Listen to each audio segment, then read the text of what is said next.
Chapter 1053. Master Zhuo was too lazy to pay attention to this ignorant frog at the bottom of the well. He said slowly, "What's so strange about that?" Tuoba Bodhisattva of Beimang was pushed to the third place by Dong Tai. The top three of the peak of martial arts have changed, but they are still the same three. After talking about the three land immortals, I'll talk about the last 5 people. The people who made the comments probably had some reservations. The leaders of Buddhism in the 3 sects were not in the top 10. For example, the white-robed monk of the 2 Zen temple who had been sealed in the mountain, Li Xiaoxin, Northern Mang's national advisor, Qilin immortal Yuan Qingshan, and the new leader of Wudong, Li Yufu, were all outside the top 10. Along with Deng Mao of Broken Spear and Su Yanbing of Northern Liang, they occupied these 5 positions.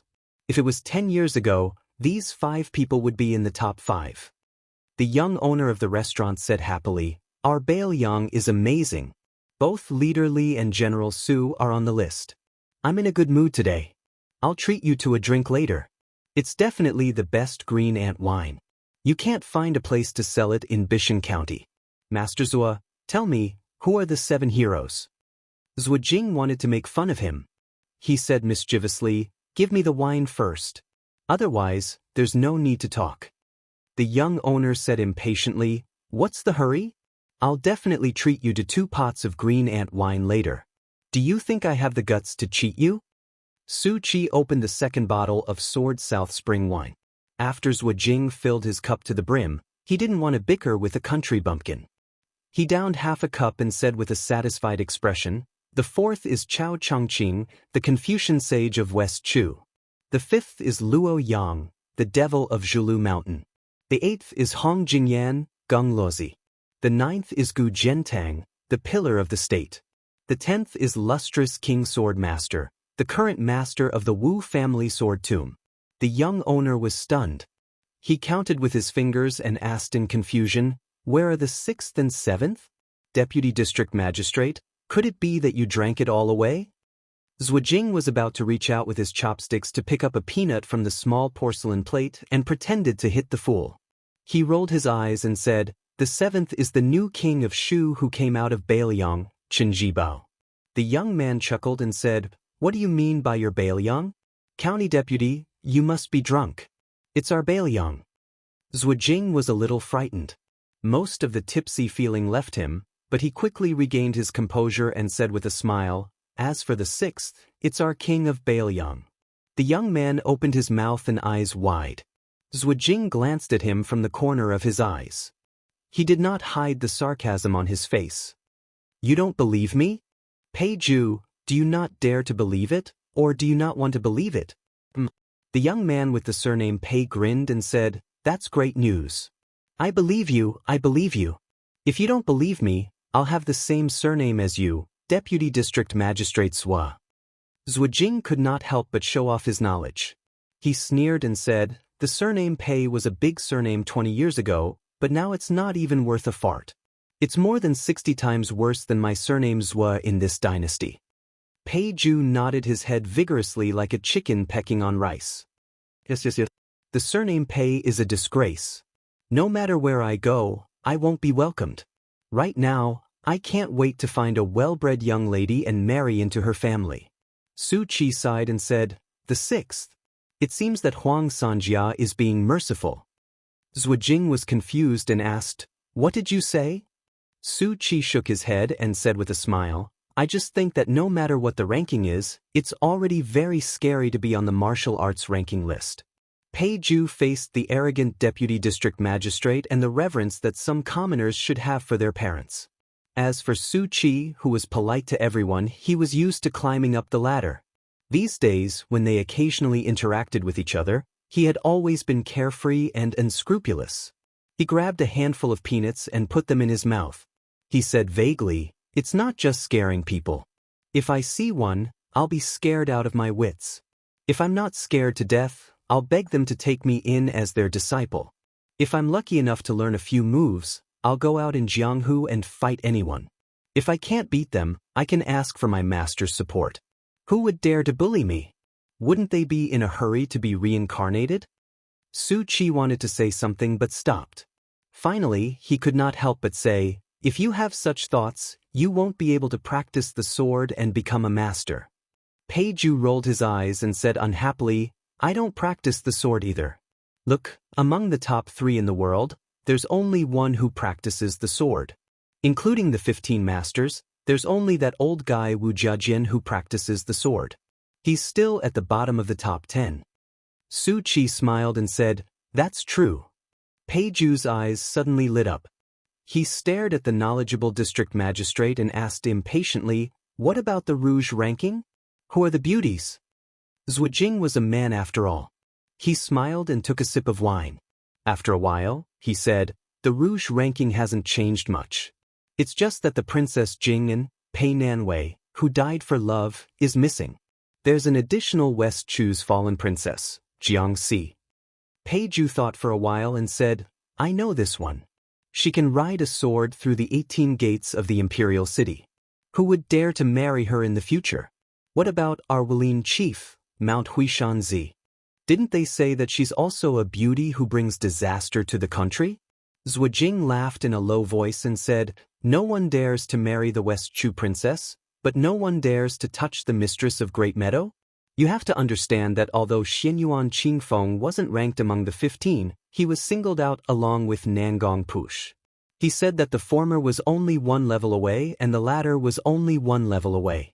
They both have the potential to reach the top of the Wulin world as women. It's just a matter of who's a step faster. Whoever's a step slower will fall behind and it'll be difficult for them to stand side by side. In my opinion, this old fox who wrote the ranking is also full of evil tricks. He wants nothing more than for the 2 beauties to fight. Little brat of the Pei family, let me ask you, let's not talk about those unattainable people. Let's talk about how you know 2 beautiful ladies on the street, but you can't eat them. Would you be happy to see them fight on the street?" Peiju only cared about laughing. The answer was self-evident. Since there was free wine to drink, Zhuijing talked more. Afterwards, he told the 2 ignorant young men about many new things in Jianghu. For example, Dongyue Sword Pool's Song Yinxing died for no reason, and Shishan Spring Cottage's swordsmanship master Xielingzhen also died mysteriously. These sects had lost their pillars and their status in Jianghu plummeted. They were no longer at the top of the Jianghu world. They were far behind the Wu family's sword tomb in Longhu Mountain, and could only be ranked among the top 10 sects with many new rising sections. Beiliang was indeed the big winner this time. In this evaluation of Liang being Liang, Bimeng being Bimeng, there was another fish dragon gang that no one had heard of before. Although they were ranked last, so what if they were ranked 10th? When they went out and announced their name, they would always claim that the fish dragon gang was one of the top 10 sects in Liang. They wouldn't rashly say that they were ranked 10th. When the county deputy was talking about this, Peiju was already thinking about whether he should go to Lingzhou to join the fish dragon gang. After chatting for a while, Peiju slapped his thigh and asked, "Mr. Zhua, why isn't that big devil cat on the list? Why is he ranked lower than others? He can't even get into the top 15? Zhuijing didn't know whether to laugh or cry. He pointed at the young man who lived in a corner and could only look at the sky from the bottom of a well. "Are you stupid?" Bao Shuqi, the county magistrate of Bishan, laughed it off. Peiju suddenly covered his stomach and said that he was going to the toilet. Then he disappeared. After drinking the last cup of South Blade spring wine, Mr. Zhua suddenly realized that this silly boy was not really stupid. He was just playing tricks to avoid the 2 pots of green ant wine that they had agreed on. Zhuijing smiled and got up to leave the table. Su Chi said that he wanted to stay for a while, so the county deputy walked out of the restaurant alone and muttered, "Stupid is stupid. The restaurant is here, where can he go? He can hide for a while, but he can't hide forever. I'm a 6th grade county deputy. Not to mention drinking 2 pots of your wine, I can even take half of your restaurant." After Zhuijing left the restaurant, the young man immediately ran back to the table and sat down. He said with a smile, "Su Chi, don't you think this guy is stupid? He doesn't even understand the principle of being fickle. He has studied so much for nothing." Su Chi asked with a smile, "Is there any other principle to be particular about being fickle?" Peiju crossed his legs and picked up the bottle of South Blade spring wine. He raised his head and drank a few drops of wine from the bottom of the bottle. He wiped his mouth and said, "You must have studied less than me. A monkey performer gives a monkey 3 acorns in the morning and 4 acorns in the evening. If the monkey doesn't agree, the performer will say 4 acorns in the morning and 3 acorns in the evening. When I was young, I heard this joke in other people's ears and thought that the monkey was really smart. Wouldn't it be better to get 1 more acorns in the morning than anything else? Even if it could get 3 more acorns in the evening, it would be better to get it early. Besides, in our world, who doesn't talk nonsense when doing business? That's why I said that the monkey is smart, but the county deputy is stupid. I don't know how he became the county deputy. In my opinion, I'd rather be the county deputy." Su Chi looked out of the window and said calmly, "You're right. But in fact, sometimes you don't have to be so smart." Pei Ju spat and sneered, Su Chi, what you said is meaningless. If you don't be smart, how can you be successful? The wild dogs on the street know how to bite the poor beggars. Do you think it dares to bite me or the county deputy?" Su Chi walked out of the restaurant without saying anything. Walking on the street where there were few pedestrians, he raised his head and let the sunlight dazzle his eyes. He was indifferent. Pei Ju leaned against the window and looked at the figure that was walking away. He had always been jealous of the young owner of the restaurant who was dressed in thin clothes, had good looks, and was an official. He pouted and muttered, "What's the use of pretending to be a dog? Do you think you're worthy of being reasonable with me?" Su Chi walked alone. Vancouver. Your brother is already the 6th in the world in name. If one day in the future, I'm still alive and you're still alive, then I'll take the initiative and add in the share that you don't want. It's not too much for the 2 of us to be the 1st in the world, right? Chapter 1054. Translator, Transin Editor, Transin Su Chi didn't live in the back hall of the county office. County Magistrate Feng Guan had brought many books and servants with him, so they occupied many rooms. County Magistrate Bai Shank had also cleared out an extra room for practicing martial arts. He didn't stand on ceremony with anyone. If anyone was dissatisfied, they could come and ask for his saber. Therefore, Su Chi, as the registrar official, sensibly bought a small house outside the county office.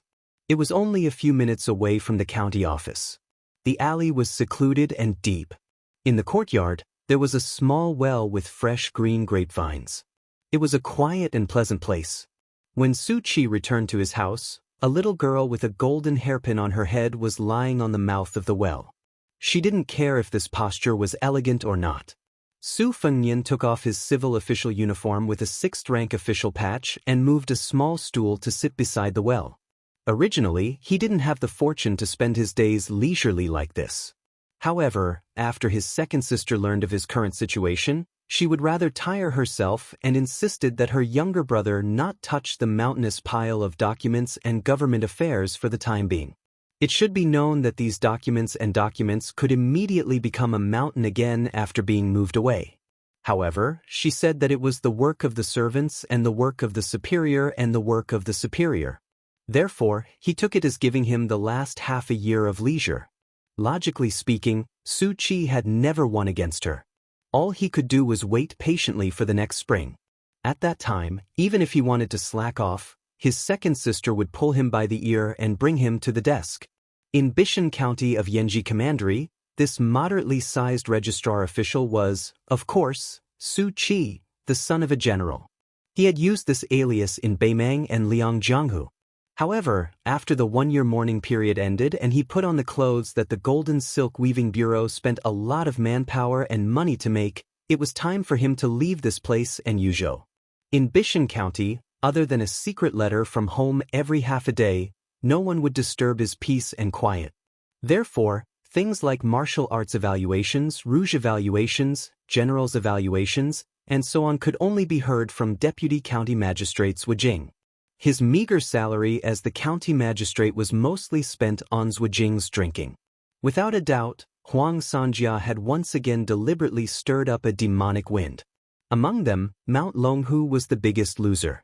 A father and son Taoist masters had ascended together.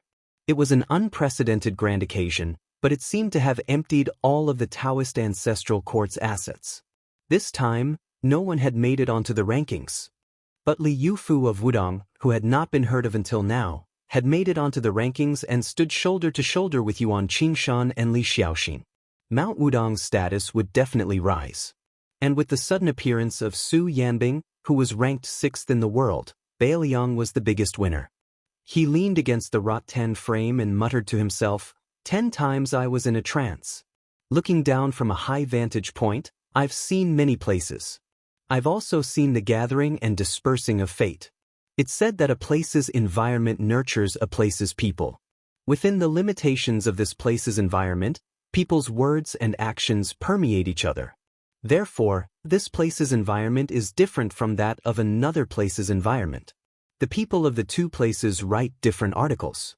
To exaggerate, with the Guangling River as the boundary between the north and the south, the people of the south and the people of the north are completely different. When I'm in a trance, I look at the big, and when I'm back, I look at the small. Now, when I look at the new Bailiang, Zhuajing, and the old Peiju, I look at their words and actions. In the end, their fates are mixed up and they all merge into Bailiang's fate. Now, Bailiang has Mount Wudong, a place of fate. But we have to wait until Li Yufu returns. After Jiang and I and the old man with the sheepskin fur coat left, Mount Qingliang was replaced by the androgynous white fox's face and Huyan Guanyin. But whether these people are here or not, they follow the 4 words the heavens are clear. They can't be forced. Many of my old friends have really become dead. There are also some who will become ancient people one day. For example, Wang Xiaoping, who follows Lu Songtao, and Sui Xiegu, who for some reason still hasn't entered the martial arts rankings. There are also Miss Li Zi and the North and South monks, whose whereabouts are unknown. But speaking of which, most of the people who are related to me don't have good endings. He, who had been listening to Su Fengyan's nagging, raised her head and adjusted the slightly tilted golden hairpin. She said calmly, I should have died more than 10 years ago. Su Fengyan was amused. He asked curiously, since I'm your savior, why did you kill me? You showed mercy a few times, but there were also times when you really wanted to kill me. The young girl sat on the mouth of the well and looked at him. She blinked. Old Huang said that you lived so miserably. Dying in my hands is better than dying in someone else's hands. Su Fengyan said helplessly, you think it makes sense? The young girl chuckled a few times. She was obviously happy. She suddenly seemed to have remembered something and disappeared in a flash. She left as soon as she said so, leaving Su Fengyan all alone in his room. Su Fengyan didn't know where she went, but he felt that she wouldn't show up for a while. Su Fengyan sighed and sat on the small bench in a daze. These days, he mostly went to the county yamen for roll call. After that, he didn't have anything to do. There were many things waiting to be done in Bishan County due to the replacement of the old and the new. It should have been the most difficult time in the county yamen, but the county magistrate Feng Guan was incomparably powerful and monopolized the power. Zhuajing had been fighting openly and secretly for power several times, but he had lost. He had nothing to do. It seemed that he wanted to seek some support from his backer. For the time being, he chose to rest and lie low, waiting to see how long Feng Guan could run rampant. Bai Shengguan's ambition didn't lie in one county or one county. He often went to the passes in Yanji County to relax and make friends with the commandant who had real power in Bailiang. In the present Bailiang County, not to mention the 14 new commandants, any commandant who held the commander's seal was already a very popular person. There were 2 reasons why Su Fengyan chose Bishan County as his base. First, the aftermath of the Yuzhou incident was still lingering. He had to keep an eye on the new provincial governor Hu Kuei and the Yuzhou general Huang Fujin to see if they could play the role of good cop. Second, Yanji County was close to the border. Su Fengyan was greatly disappointed by the number of soldiers in Yuzhou, and he didn't have much confidence in the Yuzhou border army. He wanted to go to the border to take a look when he had time. Third, he wanted to personally experience the new atmosphere in Bailiang's officialdom. He could see the big picture from a small clue. It was more accurate and comprehensive than hearsay or even spies' secret reports. Just like the current situation, the internal friction between Feng Guan and Zhuajing in Bishan County, and the discord between the county magistrate and the county magistrate had already made Su Fengnian worried. Su Fengnian looked at the sky and got up to go to the kitchen. He helplessly found that the rice jar was already empty. Although he was now no different from a Taoist priest in terms of fasting, and his mysterious realm was far beyond that, since ancient times, sages and virtuous men had always talked about cultivating Taoism and not immortality. Besides, in order to achieve immortality, what good would it do to cultivate oneself to an inhuman state before becoming an immortal? During this period of time, Su Fengnian didn't forget to eat, drink, or sleep. He went to the table and took a bag of silver, intending to go out and buy a bag of rice. Perhaps it was because Bishan County was barren and unruly, the local tyrannical families didn't treat these newly appointed officials well. The families headed by the Zhu family even closed their doors and refused to see any guests. They were determined to draw a clear line between themselves and these new officials. Chapter 1055. Just as Su Fengnian was about to leave, a young man rushed into the small courtyard, carrying a bag of rice on his shoulder. Su Fengnian did not stand on ceremony with him, accepting the bag of rice with a smile and pouring it into the rice vat. The young man beside him was surnamed Zhu, and his name was Zhengli. They had gotten to know each other through drinking. He was a local born and raised in Bishan County, and he claimed to be a poor son of a small family that had been rejected by a wealthy family in Yanji County. How could Su Fengnian not have guessed that he was a true descendant of the Zhu family? However, since Zhu Zhengli was unwilling to admit it, he did not expose him. Zhu Zhengli had a free and easy temperament, and was one of the few righteous sons of a large family. It was probably because of his Baoyang's knight-errant nature that he did not mix well with the other sons in Bishan County. Instead, there were many disputes. A few years ago, because of an incident that implicated his family, he had gotten into a heated argument with the previous county magistrate. One must know that the county magistrate was not an official. The county magistrate's position was not high, but it was the local emperor under the provincial governor. To be able to sit in this position, one must have a background that was not to be underestimated, and one must also have an extraordinary knowledge of officialdom. It was easy for him to cause the downfall of the commoners. Zhu Zhengli dared to provoke the county magistrate because he himself did not understand the ways of the world. Moreover, the Zhu family in Bishan County did indeed have a deep foundation. If the head of the Zhu family really spoke, not only the county magistrate, even the governor of Yanji County, Hong Shandong, would have to obediently keep quiet. It was only because the Zhu family had retired in recent years that the monkeys in Bishan County were able to become kings. Zhu Zhengli was a guy who liked to nag. At this time, he was laughing at how Su Qi's position as a registrar was too shabby. He couldn't get anything out of it, and it would be hard for him to not be filthy rich. He even said that Su Qi's family must have used up all their savings to donate such a lousy position. Otherwise, how could he have fallen to such a miserable state without food? Su Fengnian didn't refute him. He just smiled and reminded this guy not to expose others' shortcomings in front of a dwarf. Zhu Zhengli laughed loudly, but didn't continue to nag about Su Qi's dire situation. Su Fengnian took out a pot of green ant wine. The two of them sat under the grape trellis, each holding a large white porcelain bowl. The sun in Baoyang was particularly vicious. Summer had just begun, but it was already as unbearably hot as Jiangnan. The good thing about it was that as long as they stayed in the shade, the wind would cool them down. With a bowl of green ant wine for each of them, the two of them were even more carefree than immortals. Su Fengnian drank a mouthful of wine, squinted his eyes and smiled drunkenly. He asked, "Today, there are real shortages everywhere in Yuzhou. Why don't you tell your elders to find a loophole? Make up your mind and take out a few hundred taels of silver to find a backdoor. Then, find a famous person with a bit of reputation and ask for a recommendation letter. Even if I don't become a county registrar, it won't be difficult for me to get an official position. In the future, I won't be able to make a name for myself in Baoyang's underworld. It's even more impossible in the future. It's better to be a civil official." Zhu Zhengli shook his head like a rattledrum. What's so good about being an official? It's not good to ride on the heads of ordinary people. Not to mention that I came from a poor family. Even if I did have money, I wouldn't waste it. If I really want to be an official, it's better to join the army at the border. It's more comfortable to rely on one's own ability to earn real military merits. Su Fengnian joked, with your mediocre skills, it's fine if you fight in an ordinary battle. Not to mention encountering crows, even if you run into the second-rate cavalry of Beimang, it's no different from throwing your life away. No matter how boring it is to be an official, is it interesting to be a dead man? Zhu Xingli sighed and rubbed his chin. That's why my grandmother doesn't want me to join the army. She said that she'd rather have me eat and wait for death in Bishan County than to see her own child die. She also said that if I dared to sneak out of Yanji County, she'd find someone to break one of my legs.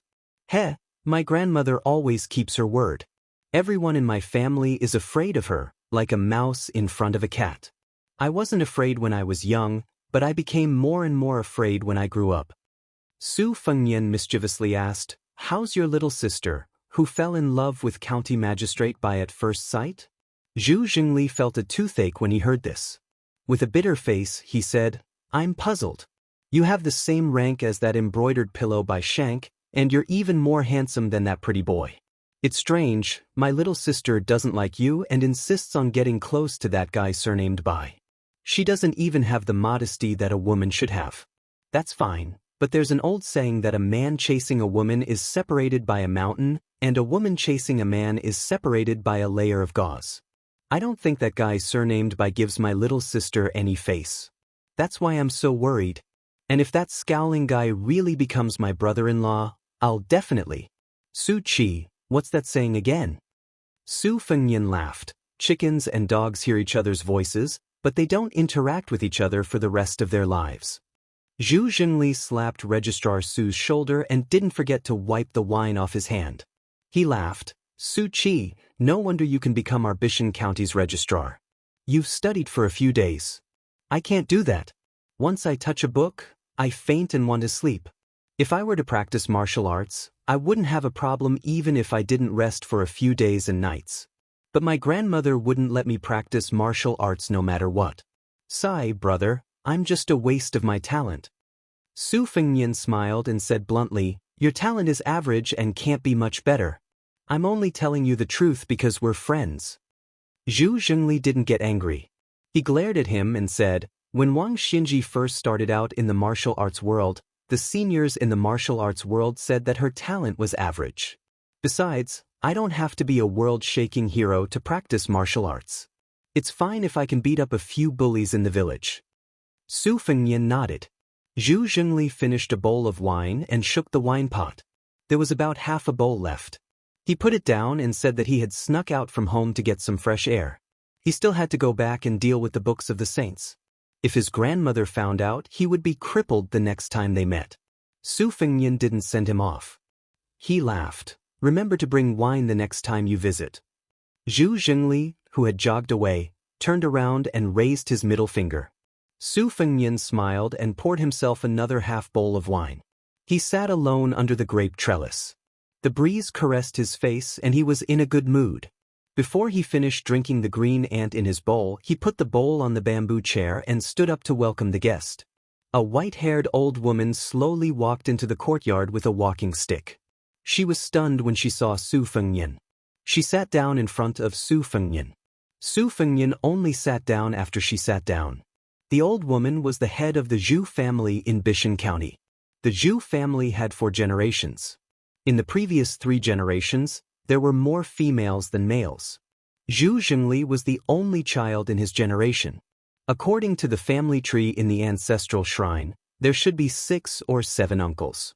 However, none of them were alive today. It was the same for the previous generation. The old woman was the eldest daughter-in-law of the Zhu family. As time passed, she became the true backbone of the Zhu family in Bishan County. She was considered a virtuous and respectable mistress in the entire Yanji County. It was said that when the Su family took over Bailiang, General Su Shao and Princess Consort Wu Su had stayed in the Zhu family. Just based on this, who would dare to belittle the Zhu family in Yuzhou, let alone Yanji County? Moreover, the 12 men of the Zhu family of 2 generations had all died at the border in the past 20 years. The old woman was slightly lost in thought. She looked at Su Fengnian and said softly, "You really look like him." Su Fengnian wanted to say something but stopped. The old woman waved her hand. She leaned on her walking stick with both hands and looked at the door of the courtyard. She said, "At first, I wanted to see the Registrar General who could make my grandson call him brother. After seeing him, I understood. Back then, when the head of the Zhu family met the general, it was more or less the same situation. The general didn't put on airs. My husband wanted nothing more than to repay him with his life. He was clumsy and didn't say much, but he did." Su Fengnian said in a low voice, "This old man, please don't worry. I definitely won't let Zhu Zhengli follow in his ancestors' footsteps. This time, I took root in Bishan County and didn't even dare to visit the Zhu family. It was a coincidence that I met Zhu Zhengli. In the future, when I leave, it's likely that we won't meet again. I hope this old man won't worry." The old woman grunted and didn't say anything else. The old woman sat quietly for the time it took for a stick of incense to burn. She slowly stood up. Su Fengnian stood up and walked her to the door. The old woman suddenly asked, "Can you really defend it?" Su Fengnian replied calmly, "If we can't, I'll have to trouble this old man to tell Zhu Zhengli that Su Qi ran to the Central Plains to become an official." The old woman reached out her trembling hand and touched Su Fengnian's head. The old woman slowly walked towards the carriage that was parked at the corner of the alley. Before she got on the carriage, she saw the young man at the door silently watching her leave. She murmured, "So similar." Chapter 1056.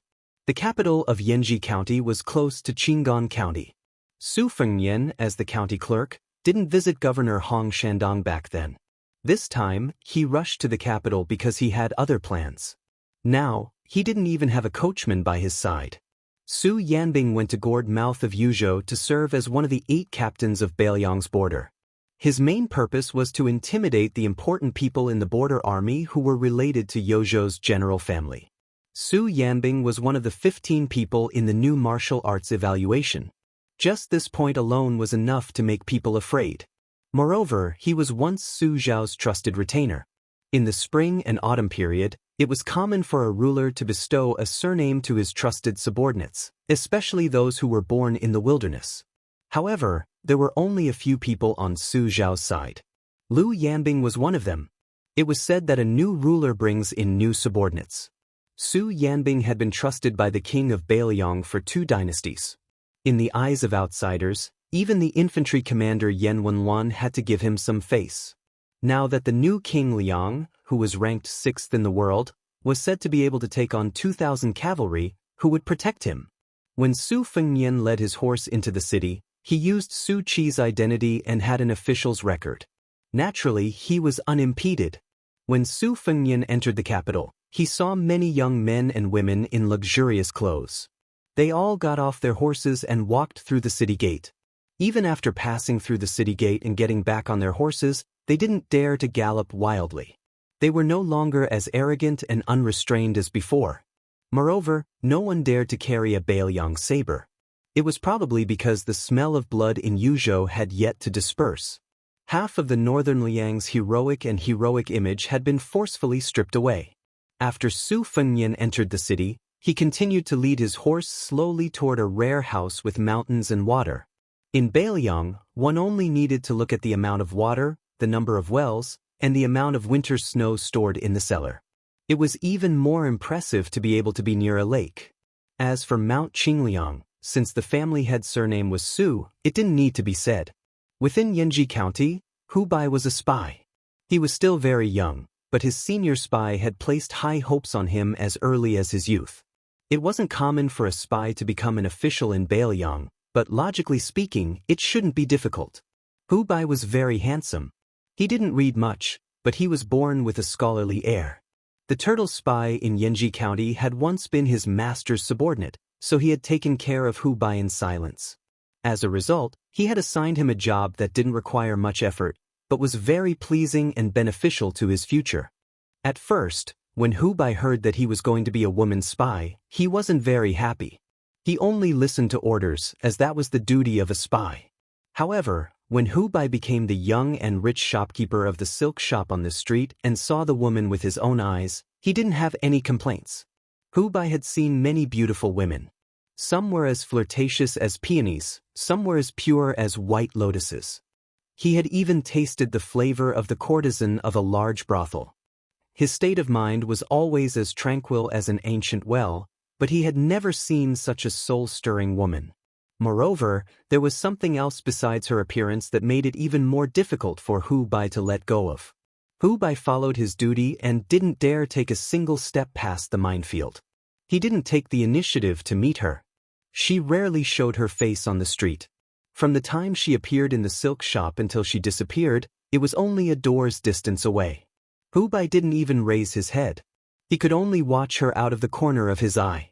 Occasionally, he would lie on the roof in the middle of the night and drink wine. He would glance at the pitch-black courtyard not far away and know that she lived there.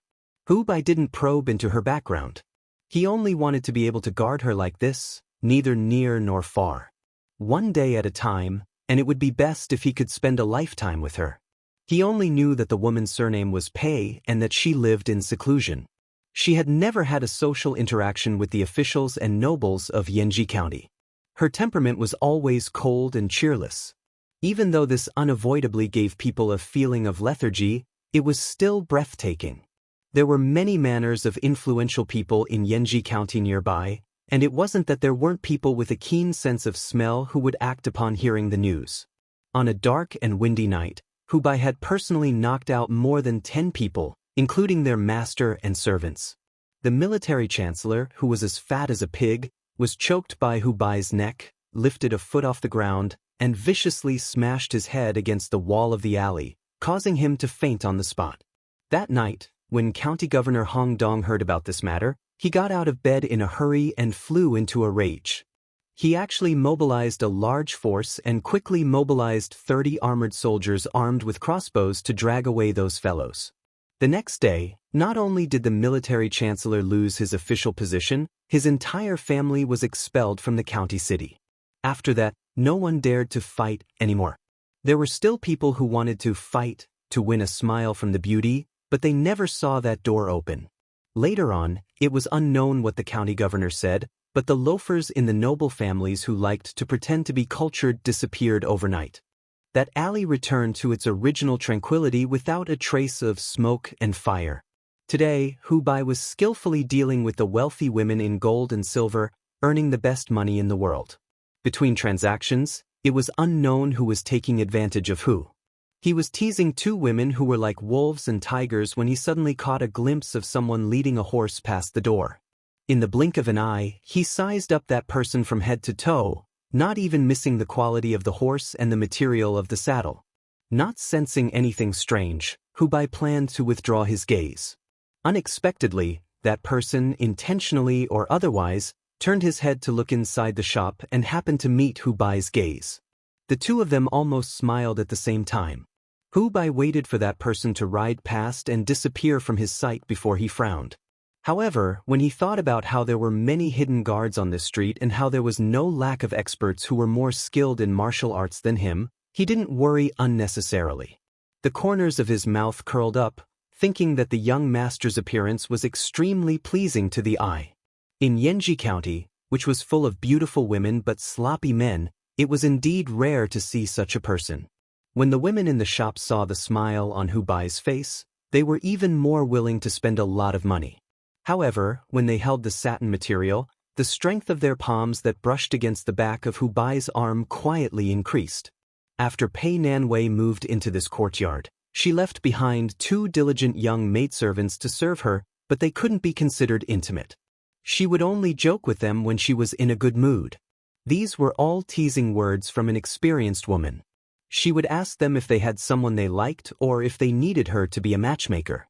The maidservants would always blush and mumble, not knowing how to answer. After laughing, Pei Nanwei would turn around and forget about it.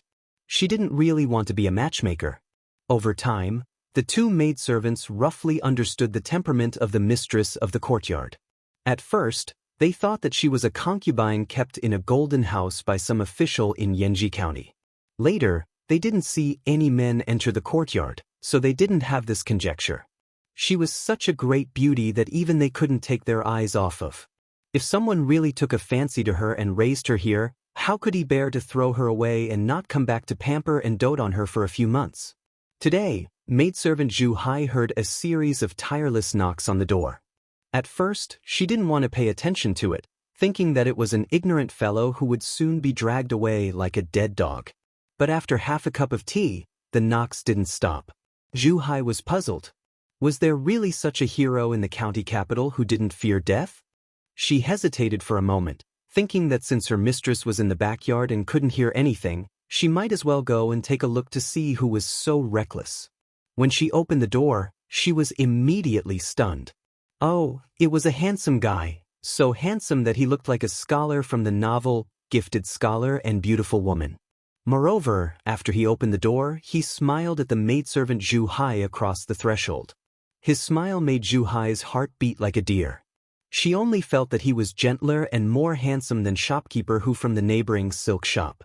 Su Fengyan gently said, "My name is Su Qi. I am the prefect of Bishan County. Your mistress Pei knows me. May I trouble you to inform her?" The maidservant was in a difficult position. She knew about Bishan County, and she also knew the importance of a prefect. But if this person said that he knew her mistress, she wouldn't believe it even if she was beaten to death. "Young Master Su, no matter how handsome you are, it's not a reason for you to swagger into the courtyard." She didn't dare to disturb Mistress Pei because of this.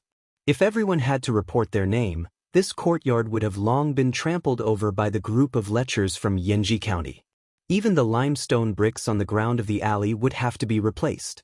Zhu Hai's face was full of suspicion and doubt. She was unwilling to move, so she just stared at him, unwilling to turn around. Su Fengyan was also a bit helpless against this dutiful maidservant. After thinking, he said, "Prefectural Governor Hong Shandong sent me here. If you inform Mistress Pei and she still refuses to see guests, you can hit me with a broom. Is that all right?" Chapter 1057. In Yanji County, Hong Shandong was already the highest-ranking official. To be able to work in this courtyard, the servant girl, Zhu Hai, also knew the severity of the situation. After thinking for a moment, she said earnestly, "I'll go and inform the young lady. I won't close the courtyard door, but you're not allowed to walk into the courtyard without permission." Su Fengyan nodded. The servant girl turned to leave, half believing and half doubting. She didn't forget to turn her head to see if the young man was really being obedient. Seeing that he didn't move at all, she quickened her steps and boldly went to the rear courtyard to inform the young lady. Su Fengyan sat on the threshold, his back to the courtyard. He looked at the horse on the street that couldn't be considered a good horse, but it wasn't a bad one either. As for the few pairs of cold eyes hidden in the shadows, Su Fengyan could easily and clearly feel their heartbeats. Su Fengyan was somewhat moved by their strict adherence to their duties. When outsiders mentioned Bailiang, their first impression would definitely be of the invincible cavalry and the White Horse Scouts. However, they weren't familiar with the Bailiang spies and death soldiers that Chu Lushan had single-handedly created. In fact, over the years, there hadn't been many battles between the two armies on the battlefield. However, the exchange of lives between Bailiang and Beimang's spiderweb and Liang's Xiaogo had never stopped. Su Fengyan came to his senses and turned his head to look. He didn't know whether to laugh or cry. The servant girl actually carried a broom and angrily ran over. She wouldn't stop until she kicked him out of the door. He didn't need to guess to know that the woman, Pei Nanwei, had set a trap for him. Su Fengyan stood up and watched the servant girl use the broom to use the long-lost dog-beating stick technique in Jianghu. He quickly left the courtyard and retreated to the bottom of the steps. He laughed angrily at the courtyard door and said, "The one surnamed Pei, you win." The maidservant stood at the door angrily and waved the broom. She suddenly turned her head and saw her miss standing on the steps in the courtyard with a smile that she had never seen before. There was no coldness when she was listening to her report. Only then did Zhu Hai realize that she had most likely made a big mistake. She turned her head and looked pitifully at the young master named Su Qi at the foot of the steps. The young man who was almost hit in the face by the broom smiled and walked up the steps. He was not angry. He took the broom from her hand and stepped over the threshold. He glared at Pei Nanwei, who was gloating. "Is it very fun?" Previously, she had lost her status as Princess Jing. Now, She didn't even have a place in the beauty rankings. Her expression turned cold once more. The servant girl, Zhu Hai, stood timidly behind Su Fengyan, not knowing what to do. The other servant girl stood behind Pei Nanwei. She looked at the young man who was dressed in plain clothes. Like Zhu Hai, she felt that it was inconceivable. Their miss had once casually refused the visit of the prefectural governor in Yanji County. When Sir Hong heard of this, he was furious. He didn't even fart. After waiting for an answer at the courtyard door, he turned and left. Since that was the case, perhaps only the provincial governor of Yuzhou had the qualifications. But where did such a young and high-ranking person come from? He was the eldest son of the administrator and the #1 official in Bailiang's court, Li Hanlin. A prodigal son who had turned over a new leaf was more precious than gold. He had made a name for himself on the border. But wasn't he just a ranger of the crossbow cavalry? Pei Nanwei's expression was full of mockery. She sneered softly, "Zhu Hai, Mei Jiao, why haven't you paid your respects to the king of Bailiang who is visiting Yanji County incognito? You should know that you won't get another chance like this if you miss this village. Not everyone can meet the youngest pillar Gua of the Liang dynasty." The two servant girls didn't have time to distinguish between the truth and the lies. They were so frightened that they fell to their knees with a thump. Zhu Hai, the servant girl who had been holding a broom, immediately burst into tears. Su Fengyan said softly, "Get up. Don't listen to your miss nonsense." The servant girls didn't dare get up even if they were beaten to death. They would rather believe that it was true than not. Who would dare joke around with their lives? If it really was that new king of Bailiang who killed without blinking an eye, wouldn't killing these two servant girls be as easy as breathing? Besides, the whole of Bailiang was amazed that the new king of Bailiang was the 6th most powerful person in the world.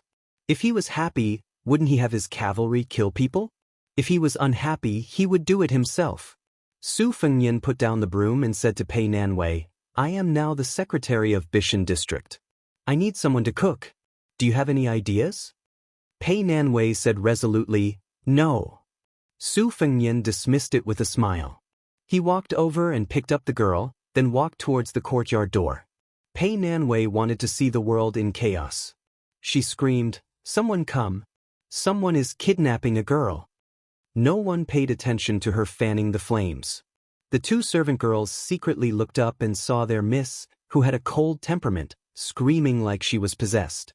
No matter how young they were and how inexperienced they were still girls. They could tell what was going on. They didn't dare to get up and watched as their miss was taken away by the young man who might or might not really be the king of Bailiang. Outside the door, Su Fengyan threw her onto the horse's back and led the horse out of the alley.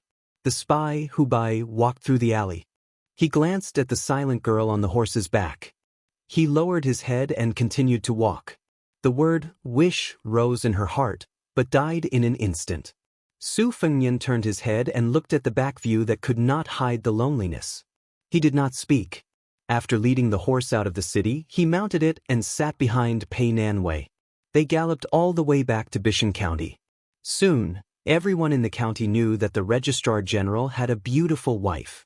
It was really a failure in the officialdom. It couldn't stop this Registrar General from being proud of his love life.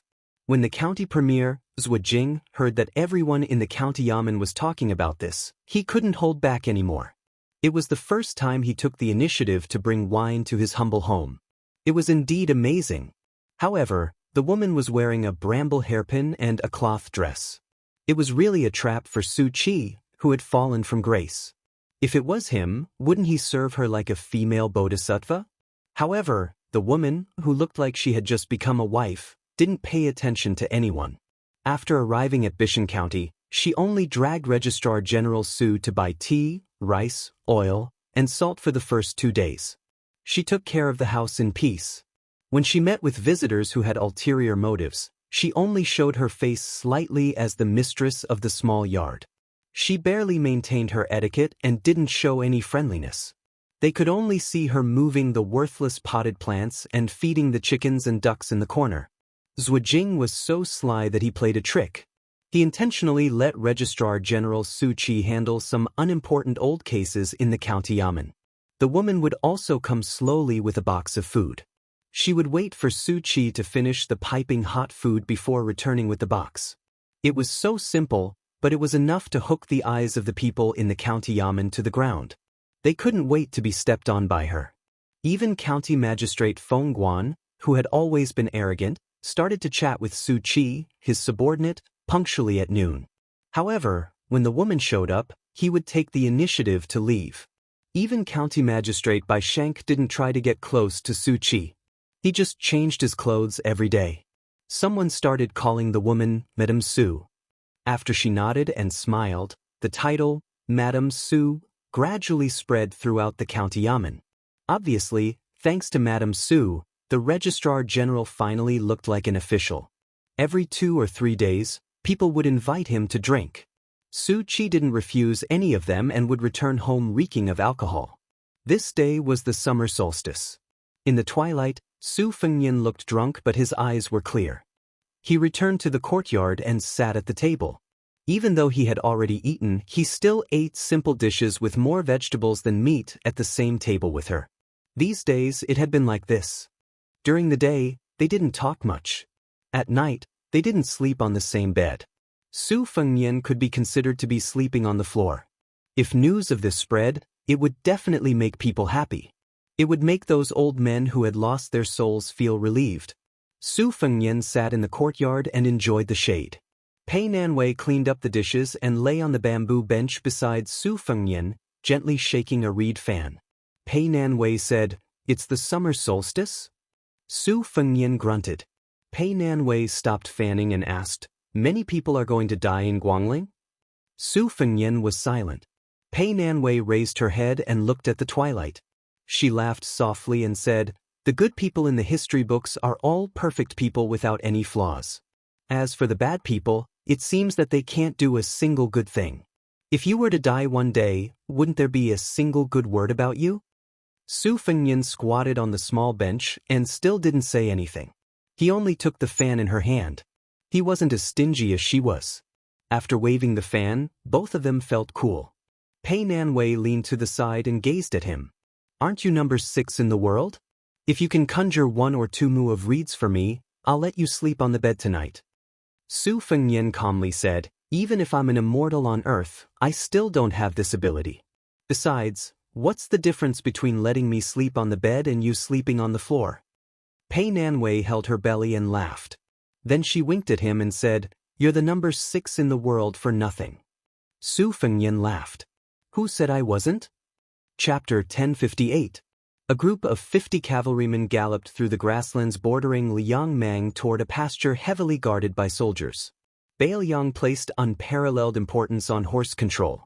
Every single one of these cavalrymen carried a saber and crossbow, and their war horses were all of the best quality.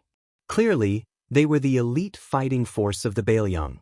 Of the 80 types of horse stalls in Beimang, other than the crow stalls that Dongjua had raised with countless gold and silver tails, there were no other enemy scouts that the crossbowmen took seriously.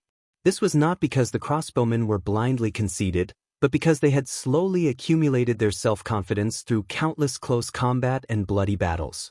As for the white horse scouts, which could be considered the most majestic of the crossbowmen, to put it bluntly, any one of these cavalrymen would have to make a detour and make way for them. Moreover, they would be wholeheartedly convinced of their superiority. This group of former members of the Little Snow Battalion had just accumulated enough military merit to be promoted to the White Horse Scouts. Thus, they had been specially granted permission by the Bailiang Protector General, Chu Lushan, to go to the Xianli pasture to select war horses. If these 50 cavalrymen did not deserve to be proud, then who else in the world deserved to be proud in front of them? During the assault that had turned the Southern Dynasty into a sieve last year, this group of cavalrymen had opened a path for the 8,000 Long Xiang army and the Great Snow Dragon Cavalry. They had uprooted more than 10 Beimang beacons and beheaded no less than 200 people. Of the 50 scouts that had penetrated deep into the hinterland, only 4 were left alive. They were the group leader Li Hanlin, the group leaders Lu Do and Li Shiyue, and the group leader Hudu. Among the 46 new riders, most of them were old scouts, but there were also some who were transferred from the Long Xiang army to the Little Snow camp.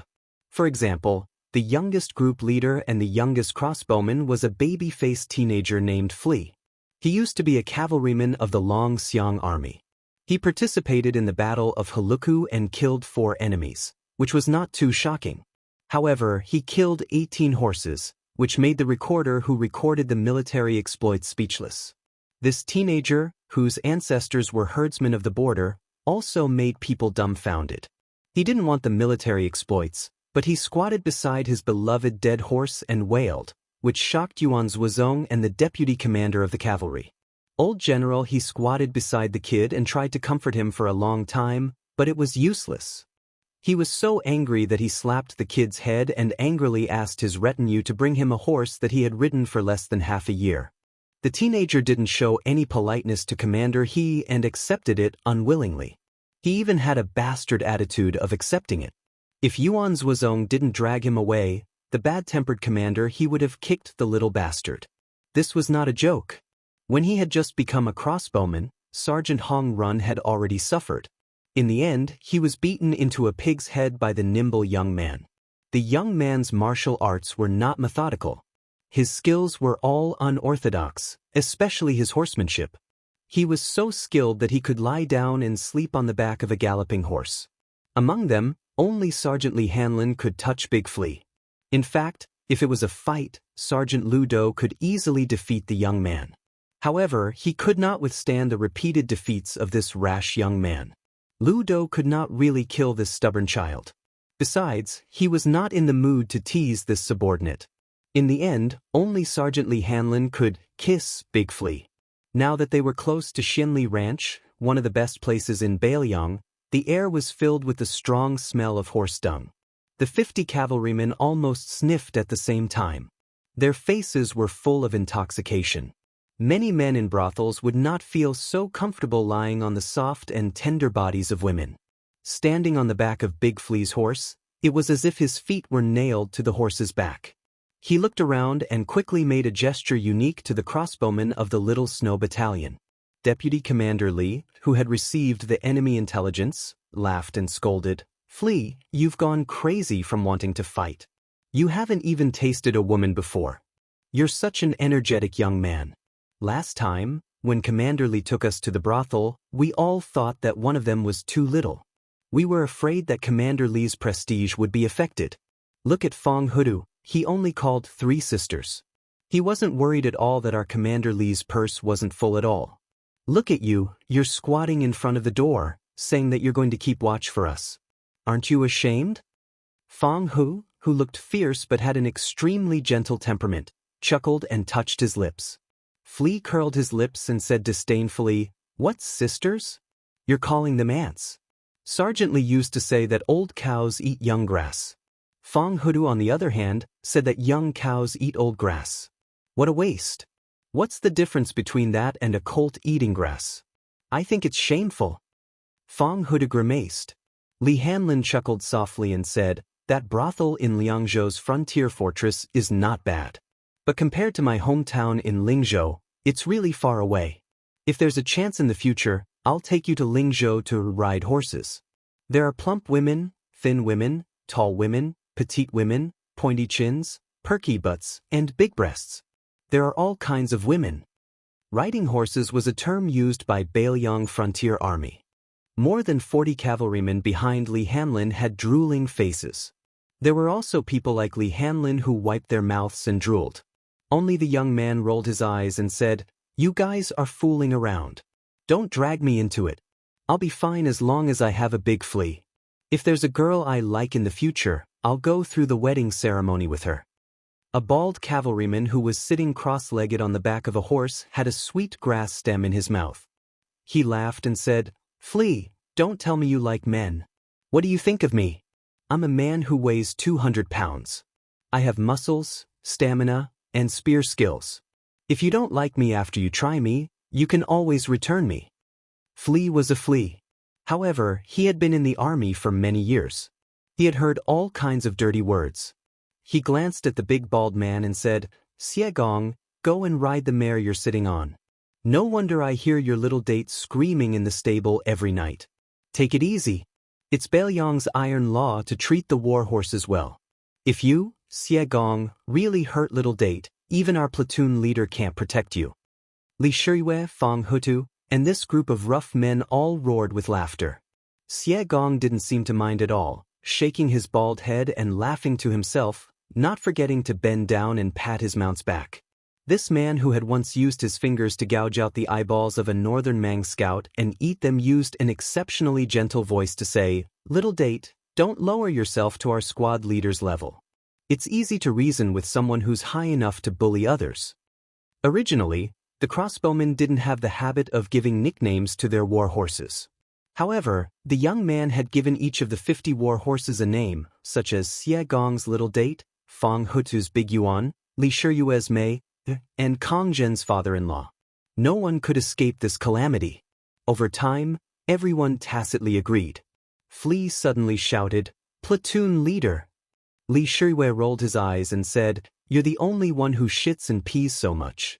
Big or small? Can't you bear it any longer? It's only a few steps until we reach Xianli Horse Farm." For the first time, the young man said embarrassedly, "Small." Li Hanlin snapped his fingers. The 50 men immediately separated from their horses and stood in a row. They pulled their Bailiang blades behind their backs and unbuckled their belts in unison. The 50 war horses stopped at almost the same time. They turned around and slowly stopped behind their masters. Bailiang had 300,000 cavalrymen, and the war horses were their wives. Moreover, they were much more obedient than real wives. They would never leave their wives. How many Bailiang cavalrymen had died on the battlefield? And how many war horses had starved to death after their masters died? "Platoon leader, I heard that last time you went to Beimang with Deputy Lu and Li Shiyue and killed your way north, you liked to use barbarian heads as urinals?" "Bullshit. Platoon leader, why are you being so modest?" The brothers of the Little Snow Battalion all said so. Even the lieutenant didn't deny it. "Deputy Lu, don't you think so?" "Little Biao, you're still too young and ignorant. What's the use of asking Blockhead Lu? You should ask the wise and handsome Lord Li Shiyue. I'll tell you the truth, Li Shiyue, you peed your pants." "Ah? Damn you. You dare to lie to me? Little Biao, you've just had sex in a brothel and you dare to make fun of Lord Li Shiyue? Take this. F*CKU, Li Dai Biao, can you do it? Why did you pee all over my body? Go and pee on a ladle. Alright, stop. Same old rules. Whoever pees the furthest will have their war horse eat first. Who is it today? Li Shiyue. Yes, it's definitely you, Li Shiyue. This pee will definitely be all over Beimang. That's right. Other than Li Shiyue, who else can pee so flirtatiously? Whoever is shameless, come out. I'll be the first to slap him. Damn it, I can tolerate other people's flattery, but it's clearly you, Gao Changhong, who peed the furthest. You're still a platoon leader, can't you have some backbone? Li Shiyue, even if this bastard peed the furthest, he can only be the trash at the bottom. So you'll still be the first, it's a done deal. Lu Do face-bombed. Having such a group of shameless subordinates was really a headache. Li Hanlin, the platoon leader, kept a straight face and nodded his head seriously. He fastened his belt and mounted his horse. After a short period of laughing and joking around, the 50 white horse scouts all mounted their horses again. No one was standing, sitting, or lying down sloppily. All of them straightened their backs. The 50 riders charged into the gate of the Xianli ranch in succession. There were only 50 men, 50 swords, and 50 crossbows, but the domineering aura of whoever blocked the way would die was vividly displayed in this silent and austere charge. The soldiers on the horse ranch's arrow tower stared blankly at the 50 riders. Their hearts swayed, and their faces were filled with worship and reverence from the bottom of their hearts. Chapter 1059. The group ascended the beacon tower at the peak of Luohu Hill. There was the old Grand Preceptor Sun Shiji, the green-robed scholar Chao Changqing, who was still ranked 4th in the martial rankings, Jiang and I, who carried a red sandalwood sword case, and a dozen or so people from West Chu who had come out of Honglu Cave. Most of them had followed their fathers and retired to the mountains for many years and were in the prime of their lives. It was hard to imagine that this group of young people would become the pillars supporting the great cause of West Chu's restoration of the country. Among them, the youngest was not yet 20 years old. He carried 4 long swords on his back. He was the grandson of Lu Dentian, the great master of swordsmanship in West Chu. His name was Lu Sichu. He had come down the mountain this time to roam Jianghu. No one thought that he would be involved in the restoration of the country. However, the youth had spent some time with Li Chungang in Honglu Cave. At that time, he did not know that the old man in the sheepskin fur coat who transplanted rice was the god of swords. It was too late for regrets. The youth's gaze kept sneaking glances at the princess in front of him. It was like a dragonfly skimming the surface of the water. It was a long time, and it happened many times. However, the elders beside him were not in the mood to pay attention to the ignorant feelings of a child. Jiang and I, who was ranked 3rd in the Rouge ranking, also did not pay any attention to this delicate and pretty youth that she always felt had not grown up. As they were ascending the mountain, Pei Sui, the remaining evil of the Pei family of the spring and autumn period, said softly, "The puppet-like Duke of Huainan Zhaoying has already sent his troops down the mountain. King of Jing and Zhao Sun's 6,000 cavalry have also arrived at Xiao Ao Lake. The crown prince of Yanqi Zhao Zhu's 1,000 men and horses have temporarily not shown up. In my opinion, if our Dechu wants to conquer the northern lands, we need to first take down these imperial troops under the banner of pacifying the rebellion to prevent future troubles. Moreover, after they fall, the various vassal kings' territories will have their own power to rise up in revolt. I think that Duke of Guangling Zhao Yi will not gamble his life and family as a stake and raise his troops to rally the other vassal kings." A burly old general who had been on the battlefield nodded in agreement. "Grand Preceptor, Mr. Chao, Pei Sui is right." Sun Shiji climbed the mountain strenuously, gasping for breath, as if he turned a deaf ear. Chao Changqing looked at the torrential Guangling River at the foot of Luohu Hill and smiled. "Xie Shibian, tell me about it." Xie Shibian was a skinny young man, only 4 or 5 years older than LV Sichu. He said slowly, "If that's the case, our forces will be too scattered, which is exactly what Lu Xingxiang wants. This is a trap set up by the imperial court of Liang. The bait is the remnants of the fallen kingdoms of the spring and autumn dynasties, making us believe that we have an opportunity to take advantage of. In reality, when it comes to fighting wars, Eastern Yu, Northern Han, and Southern Tang are all far inferior to the truly elite armies of the Zhao clan. 20 years ago, this was the case. 20 years later, there's no need to even mention it. Only our great Chu still has a chance. Since they can't even be relied on to fight wars, there's no need to extravagantly hope that they can accomplish great things. For something like vying for the world, all talk is useless." Pei Sui was refuted by someone younger than her, but she did not fly into a rage out of humiliation. Instead, she sank into contemplation. Among the group, Xie Shibian, who was born into a humble family, did not have the slightest bit of stage fright. Stopping his steps, he extended his finger and drew a line from west to east. In a deep voice, he said, "According to Southern Tang's #1 general, Great Ancestor Gu, the geography of the world is generally higher in the northwest and lower in the southeast. Mountain ranges and waterways run horizontally from east to west, resulting in a confrontation between north and south. More often than not, the north has the advantage over the south. This is especially true for the south and east, which are covered by the ocean and lack room to maneuver. Many of the southern governments like to rely on the great rivers and rivers, using boats to engage in naval warfare to obstruct the northern cavalry from fighting on land. However, the Guangling Road, which is located in the middle of the north and south, is not the same. It has the natural advantage of guarding the river, as well as the valuable foundation of its geographical advantage. Thus, if we fail to defend the river, we can retreat to defend the Huai. If that doesn't work, we can still defend the river as our last resort, preventing us from collapsing 1,000 li. Since we have such a geographical advantage and manpower, we shouldn't waste it. There are only 2 things to do. The first is to beat them up. Directly gather our forces and look for an opportunity to defeat Lu Xingxiang, Yang Shenxing, and Yan Jinchuan in one fell swoop. If we want to fight, we must directly break their morale. The second thing is very easy. Let's take a beating. Guarding the river, there are 4 major towns, and guarding the Huai, there are 6 places. Now that they are in our hands, we can just let those vassal kings' personal troops beat us up. Relying on them? Chao Changqing did not say that Xie Shibian was right, nor did he say that he was wrong. He laughed softly and said, "Go on. I know you have the nickname Xie half-sentence." Chapter 1060. Xie Shibian nodded and said, "Being beaten is not because Xie Shibian is looking down on the heroes of the world. It is because our Dechu has the advantage and is not a cause for concern. When the Su family's iron cavalry went south, our great general Shoujiang rebelled.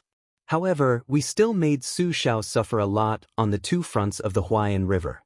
The battle at the tomb of the princess, the great halberd warriors defending Jinghe, and then the decisive battle at West Leibi.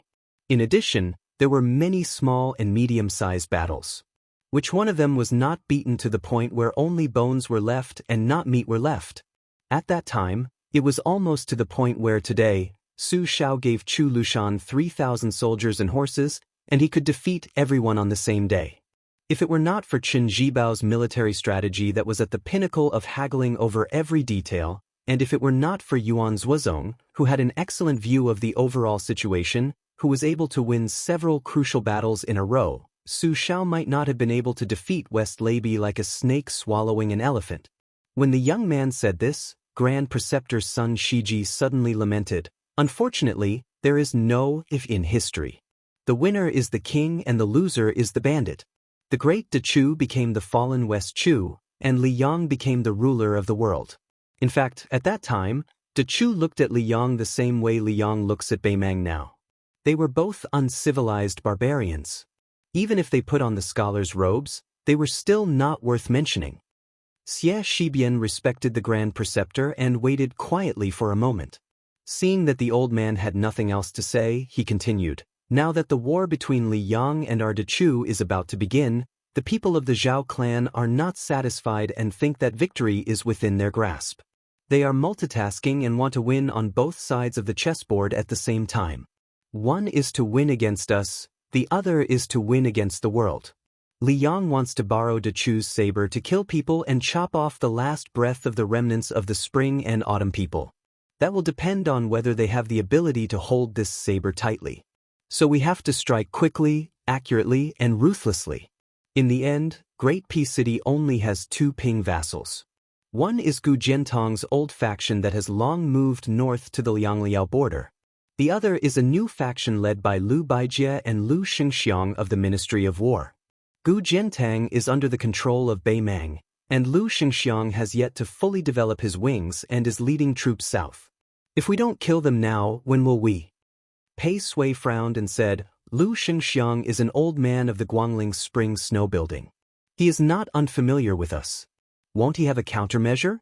Xie Shibian shook his head and said, "Lu Xingxiang knowing is one thing, whether he can do it or not is another. Just talk about the Ministry of War. Lu Xingxiang is only the left assistant minister, not even a minister. How can he control Yang Xinxing and Yan Jinchuan, these old generals who have made meritorious contributions during the spring and autumn period? Besides," Pei Sui smiled and said, "You don't need to say the second half of your thanks. I know. The son of the Zhao family is incomparably conceited. Perhaps he is intentionally giving us a taste of the sweetness. Just as you said, the armies of the vassals are all bait. Since the Liang imperial court dares to have such disdainful thoughts, there is no harm in openly climbing up the pole." Xie Shibian smiled knowingly. Sun Shiji walked into the beacon and climbed the stairs to the top. He gazed at the rolling eastern dying water at the foot of the mountain. Other than Chao Changqing and Jiang and I, the others had intentionally or unintentionally retreated far away. The old man said faintly, "The imperial court has asked me to return here to be the administrator of the Guangling Path. There are only 4 words. Please enter the jar." Chao Changqing said softly, "The forces of Zhulu Mountain and the spies of Huang Sanjia around the Guangling Path are all for us to use." The old man turned his head to look at this Confucian saint. He said with a sigh, "Chengqing, Dechu has dragged you down. The dragon carp of the Chao family was the proudest. After entering the palace at a young age, he studied under the imperial advisor Li Mi and made his debut in the imperial palace of Dechu. After that, he was unknown for more than a decade. He was always a chess piece waiting for the emperor's orders.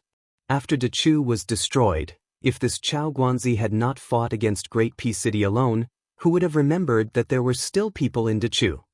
Chao Changqing shook his head and said, "Old Grand Preceptor, you know what I want, and know that I have no regrets." The old man put his hands on the brick wall. Luo Hu and Qiu Feng Sui, a young master Feng who was on duty, had such a large group of people standing on the top floor. He could only hold his halberd and shrink into a corner. But he could not suppress his excitement. Old Grand Preceptor, Chao Guanzi, and the princess. If he could see any one of them, his life would have been worth it. When Master Feng, who had a sword at his waist, saw the woman with the red sandalwood sword box walk towards him, he was stunned. The beautiful woman who was famed in Great Peace City for her sword reached out with a finger. Master Feng's sword came out of its sheath and landed in her hand. She looked at the old sword that had just been taken out of the armory and saw the light of day again. She used her finger to wipe away some of the rust that normal people could not wipe away. She flicked her finger and it gave off a string of tinkling sounds like wind chimes. Master Feng did not know how to take the sword from the princess' hands. He was completely distracted. Sun Shiji and Chao Changqing looked at each other and smiled. Jiang and I said softly, "I will go to the western wall to take a look." Chao Changqing nodded. The young woman put two fingers together and swiped forward. The great Liang dragon sparrow came out of its sheath. She stood on the sword and floated down like an immortal. Then she made a sharp turn and rushed along the river to the ruins of the western wall. LV Sichu walked quickly to the side of the building and looked at the figure in a daze. The youth had seen the princess in the Red Deer Cave in Jiangnan a long time ago. But he remembered that at that time, Sister Jiang was lazy when practicing the sword. Her realm was not high. She had only learned the magical art of controlling the sword. But when she controlled the sword in the air, she was only a few feet above the ground and was shaky. The youth only knew that Sister Jiang had gone to Beiliang and Beimang, and her realm had improved rapidly. He could not even flatter her. In the past, he had to look up to her. He felt that it would be even more so in the future. The youth sighed. He did not know what kind of man Sister Jiang and I would like in the future.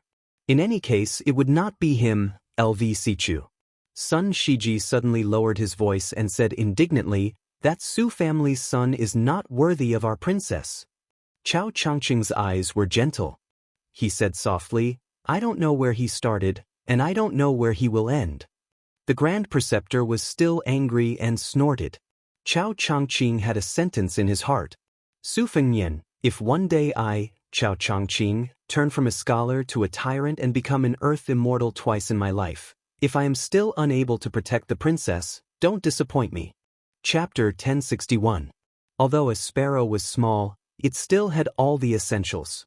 This was the case for the county yamen. The etiquette system was modeled after the 3 provinces and 6 ministries.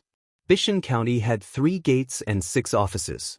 Of the 3 gates, the soap gate was where the officials gathered, and the soap gate came from. As for the patrol gate, the roots of the Beiliang's roaming cavalry were in the patrol gate. The bailiff gate was easy to understand, and even a 3-year-old child would know about it. As for the responsibilities of the 6 offices as far as Bishan County was concerned, County Magistrate Feng Guan monopolized the 4 offices of officials, workers, and punishment. He only left County Premiers Wujing with a ceremonial room in name only. County Magistrate Bai Shank could be considered to have gotten a rather lucrative military room. As for the 3 gates, Feng Guan monopolized them and viewed them as his exclusive property. This was especially true for the soap gate, which followed County Magistrate Feng Guan blindly, making Wujing especially embarrassed. Actually, as the County Magistrate, Su Fengnian should have been the one in charge of the soap gate. However, Feng Guan had even suppressed and ostracized County Premiers Wujing mercilessly, so why would he care about Su Fengnian's face? It was just that Su Fengnian's attention was focused on observing the county yamen's operations. As for whether or not this half-baked county magistrate had any authority, it was not important. Although this county magistrate had no intention of fighting for power, he still wandered around the county yaman's 3 gates and 6 offices when he had nothing to do.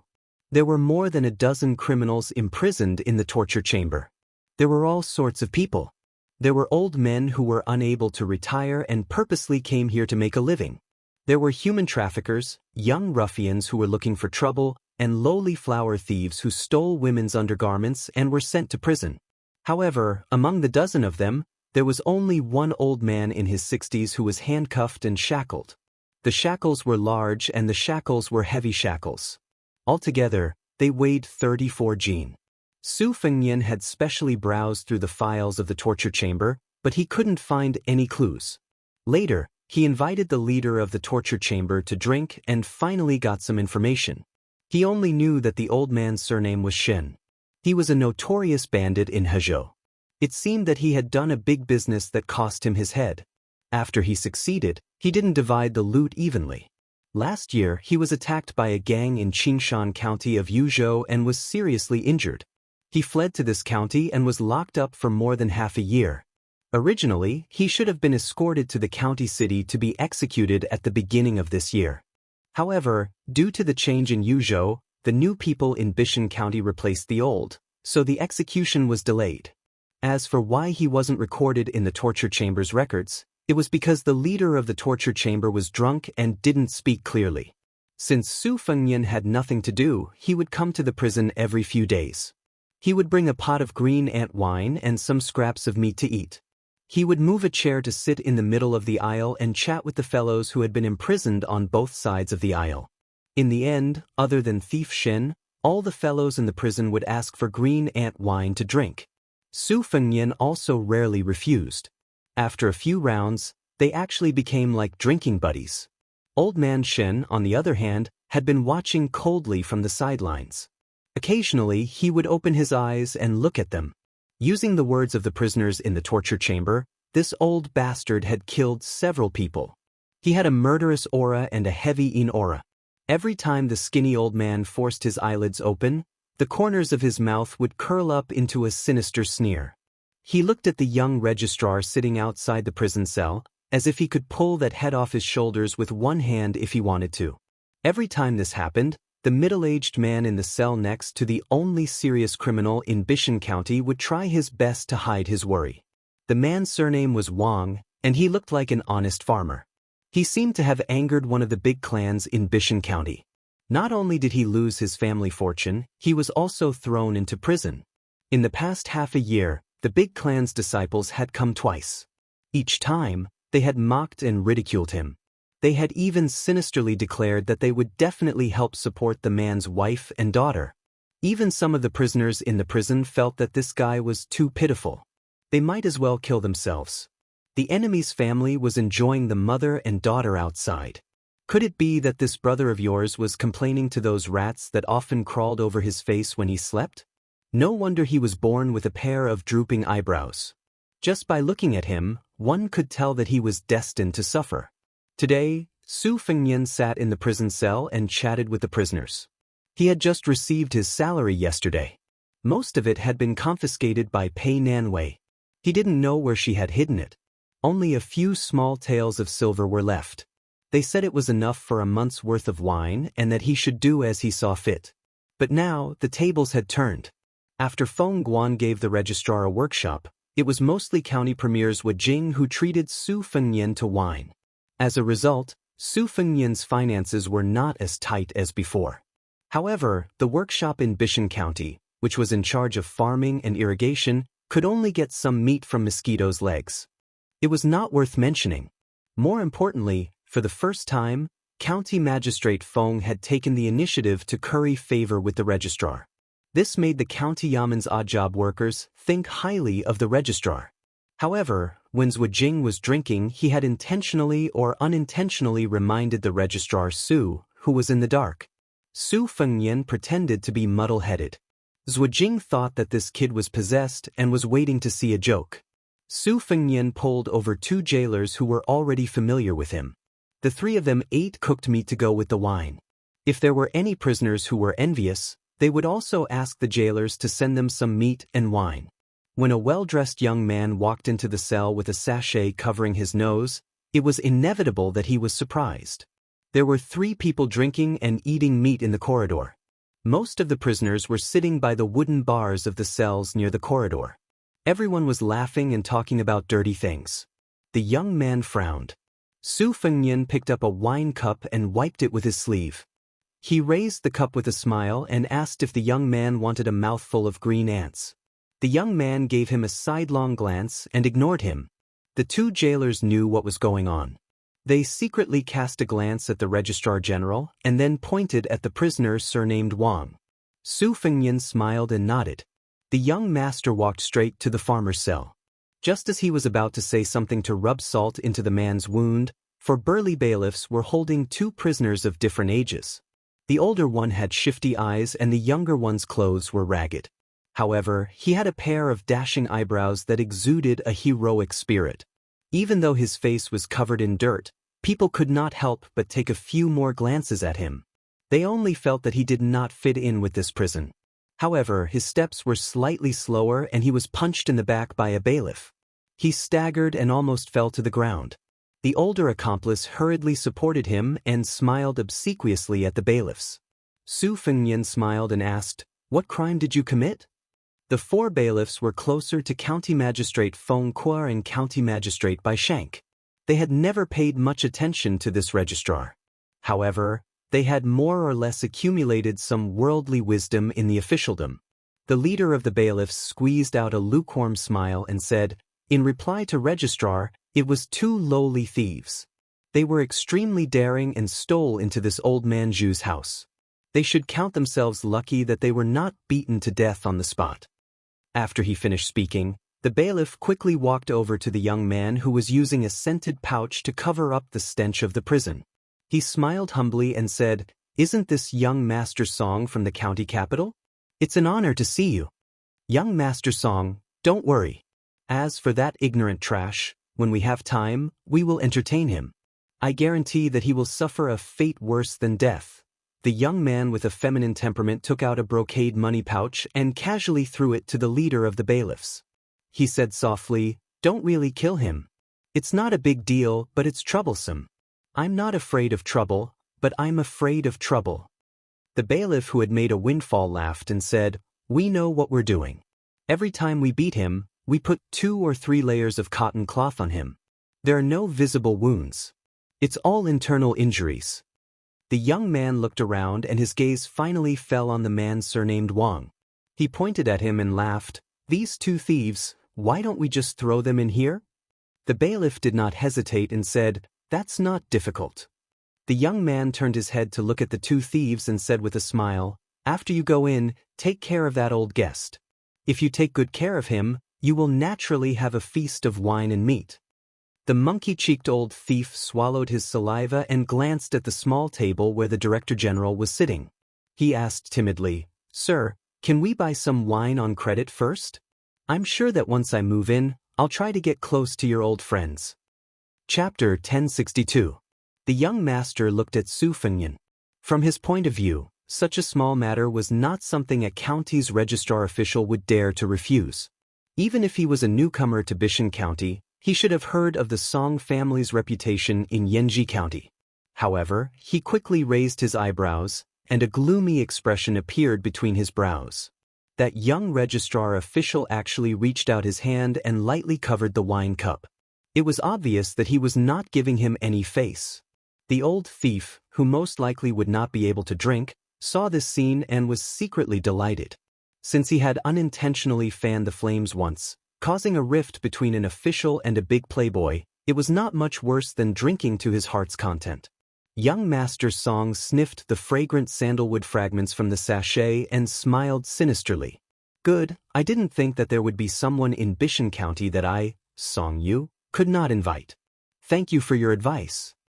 The middle-aged man surnamed Wang, who had never tried to strike up a conversation with Su Fengnian, raised his head and smiled gratefully at this registrar official who did not seem to know the rules of officialdom. Song Yu, the son of the Song family of Yanji County, directly walked out of the cell. After the bailiffs pushed the two thieves into the cell, they also left in large strides. After the registrar official offended young Master Song, he did not even bother to say goodbye. Registrar official Su, who had inadvertently made an enemy, stood up and was about to leave the cell when the old felon with the large bridle suddenly grinned and said, "Young man surnamed Su, your position as an official is quite interesting. I've drunk a few cups of your wine. Don't you mind dirtying my mouth? Come, bring me some wine." Su Fengyan was indifferent. He walked out of the cell and left the wine and meat to the jailer.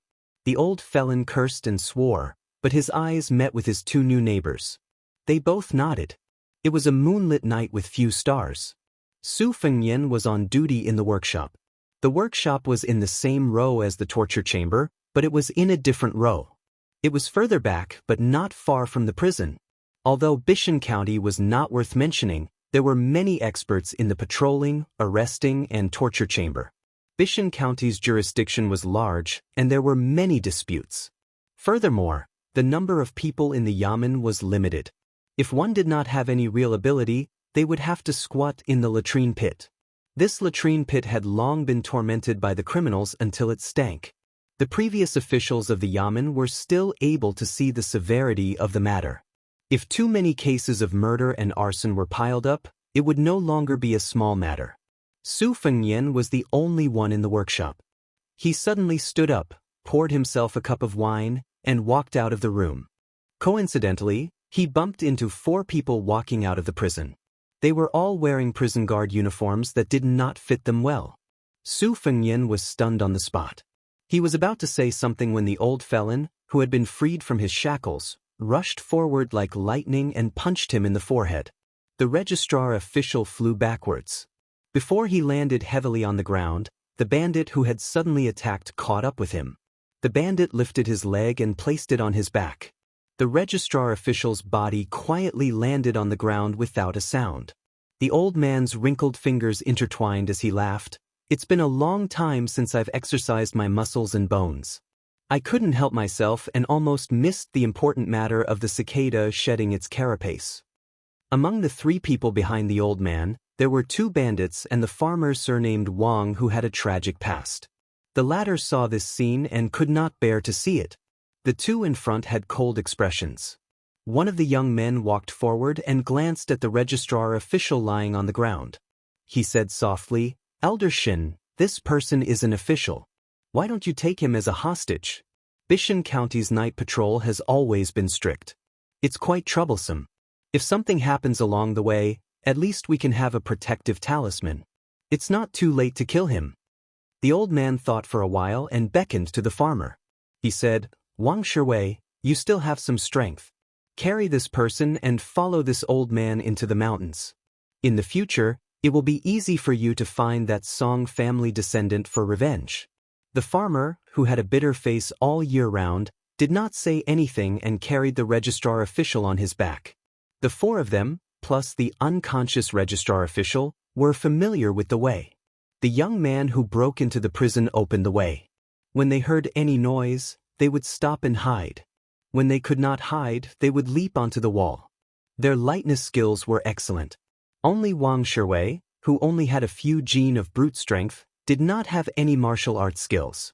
The old man with the surname Shen gently grabbed him by the shoulder and carried him up the wall. This was probably what ordinary people called leaping onto roofs and vaulting over walls. The group of people left the county office without any danger. Bishan County did not have any deep trenches or high walls. Tonight, they also did not encounter any patrols. Just like that, they easily escaped into the distance. On a secluded path, 3 men dressed in black met them. The old man stepped on the ground and landed on the back of one of the horses. There were no outsiders around. He laughed loudly and said, "Lu Yu, you and Wang Shiwei ride on the same horse. While you're at it, kill that registrar official and dump his corpse in the wilderness. Treat it as this old man's parting gift to Bishan County." The farmer plucked up his courage and said, "This registrar official is not a bad person. Senior, do you want to be merciful?" The old man sneered and said, "Whether he is a good person or not, it's hard to say. But since he is a good official, he deserves to die. Wang Shiwei, Where did you get this woman's kindness from? A dog can't change its habit of eating shit. Serves you right that your wife and daughter were bullied by those weak and powerless descendants of the big clans. If it were this old man, even if he did not have this set of skills, he would still be able to kill that sissy with the scented sachet today. The farmer was silent. He wanted to say something but stopped. Seeing the young man called Lu Yu by the old man walk over, he gritted his teeth and moved back a few steps. He seemed to have made up his mind to protect the life of the young official on his back.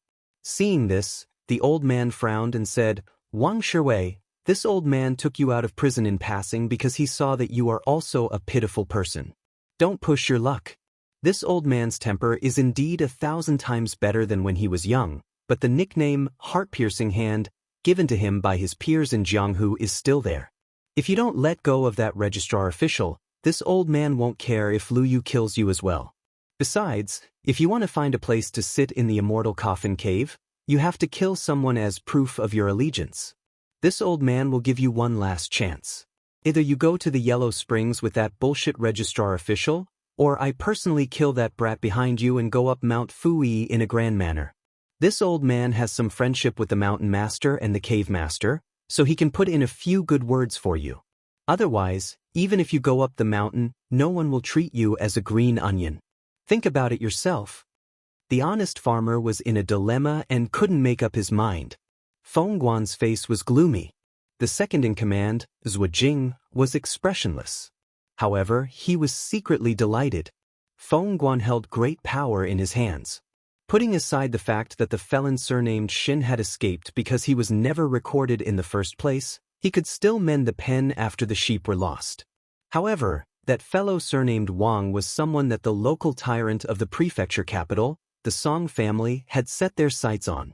Otherwise, they wouldn't have spent so much money to use the prefecture capital's prison to bring him to the tiny Bishan county. Feng Guan couldn't even handle such a small matter. How could he hope to be promoted to the prefecture capital in the future? Even if he was lucky enough to be promoted, wouldn't he be afraid that the Song family would make things difficult for him? When it rains, it pours. Zhuo Jing tilted his head slightly and stared at the red candles as thick as a baby's arm in the hall. He couldn't help but smile when he heard the servant report that Song Yu had come to visit the county yamen.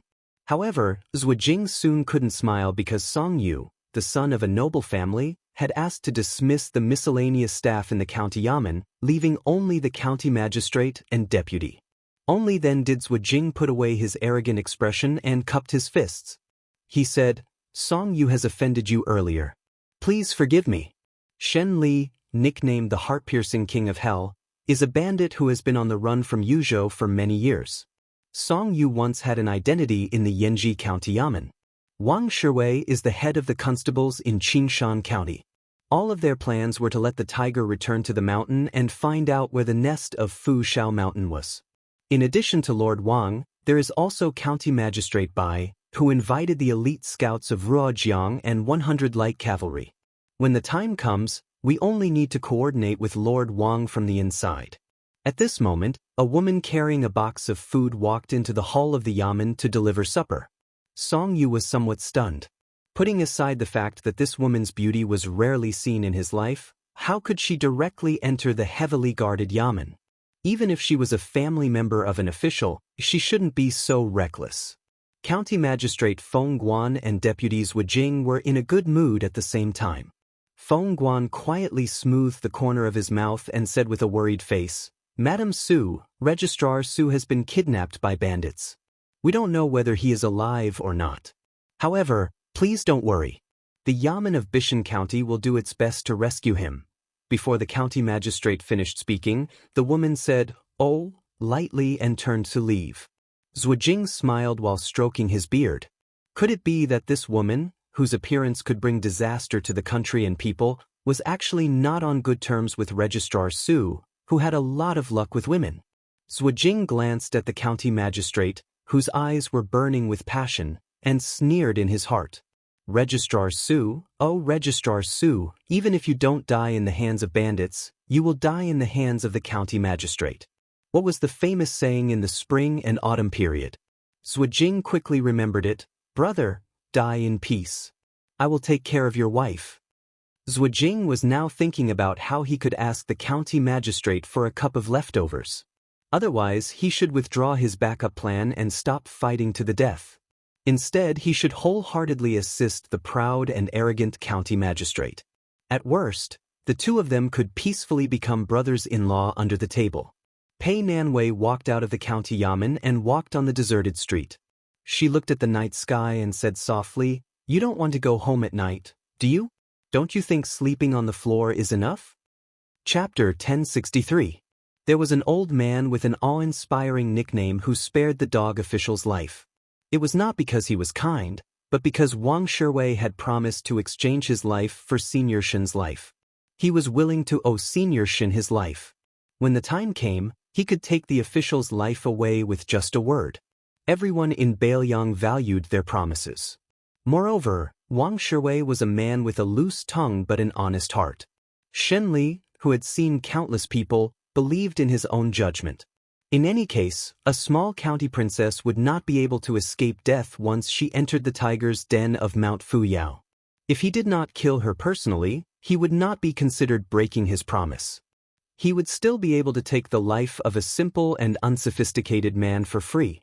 6 people rode toward Mount Fuyao in the chilly moonlight. The registrar was casually thrown onto the horse's back. Wang Shiwei did not know how to ride a horse, so he sat behind Lu Yu. Shen Li urged the horse to gallop wildly. He did not care about the poor registrar, who was jolted up and down by the horse's back. He rolled off the horse and was covered in dust.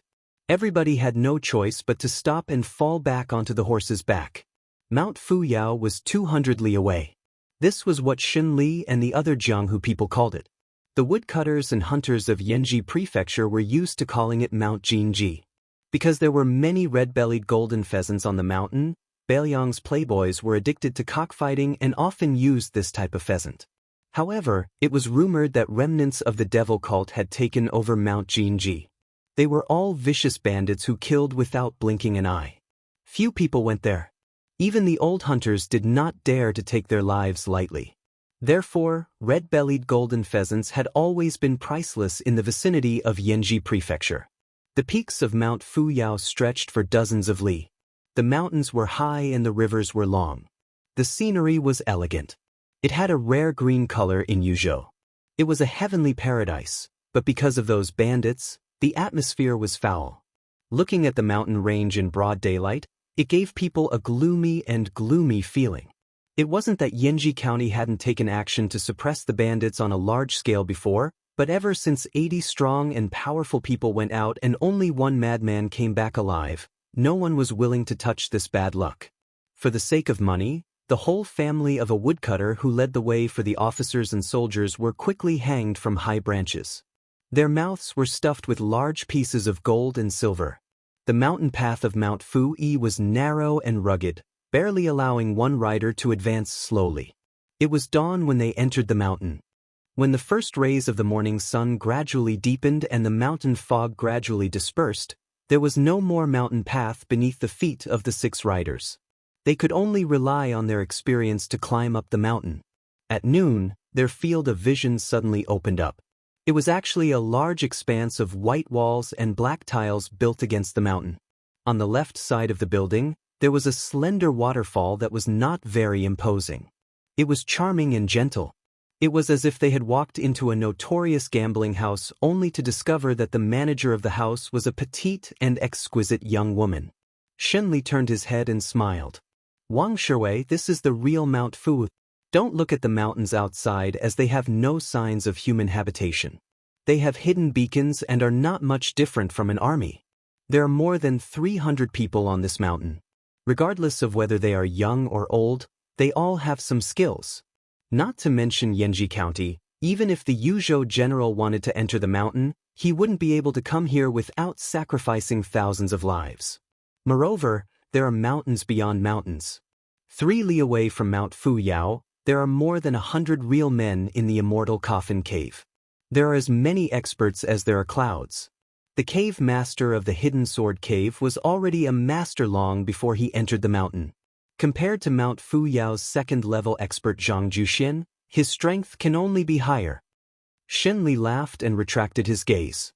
He looked up the mountain. Why am I talking to a villager like you about this? Even if you start practicing martial arts today, you won't be able to do anything. You won't be able to become an expert if you only have strength. If you want revenge, then in the future on the mountain, you'll have to tuck your tail between your legs and be a good person. After a few years, bring 20 or 30 brothers down the mountain. A tender song family disciple will naturally be easy to capture. At that time, you'll be at your mercy. There are many rough men on the mountain who like the style of men with broken sleeves. You don't have to worry about your enemy dying too comfortably. Master Registrar, this old man knows that he woke up half an hour ago. Don't pretend to be asleep. These words are meant for you. Master Registrar of Bishan County slid down from his horse and rubbed his stomach. His internal organs were probably all messed up from the jolt. His face was dispirited. Wang Shuwei also jumped down from his horse. After walking closer, he said apologetically, "Master Registrar, I'm sorry." Sinner Wang Shuwei. Without waiting for the man to finish, Master Registrar made a move to hit him. However, he quickly retracted his hand and sighed heavily. He looked at the mountain that he didn't know why it was called a talisman. He was lost in thought. Lu Yu pushed his shoulder. Master Registrar followed Wang Shuwei up the steps. The bluestone path was hidden in the shade of the trees on both sides. Even though it was noon, the summer heat wasn't heavy. As they climbed up the steps, they didn't see many whistles in the open. Shenli escaped from prison and revisited the old place. He seemed to have some sentiments. Lu Yu followed beside the old senior and whispered to each other. When they reached a pavilion halfway up the mountain, two white-clothed children holding books appeared from the side of the path. Their lips were red and their teeth were white. Behind them was a white-haired old man in white riding a yellow ox. He looked even more like an immortal. He sang loudly, riding on the back of a yellow ox, hands down facing the spring breeze. This made Wang Shuwei mistakenly think that he was an immortal who lived in seclusion in the mountains. Shenli stood at the top of the steps and exposed the old immortal master. He laughed. "Mountain Lord Wei, what's the use of pretending to be a ghost on the mountain? With this outfit, you can only deceive people outside the mountain. However, among the 10 bandits of Yuzhou, you old man Wei are ranked higher than me. Once you show yourself, you'll be chased down by hundreds of cavalrymen." The old mountain lord of Mount Fuyao sneered, "Heartrending king of Hell Shenli, how could this old man dare to be ranked with you as one of the 10 bandits of Yuzhou? You're even called king of hell. You're even scarier than a butcher. If it weren't for the fact that Brother Giant Immortal is an old acquaintance of yours and owes you, this old man wouldn't have let his disciple get involved in this muddy water in Bishan County." Shenli twisted his right wrist with 2 fingers on his left hand and laughed softly, "Wei Jin, you and I aren't any good people. We're about the same. Back then, the master of the profound sword cave didn't use his sword to tear your mouth apart. Why don't you know how to cherish it?" The old man, perhaps one of the leaders of Mount Fuyao, glanced at Registrar Su and the farmer Wang Shuwei in puzzlement. His disciple Lu Yu walked to Yellow Ox's side and roughly explained the situation. The old man nodded and then shook his head. He took the lead and rode up the mountain. The 2 white-clothed children walked with light and agile steps. It was obvious that they were also skilled in lightness skill. Being able to become the disciple of Mount Fuyao's top 3 expert, Mountain Lord Wei, their foundation and luck were certainly not bad. Su Fengyan's face was bruised and swollen. He had deliberately restrained his qi so that his body was no different from an ordinary person's. Even his breathing was no exception. After all, Wei Jin was not a real immortal. Naturally, he couldn't tell what realm this young official was in. Su Fengyan and Wang Shuwei were settled in a remote courtyard. There were even 2 middle-aged and delicate servant girls serving them. Looking at how happy they were, they should be girls who had been abducted to the mountain when they were young. It was hard to say whether they were pitiful or fortunate. After all, they could live a life of luxury on the mountain, but at the very least, they did not have to worry about food and clothing. Wang Shuwei waited for the servant girls, whose eyes were full of curiosity, to serve tea and food. He closed the door and left. This middle-aged man, who used to be one of the top bailiffs in Qingshan County, carefully walked to the window and put his ear to the window paper. When he didn't hear the slightest sound, he sat back down at the table and looked at the county magistrate who was wolfing down the food. He was about to speak when Su Fengnian grabbed a greasy chicken leg and threw it at Wang Shiwei, stopping him from speaking. He glared at him and said in exasperation, King Wang Shiwei. You caused me, a dignified county magistrate, to become a prisoner. If I can return to Bishan County, I'll skin you alive and pull out your tendons. Wang Shiwei caught the chicken leg and smiled bitterly. I hope the magistrate can leave the mountain safely. After eating and drinking to his heart's content, the magistrate picked up a bamboo stick and leisurely picked his teeth. He leaned against the back of the chair and put his feet on the table. Then he and the chair fell to the floor. Wang Shiwei suddenly turned and looked up. He saw a beautiful woman sitting on the beam with a knife on her knees. She grinned, revealing a pair of canine teeth.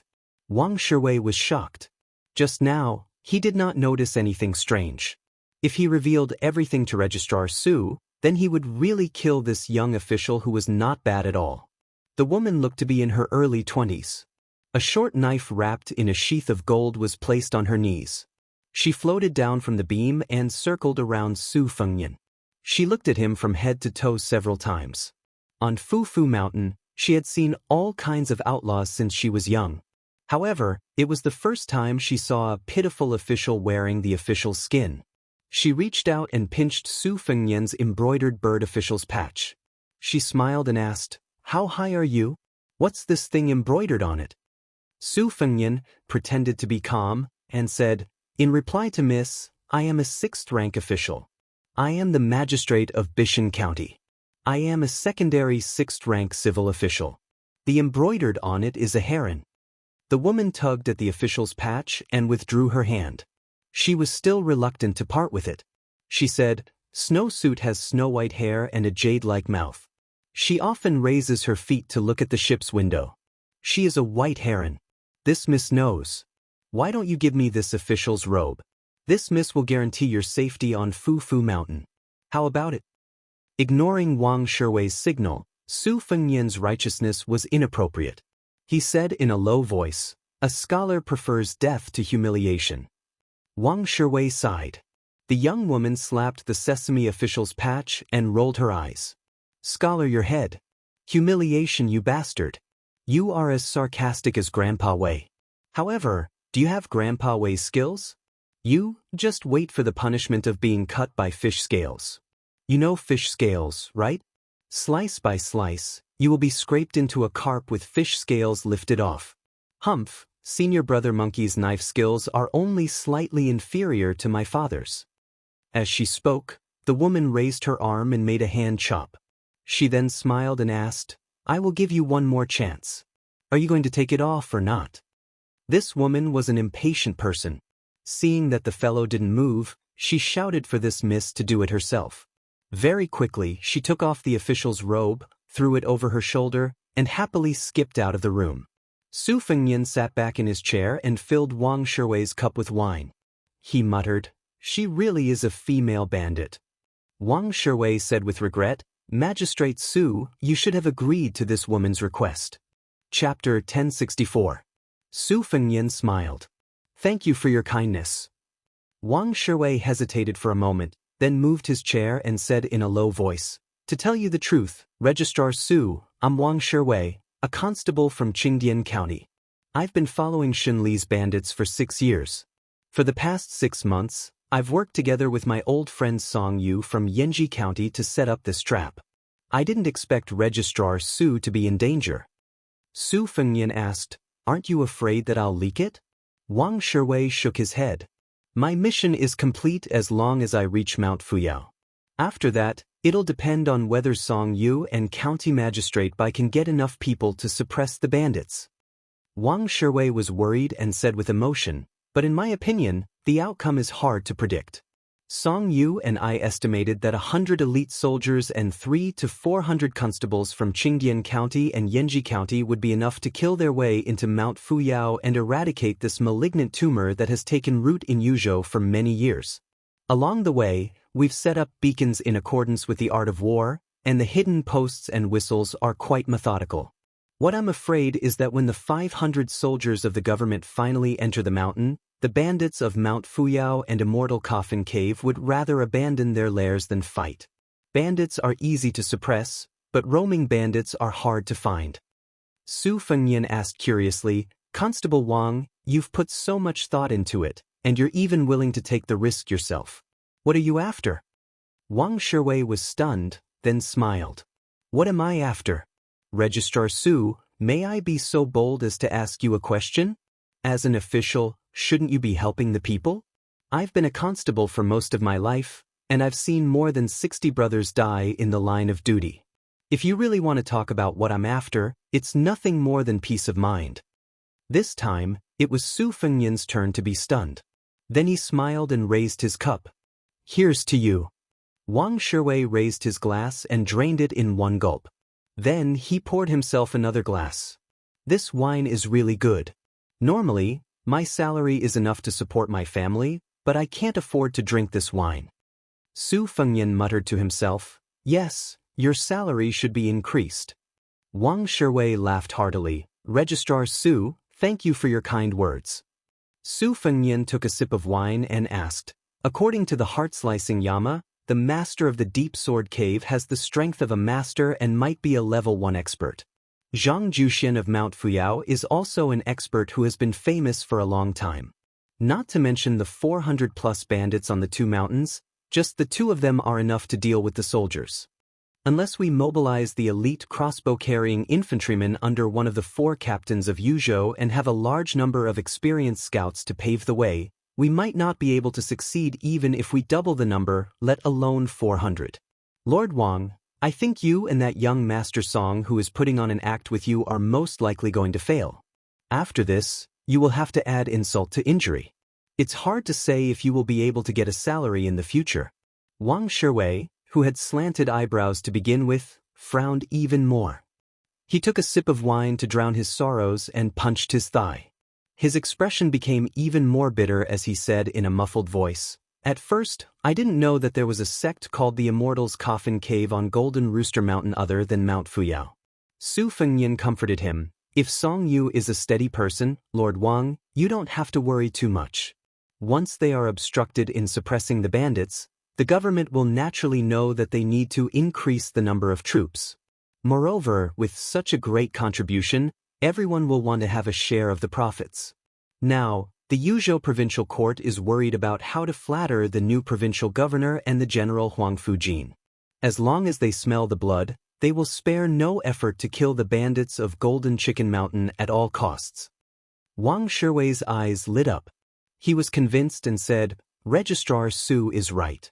I am ashamed of my inferiority. I'm not belittling myself. Although I can be considered a 3rd-level martial artist and was able to steal the position of the head of the 600 patrolmen in Qinggong County, I know myself very well. In terms of ability to be an official, I'm not even a 9th-level official. Compared to Registrar Su, the difference is like heaven and earth. Su Fengyan joked, Lord Wang, you are flattering a county magistrate who is 1 level lower than you. Did you bring a pig's head into the wrong temple? Your ability to be an official is indeed not that great. Wang Shiwei gave him a thumbs up and laughed heartily. Even his slanted eyebrows rose a little. Registrar Su, I am a boor. No matter what you want, I want to recognize you as my brother.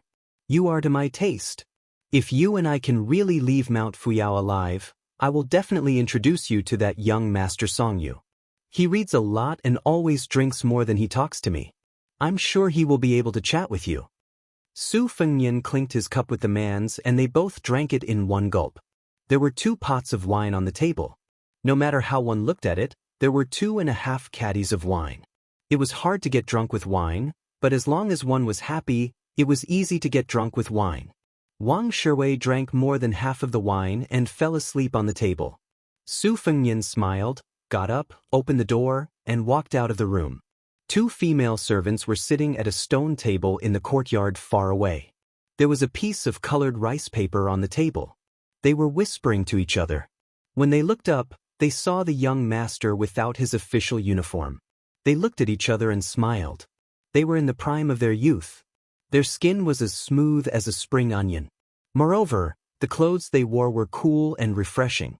Not to mention that their necks were exposed. More importantly, they could not hide the view of their soft breasts.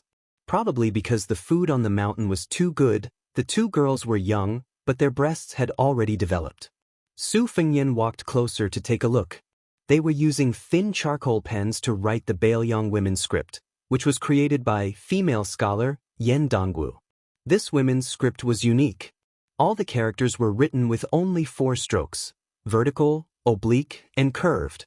After Yen Dongwu became the crown princess of the Liang dynasty, this women's script became popular all over the country. It was called Female Scholar Script. It was the same name as the Imperial College's Right Chancellor Jean Lanting's Lanting Familiar Script. Su Fengyan stretched out a finger and pressed it on the coarse rice paper. Just as he was about to decipher the characters, a burst of noisy footsteps came from outside the courtyard. The 2 servants who were polite to him hurriedly put away their charcoal pens and rice paper and stood up to greet him. A tall and sturdy young man with a saber at his side walked out of the courtyard. He stared at Su Fengyan and asked, "You are Su Qi, the prefect of Bishan County?" Su Fengyan nodded. The corner of the young man's mouth twitched. He sneered, "What a coincidence. I'm going to use you as the main dish of the celebration feast. You reek of alcohol. It seems that you've also drunk the wine of execution. Then let's go. If your legs are weak, let the 2 girls in the courtyard help you there. I'm easy to talk to. On the way there, you can take advantage of them as much as you want. As long as you don't stop, there's no harm in taking off their clothes and touching them." The 2 servant girls' faces were pale. They lowered their heads, not daring to look at the infamous young saber wielder on Talisman Mountain. Su Fengyan asked an unnecessary question, "Can't I just not die?" Chapter 1065. Behind the young man were several other retainers who also carried sabers. Their appearances matched their statuses, and they all looked fierce and fiendish. If they were in a small place, just based on their physique and appearance, they would be fighters that small sects and clans would fight over. After all, a fight in a small place relied on words and not fists. Being able to convince others with one's gaze was the best way to subdue them without a fight. The young man shook his chin. Without saying anything, a tall retainer with his sleeves rolled up to his shoulders stepped forward and grabbed Su Fengyan's shoulder. Just as the brawny man was about to teach this weak scholar a lesson, he heard a delicate shout from behind him. "Tai Tu, stop!"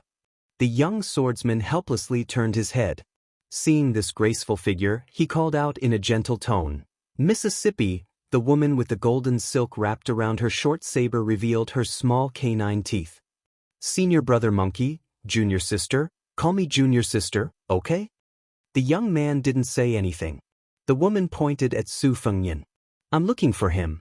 Don't kill him yet." A golden-haired monkey scuttled onto the young swordsman's shoulder.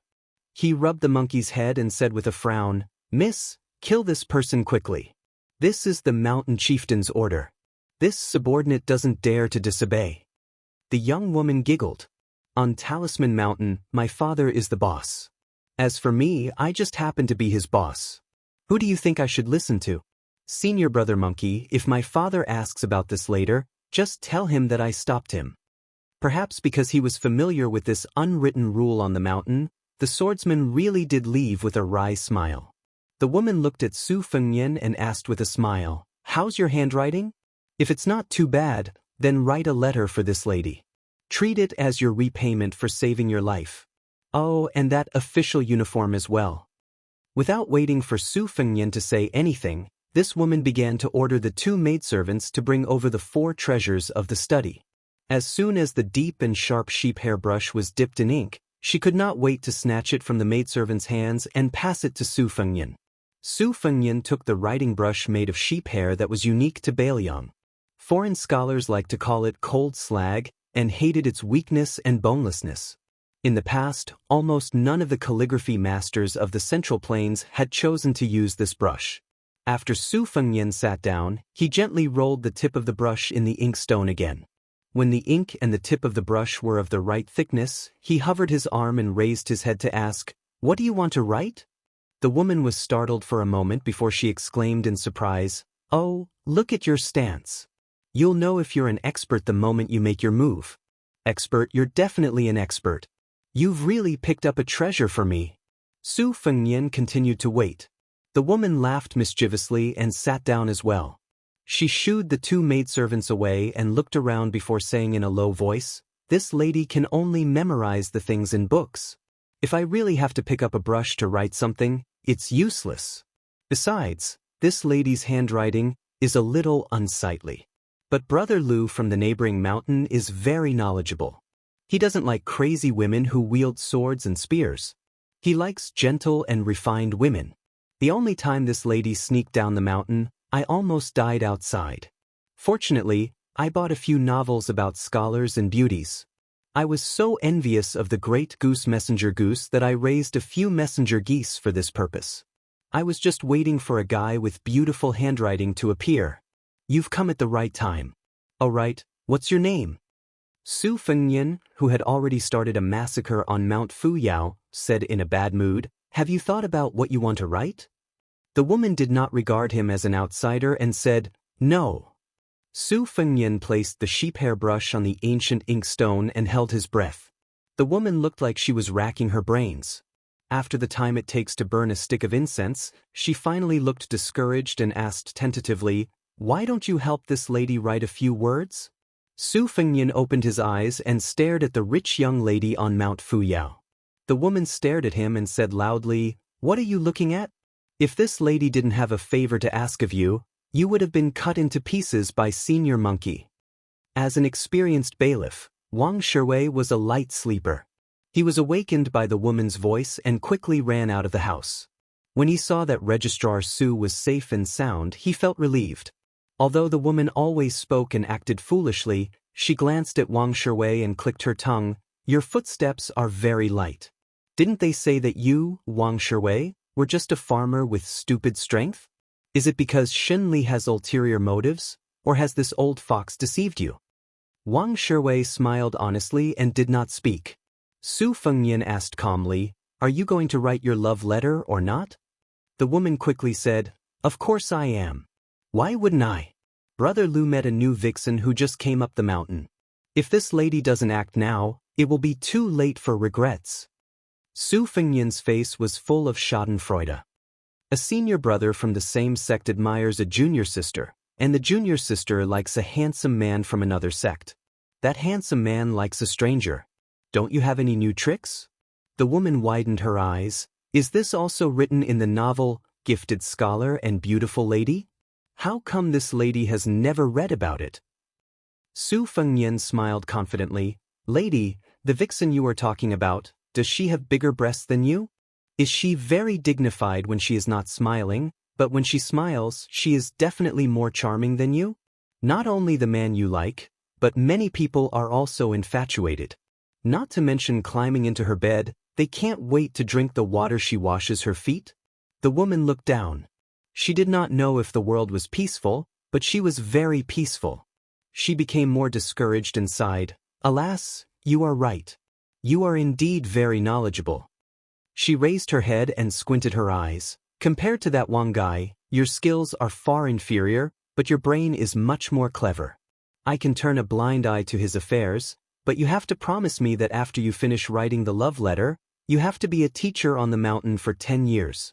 After 10 years, it's up to you whether you want to stay on the mountain or leave the mountain. What do you think?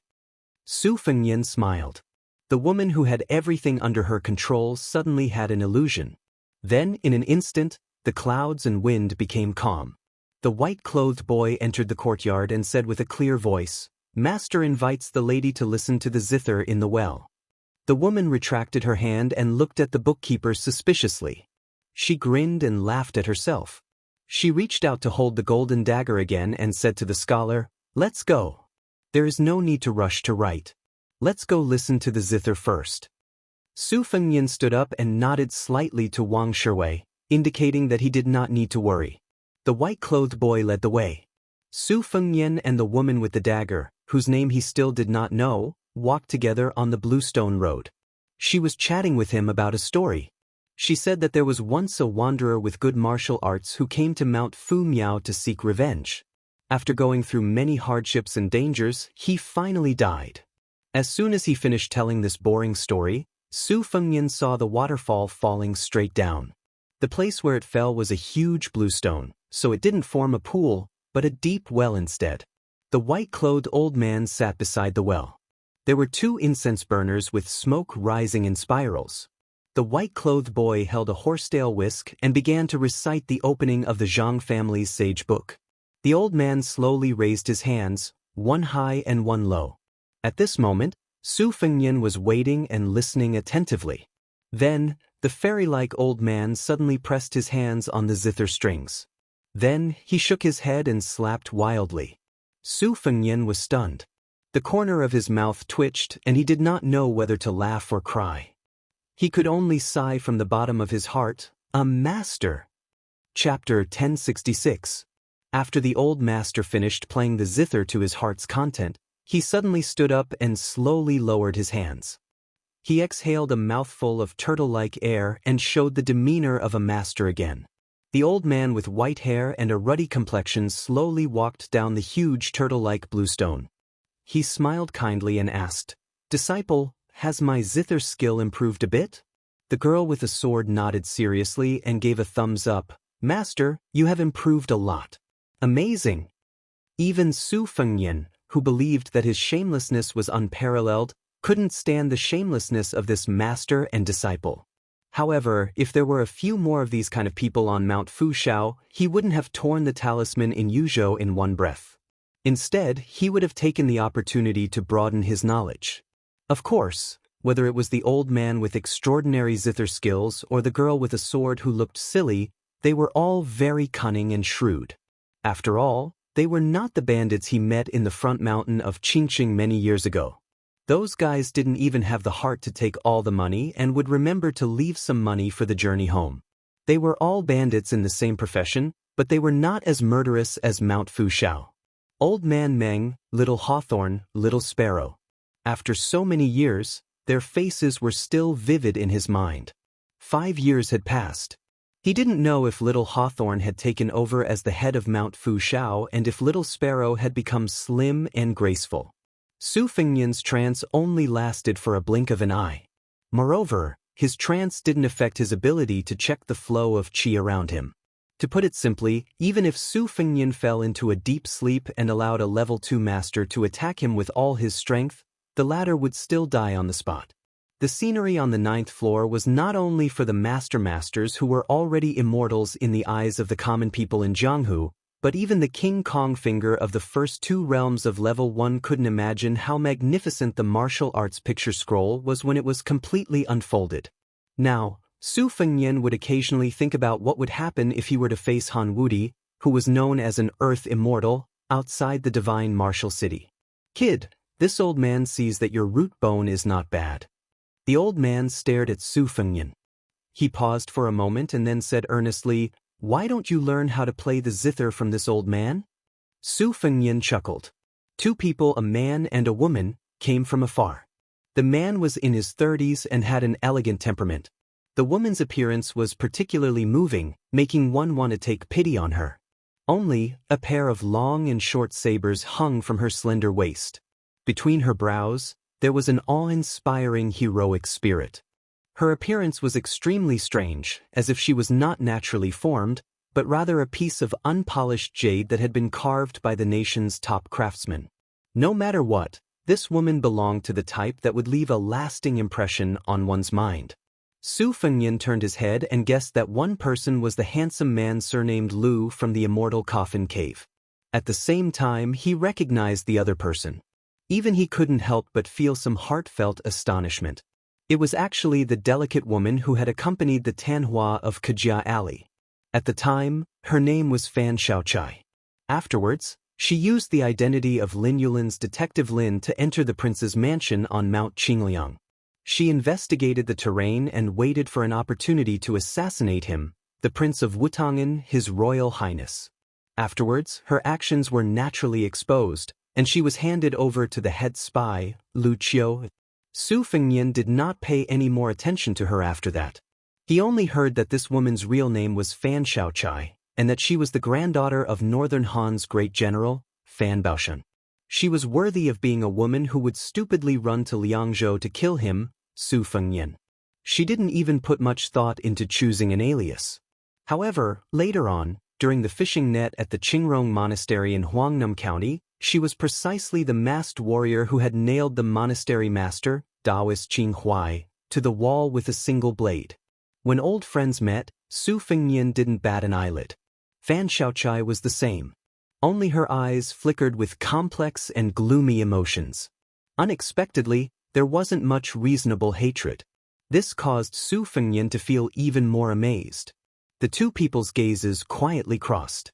The elegant scholar had already opened his mouth and respectfully said to the old man, "Disciple of the immortal coffin cave, Lu Haya, pays respects to immortal Master Wei." The old man nodded his head, his attention remaining on Fan Xiaochai. He got straight to the point and asked, "Lu Haya, this young lady is the wondrous woman that the master of your sinking sword cave favored. She is already so old, yet in the end she doesn't even care about her face anymore. She begged her to abandon the blade and practice the sword, insisting on taking her as a closed-door disciple?" Lu Haya smiled gently and replied, "Lu Haya does not dare to comment on how my revered teacher haggles. However, perhaps immortal Master Wei does not know this, but Miss Fan was originally the granddaughter of Northern Han's #1 general, Great General Fan. She was stranded among the commoners. By chance, a hermit senior of the Wulin took a liking to her innate talent and taught her blade techniques." The old man impatiently waved his hand and said, "This old man is meaningless to talk about." Back then, this old man was Gu Jiantong's lackey, not a former subordinate of Bailiang. Northern Han was massacred by the Su people. "If you want revenge, you can't look for this old man." Lu Haya smiled but did not speak. The young woman who had entered the immortal's coffin cave not long ago narrowed her eyes, filled with killing intent. Despite her young age, she seemed to possess the magnificent aura of a junior grandmaster. The old man laughed self-deprecatingly, replying with embarrassment, "If we were to ask this old man for a weapon, it would be barely acceptable. After all, this old man's blade and sword are somewhat related to the Fan family of Northern Han. Fortunately, they are both on the new martial arts review's weapon list. The sparrowtail blade is the 16th most famous blade, renowned for its unparalleled sharpness. The rusted copper sword is the 12th most famous blade, unconventional and exceptionally blunt. The daughter of the mountain lord of Mount Fuxiao lightly tapped the hilt of the golden threaded saber with her index finger. Smiling brilliantly, she said, "Oh, you've come to other people's territory to act wildly. How would this young lady know that the master of the sinking sword cave does not have such ability?" Back then, when Yuqi and the 36 swords of the sinking sword cave fought at Mount Fuxiao, weren't they equally matched? The master does not stand out, but the disciple is jumping around quite fiercely. Fan Xiaochai calmly replied, "Is Mi Fengjie worthy of being my master?" Encountering a love rival in her own territory, the woman with the golden threaded saber suddenly gripped the hilt of her saber, as if she was about to draw it out and fight. It was as if whoever won would be able to take young Master Lu home. The disciple of Mi Fengjie of the sinking sword cave, Lu Haya, was clearly somewhat embarrassed, coughing a few times. The old man called Wei Jin by Shunli smiled playfully. "The youngest daughter of the Fan family, with great difficulty, has ascended to the second-level realm. Since you have not yet stabilized, you should not rashly fight to the death with others. If you do not listen to the advice of your elders, you will easily suffer losses." Fan Xiaochai's expression was cold. Can realms be eaten? Chapter 1067. Su Fengyan had a whole new level of respect for Fan Xiaochai. Looking down from above, he could see that Fan Xiaochai's qi was still inferior to his senior Wei Jin's. However, this courage to fight for survival from the jaws of death was enough to make many experts who feared death more and more as their realms climbed feel ashamed of their inferiority. Su Fengyan had put his life on the line many times, but it was not a small number either.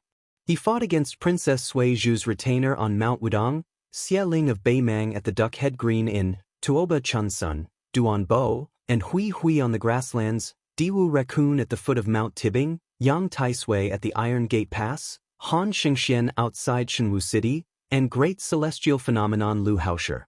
There were victories and losses, but every opponent's realms were undoubtedly higher than Su Fengnian's.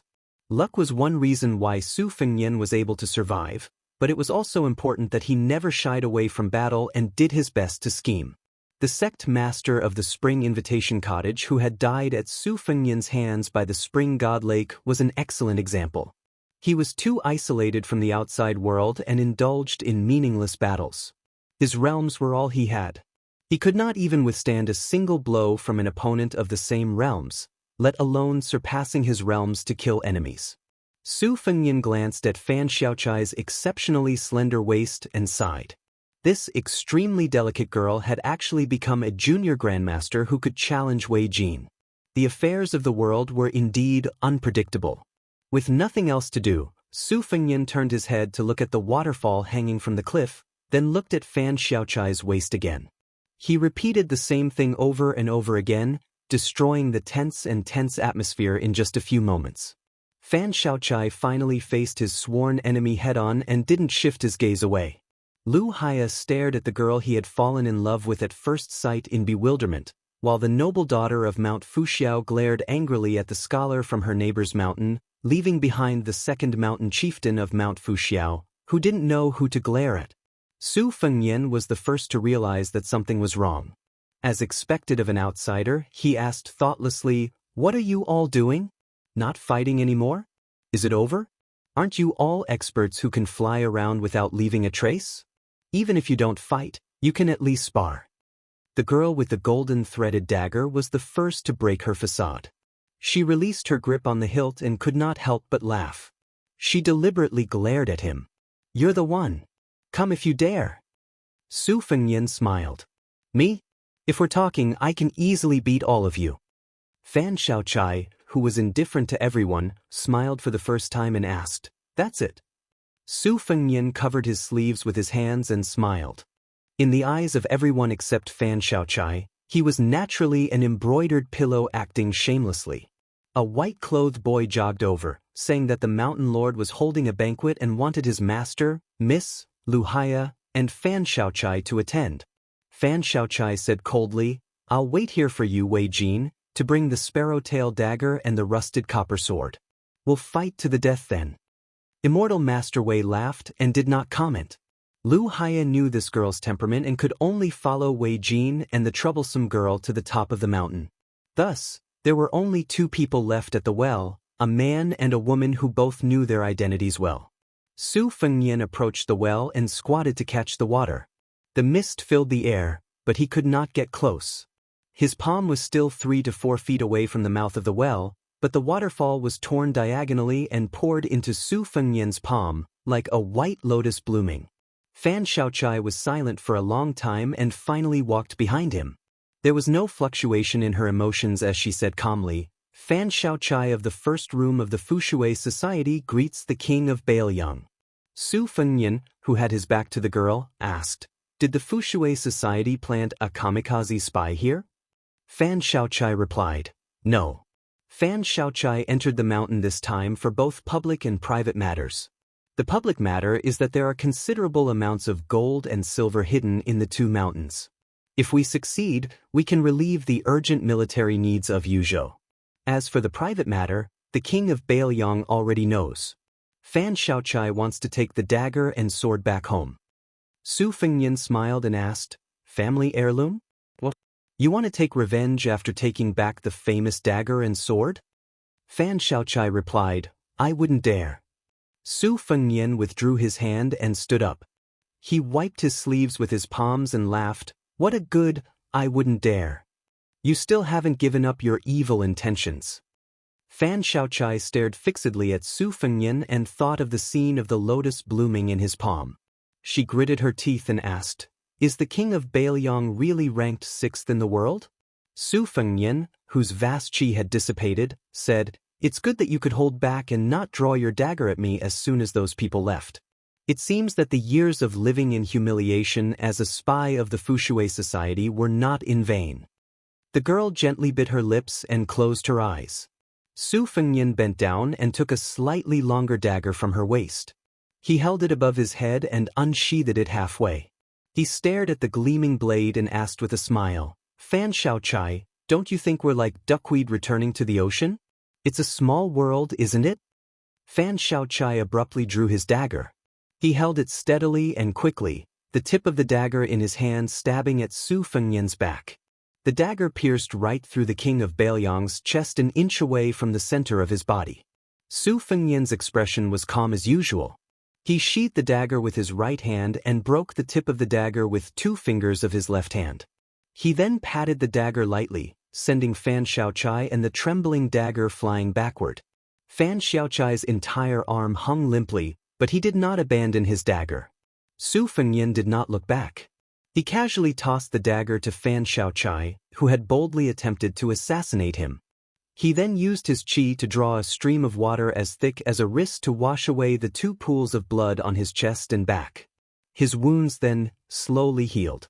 After doing all this, Su Fengnian turned around and asked with a smile, "It doesn't feel good, does it? It wasn't easy to muster up the courage to die together with the enemy, but in the end, you still couldn't kill your enemy. I had the same experience when I faced someone with the surname Lu. However, you're definitely luckier than me. There will be plenty of opportunities like this in the future. You can come and try it with me every time you make a breakthrough. However, before you make a move, be a loyalist of the Furishui Society and treat it as a business deal between us." Fan Xiaochai asked a question that seemed to be out of place. "Are you suffering from qi deviation?" Su Fengnian ignored him and said with a smile, "The last time I saw you, I felt that your waist was so thin that it couldn't be any thinner. At that time, I was worried that you would break your waist every time you walked." Fan Xiaochai smiled sweetly. "It seems that you haven't gone mad. It's just that you've changed from His Royal Highness to King of Bailiang." Su Fengnian suddenly stretched out a palm and pressed down. Fan Xiaochai felt as if a mountain was pressing down on her. She went from kneeling to prostrating herself on the ground in an instant. All the qi in her veins suddenly stagnated. Ordinary people would never have the opportunity to experience such bone-piercing pain in their entire lives. The woman raised her head with all her might. Her eyes were obscure. Not only did they reveal a bone-piercing hatred, but there was also something more. The corners of her mouth were actually curled up in a complicated smile that seemed to contain both extreme pain and extreme pleasure. Su Fengnian said softly, "You've gone mad." Fan Xiaochai crawled forward 1 foot at a time. It was so similar that they were cut from the same cloth. Su Fengnian was in a daze. He sat on the edge of the stone and quietly waited for the woman to crawl to his feet. "Inform the spy responsible for communicating with you outside the mountain. Have Huangfu Shi mobilize 100 crossbowmen and 1,000 armored soldiers to follow behind Song Yubai's army. If there's no movement from Bishan district in half an hour, enter the mountain on your own." Fan Xiaochai seemed to be crying and laughing at the same time. Her internal organs were in turmoil. The woman stretched out a hand with great difficulty and grabbed one of his boots.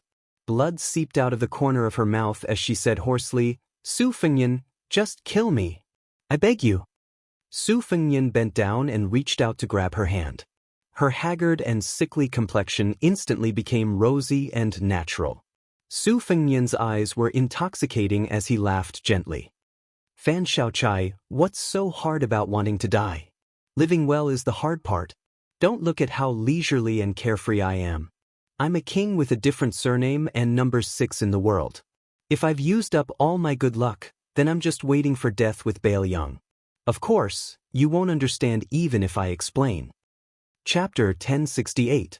Lu Haya left the banquet, which had been the same as always. There was still nothing new about it. Without the presence of dragons and snakes, drinking and eating big bowls of wine and meat would be a disgrace. The so-called banquet of Mount Fuyao was nothing more than 1,000 cuts of fish scales or the punishment of big and small sandalwood. In Lu Haya's eyes, it was a surprise at first, but as time passed, it was not as good as the simple tea and wine of the gentleman. At the banquet just now, the executioner was Shunli, who had returned to the Jianghu. It was the young bladesman squatting on the shoulder monkey's specialty. Their techniques were similar, the only difference being that one used his hands while the other wielded the blade. No one in Mount Fuyao was worried about this prison break. As for the Bishan County magistrate, whose name no one remembered, he was not even worth mentioning. Lu Haya could do nothing about it. After all, Mount Fuyao and the Immortal Coffin Cave did not have a hierarchy. There was no need to talk about who could order who around. Both sides had more or less the same number of first-rate experts, and their overall battle strength was about the same. The reason they had been able to live in peace for more than 10 years was because of their master Mei Fengjie and Zhang Juxian. Lu Haya did not like Zhang Juxian's only daughter, Zhang Xianxia, but he did not dislike her either. If he could marry her casually, Lu Haya would not mind having such a clever girl to warm his bed. However, she was Zhang Juxian's sweetheart. Lu Haya was focused on martial arts and wanted to reach the top of the Jianghu. He did not have the energy to deal with the worldly affairs of Mount Fuyao. Among the few ranked leaders of Mount Fuyao, there were not many who were easy to deal with. Marrying her would be the same as hugging a huge hornet's nest. Perhaps even the hard work he had done in the Immortal Coffin Cave all these years would be destroyed in a single day. Lu Haya walked through the narrow alleyway that was only wide enough for two people to walk side by side. Sunlight poured down from above, drawing a clear line on the walls of the alleyway. Behind him was the girl with the special name. Unsurprisingly, there was a pair of lonely eyes staring at her from afar. Lu Haya thought of his own situation and laughed self-deprecatingly. Wasn't he also oblivious to the situation? Even if Fan Xiaochai's looks were outstanding, he shouldn't have been so infatuated with her. However, every time he saw her slender waist with two sabers hanging from it, he couldn't help but want to take off her extra sabers and her extra clothes, leaving only that smooth curved waist. It would be best if she could bask in the moonlight. It would definitely be very beautiful. If she took off all her clothes, leaving only a pair of embroidered shoes, wouldn't she be even more beautiful? Lu Haya narrowed his eyes. His breathing quickened uncontrollably. He clenched his fists so tightly that his fingers dug into his palms. Only then did he regain his senses. When he left the banquet, the steward on the mountain said that Miss Chai had already moved into the Emerald Pistol Courtyard. Lu Haya did not know why she would go back on her word and not wait for Wei Jin to bring the sparrow-tail blade and the rusted copper sword to the falling well for a battle. Was she afraid? Lu Haya did not believe it. If she was afraid of death, she would not have entered the Immortal Coffin Cave alone and fought with the master of the Sinking Sword Cave for more than 60 moves. Every move was on the line and she was surrounded by danger. Lu Haya had never seen his master sword maniac so excited. It was as if an old jade craftsman had unearthed the world's most delicate piece of jade, just waiting for him, Mi Fengjie, to carve it a little. Lu Haya seemed to have heard an older martial uncle mention this girl before. She should be the legendary natural sword embryo, one that was rare in the world. Lu Haya arrived at the Emerald Pistol Courtyard. He pushed open the courtyard door and knocked on the door. A cold voice came from inside the room. "Is something the matter?" Lu Haya gently said, "Nothing." The room was silent again. Lu Haya silently left. Inside the room, it was still far from dusk. Fan Xiaochai waited until she was sure that Lu Haya had left the courtyard before lighting a candle. Then, she withdrew her qi and rolled up her sleeves. One snow-white arm rested on the table while the other held the red candle. Drop by drop, the melted candlelight fell on her arm where the black hair was clearly visible. One red and one green. After the candlelight fell, it slowly cooled and then slowly condensed. Fan Xiaochai, who had temporarily withdrawn her qi, was not even as strong as an ordinary woman because her skin was more sensitive and fragile. However, she endured the heat with an expressionless face. She even seemed dissatisfied. She pulled open her collar and raised the red candle, dripping it on the smooth inner curve of her chest. Only then did she let out a long and faint moan. She leaned back in her chair. Fan Xiaochai stretched her neck and subconsciously turned her head. In a daze, she saw the figure that she had dreamed of personally cutting into 1,000 pieces. The woman narrowed her eyes. When a new drop of candlelight fell on the full curve of her chest, when she tilted her head to look at that hazy face, she suddenly felt a great joy that she had never felt before. It was like the first time someone had pierced their palm with a sword after they had picked up a knife. It was an unforgettable pain, but at the same time, it was a strange but equally profound pleasure. At this moment, Fan Xiaochai did not think about whether she wanted to die or live. She only thought about this figure, the way he could watch her humiliate herself. Fan Xiaochai's delicate body suddenly trembled violently. Her slender legs under the table suddenly straightened, and the figure in her line of sight became increasingly blurry. Fan Xiaochai closed her eyes and gasped for breath. The half-burned red candle in her hand fell to the ground. She felt that the figure should have disappeared the moment she opened her eyes. However, a voice exploded in her ears like thunder. Since you can't figure out whether you deserve to die or live, why don't you just slack off and think about it until you go crazy? Fan Xiaochai was jolted awake. She immediately recovered her qi flow and smoothed out her curled sleeves, covering her collar to cover her long exposed body. She stood up and took a few steps back. After she calmed herself down, she felt as if she had been struck by lightning. She widened her misty and alluring eyes. You can really mentally travel out of your body? Su Fengyan leisurely sat down on the chair and sneered. Is it strange that I can mentally travel out of my body? Isn't it even more strange that you're not willing to stop your seductive behavior even though you're clearly looking at me? Fan Xiaochai turned her head slightly and averted her gaze. Chapter 1069. Su Fengyan, who had truly achieved the state of harmony between heaven and man in the Taoist scriptures, continued with a smile. Come, continue. Do it again. Isn't it said that there are only exhausted cows and no ruined fields? Fan Xiaochai was so angry that he was trembling all over. Su Fengyan added fuel to the fire. Finished so quickly? Fan Xiaochai's face turned from white to green, like a piece of green jade with a white background. Su Fengyan suddenly put a finger to his lips. Fan Xiaochai was, after all, a top spy of the Fushui society. She quickly focused on the door. The woman in the courtyard came and went. Fan Xiaochai could tell from the sound of her footsteps that it was the muddle-headed Zhang Shanshan. By the time Fan Xiaochai looked away, the out-of-body person had already come back to his senses. There was still about an hour before dawn. Fan Xiaochai, who hadn't slept a wink, reached out to grab the twin sabers under his pillow. As the footsteps in the courtyard drew closer, he heard a knock on the door. Fan Xiaochai asked calmly, "What is it?" After the uninvited guest knocked on the door, there was no more movement. Fan Xiaochai got out of bed, put on his boots, hung his twin sabers, and opened the door. He was confused to see the figure squatting on the steps. Su Fengyan said softly, "Come with me." Fan Xiaochai had no objections. The two of them began to climb the mountain together. Perhaps it was because it was too early this time, or perhaps Su Fengyan was not familiar with the terrain and had taken a few unnecessary detours. In any case, the two of them did not reach the peak of Mount Fuyao to see the most brilliant sunrise from the best viewing point. Fan Xiaochai wanted to laugh, but he couldn't, so he followed silently behind the figure. Su Fengyan simply stopped and stood half a kilometer away from the peak of the mountain.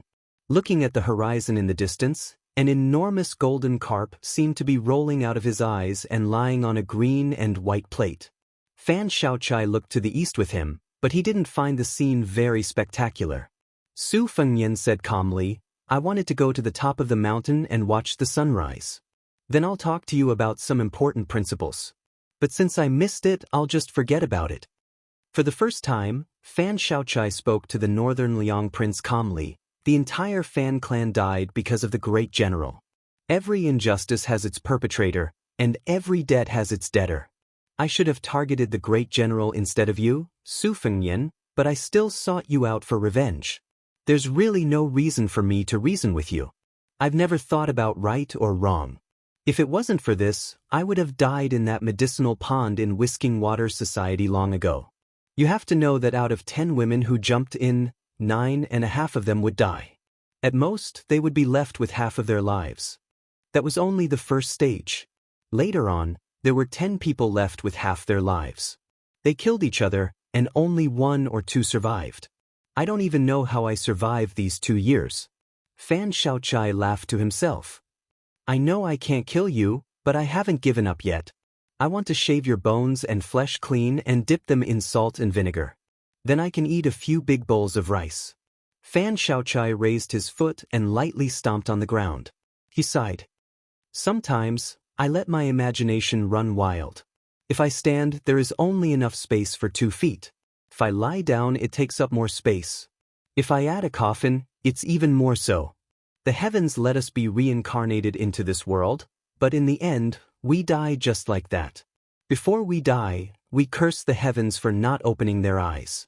Aren't we afraid of reincarnating into the wrong body? Since there is no hope in this life, we can't bring disaster to the next." Fan Xiaochai turned his head and asked, "Did I say too much? It's probably a bad habit from reading too many books. No wonder when I kill people, I like to torture them while talking." Su Fengnian was silent for a moment. Then he said seriously, "I still have a lot of candles in my room." Fan Xiaochai's cheeks immediately flushed red, just like the red candles that dripped down yesterday. Soon, everyone on Mount Fui knew that there was a young county magistrate who was not afraid of death and spent his days wandering around the mountain. It wasn't that no bandits found him an eyesore and wanted to reward him with a knife in an alley. However, the first man who had such an idea and put it into action mysteriously lost his head when he drew his knife. When the registrar walked out of the alley, the bloody head rolled down the ground and touched his heel. Soon after, several men heard the grievous news.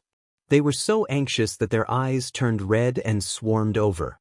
2 of them were cut in half by a woman from the outer mountains. Zhang Jushen, Wei Jin, and a few other big shots finally arrived. They didn't explain the inside story. Outsiders only knew that immortal Master Wei, in a fit of rage, had agreed to a life and death duel with the female devil surnamed Fan in half a day. However, during this time, no one was allowed to assassinate the registrar official. Thus, rumors and slanders spread. Some people said that the young county magistrate was the demoness lover and that for her, he was willing to give up his future and enter the mountain to be a pair of lovebirds. Some said that the demoness and the registrar were childhood sweethearts and that she was a direct disciple of a first-rate gang in Bailiang. When she learned that her lover with a bright future had been kidnapped to Mount Fui, she killed her way here in a fit of anger. Some even said that the 2 were long-lost siblings and so on. In short, there were all kinds of strange rumors. There was no most bizarre, only more bizarre. As the life and death battle approached, Mount Fui looked at the young registrar as if they were looking at a dead man. At dawn, Su Fengnian walked alone to the top of the mountain. The wind and rain were dark, and the morning sun was nowhere to be seen. Su Fengnian had been greatly disappointed by the outcome of the battle with the Fu Ding army. He wondered if there would be any surprises this time. Su Fengnian suddenly remembered Fan Xiaochai's little action when he was climbing the mountain that day. He imitated him and stamped his feet.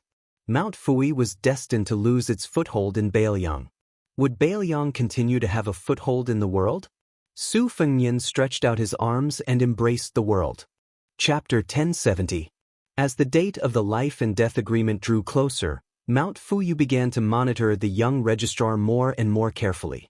Perhaps it was because Fan Xiaochai was not a registered disciple of the immortal coffin cave, so he did not get involved in this mess. Even Lu Haya was called back. However, just as everyone on Mount Fuyu thought that the demoness had been abandoned, the mountain lord of the immortal coffin cave, Mi Fengjie, openly ascended the mountain. Although there were no other experts besides his proud disciple Lu Haya, no one dared to lower their guard. This was because Mi Fengjie was carrying a sword, like an old horse carrying a heavy load. This was because Mi Fengjie had too many swords on his back, no less than 30 of them. At that time, Su Fengnian was squatting on the stone steps of the mountain gate with a few mischievous youths, chatting about the gaudy world outside the mountain in exchange for some red-bellied golden pheasants that they had caught. They were talking about the pros and cons of the courtesans of the 2 prefectures of Liang and Ling, about whose breasts were so tight that not even a drop of water could leak out, whose buttocks could hold more objects when raised. 5 or 6 of the youths were startled by the conversation and began to compare them to the attractive older sisters and aunts on the mountain. They had a rough idea of who they were and then secretly smiled. The youths of the bandits did not have much of a bad impression of this man who was an official. When he talked dirty and bragged, he was just like the elders on the mountain. Someone advised him to settle down and become a bandit. When Su Fengyan saw Mi Fengjie, the hunchbacked old man who had been carrying a sword for more than 40 years was raising his head to wipe his sweat. He stopped walking, shook his back, and reached out to push the ancient swords back to their original positions. The ordinary-looking old man and Su Fengyan looked at each other coldly. Lu Haya whispered something to his master.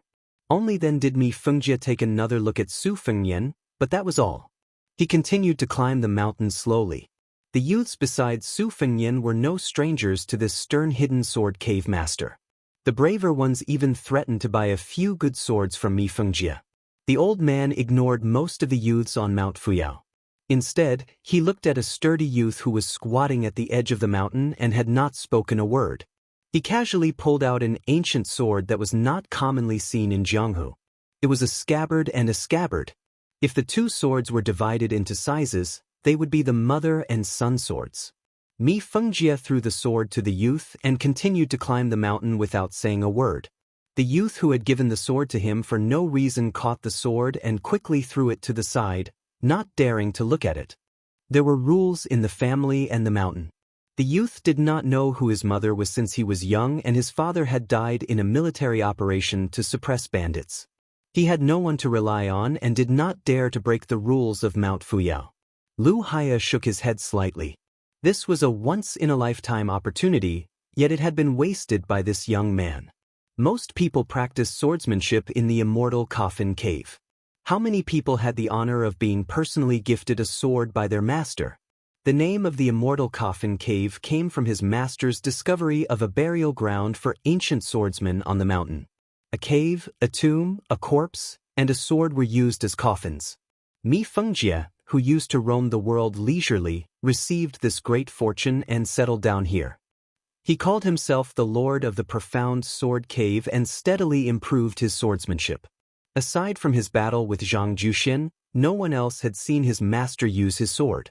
Other than going into seclusion to comprehend swordsmanship, every time he came out of seclusion, he would only verbally instruct the younger generation in swordsmanship.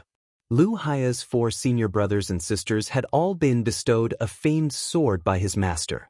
Only he had received 3. However, compared to Fan Shaochai, Lu Haya was still far behind.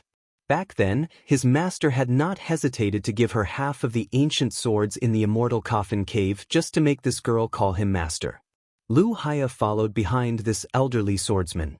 Sometimes, he would wonder, if this lord of the profound sword cave was willing to come out of seclusion, would he be the legendary sword immortal of Jianghu? Would he be the earth immortal who overlooked the Jianghu? Mi Fengjie frowned and once again stopped in his tracks. He saw Zhang Juxian, whose aptitude was not worth mentioning, coming down from the mountain to welcome him. The bullshit immortal Master Wei Jin also came with his companions. Behind them, there were even elites. With such a large force, was Mount Fuyao going to bully him with numbers? Mi Fengjie smiled lightly. Wasn't he also using his sword to bully others? If the experts of Mount Fuyao wanted to come, they would come. Thinking back to those years when he first came out of Jianghu and traveled around the martial emperor city, he happened to meet the genius swordsman of Dongyue Sword Pool, Song Yanqing, who had ascended the city with his sword. Every move he made was one move. How carefree he was. Even though he was defeated by the invincible Wang Shenji, it was still a glorious defeat.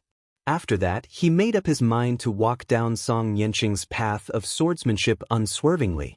He even wanted to walk further than Great Grandmaster Song.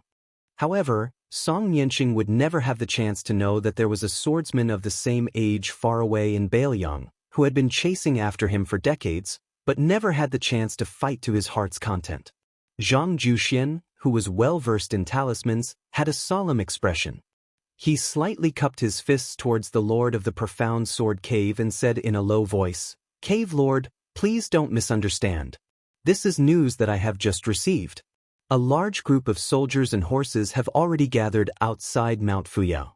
This is different from the time when there were less than 100 patrolmen who entered the mountain to fight on a small scale. This time, there are only about 90 armored elite soldiers. There are also more than 20 elite scouts who have entered the mountain in advance to investigate the terrain step by step. There are also more than 400 patrolmen from Qingan County and Yanji County following closely behind. Mi Fengjia's expression was as tranquil as an ancient well. He asked indifferently, "It's only 500 people. Mount Fuyao is so big. Is Mountain Lord Zhang worried that there won't be enough space to bury them?" Mount Fuyao's beacon had all been built by Gu Jiantang's former military officers in the Wei and Jin provinces. The old man said bitterly, "If the two sides were competing in ability, we wouldn't need to worry so much." However, since the two provinces' officials were willing to lower themselves to borrow soldiers from a military officer, and were even willing to sacrifice 400 lives to fill Mount Fuyao, they might fly into a rage out of humiliation if they fail. Even if the entire army is annihilated, perhaps even those military officers in Yuzhou who hold real power in Yuzhou will covet this fat piece of meat. When that time comes, Mount Fuyao will be restless. Cave Lord, your heavenly abode will definitely not have peaceful days to pass. The corner of the sinking sword Cave Lord's mouth was full of ridicule. Wei Jin did not show his annoyance towards Mi Fengjia's unbearably ignorant indifference. Naturally, the sinking sword Cave Lord's martial attainment was the best in Mount Fuyao, but when it came to the general situation, Wei Jin felt like he was playing the lute to a cow. However, the current situation was dangerous, so he had no choice but to patiently explain, "Cave Lord, you and I both know how powerful Baoyang's armored soldiers are. They aren't something that a few masters can contend against. At the very least, even if Mount Fuyao uses up all of its people to block the next wave of attack from a certain Yuzhou lieutenant's 1,000 armored soldiers, even the Yuzhou general, Huang Fuming, will be alarmed. It is said that this person's temperament is malicious and cruel. For the sake of an official position, he even handed over his own family to the Baoyang palace, leaving him as the sole survivor. Only then did he slowly climb up to the position of Yuzhou general. He himself comes from a wealthy family in the martial arts world, and he also holds the military authority of a province. He is well versed in methods to deal with the gangs of Jianghu.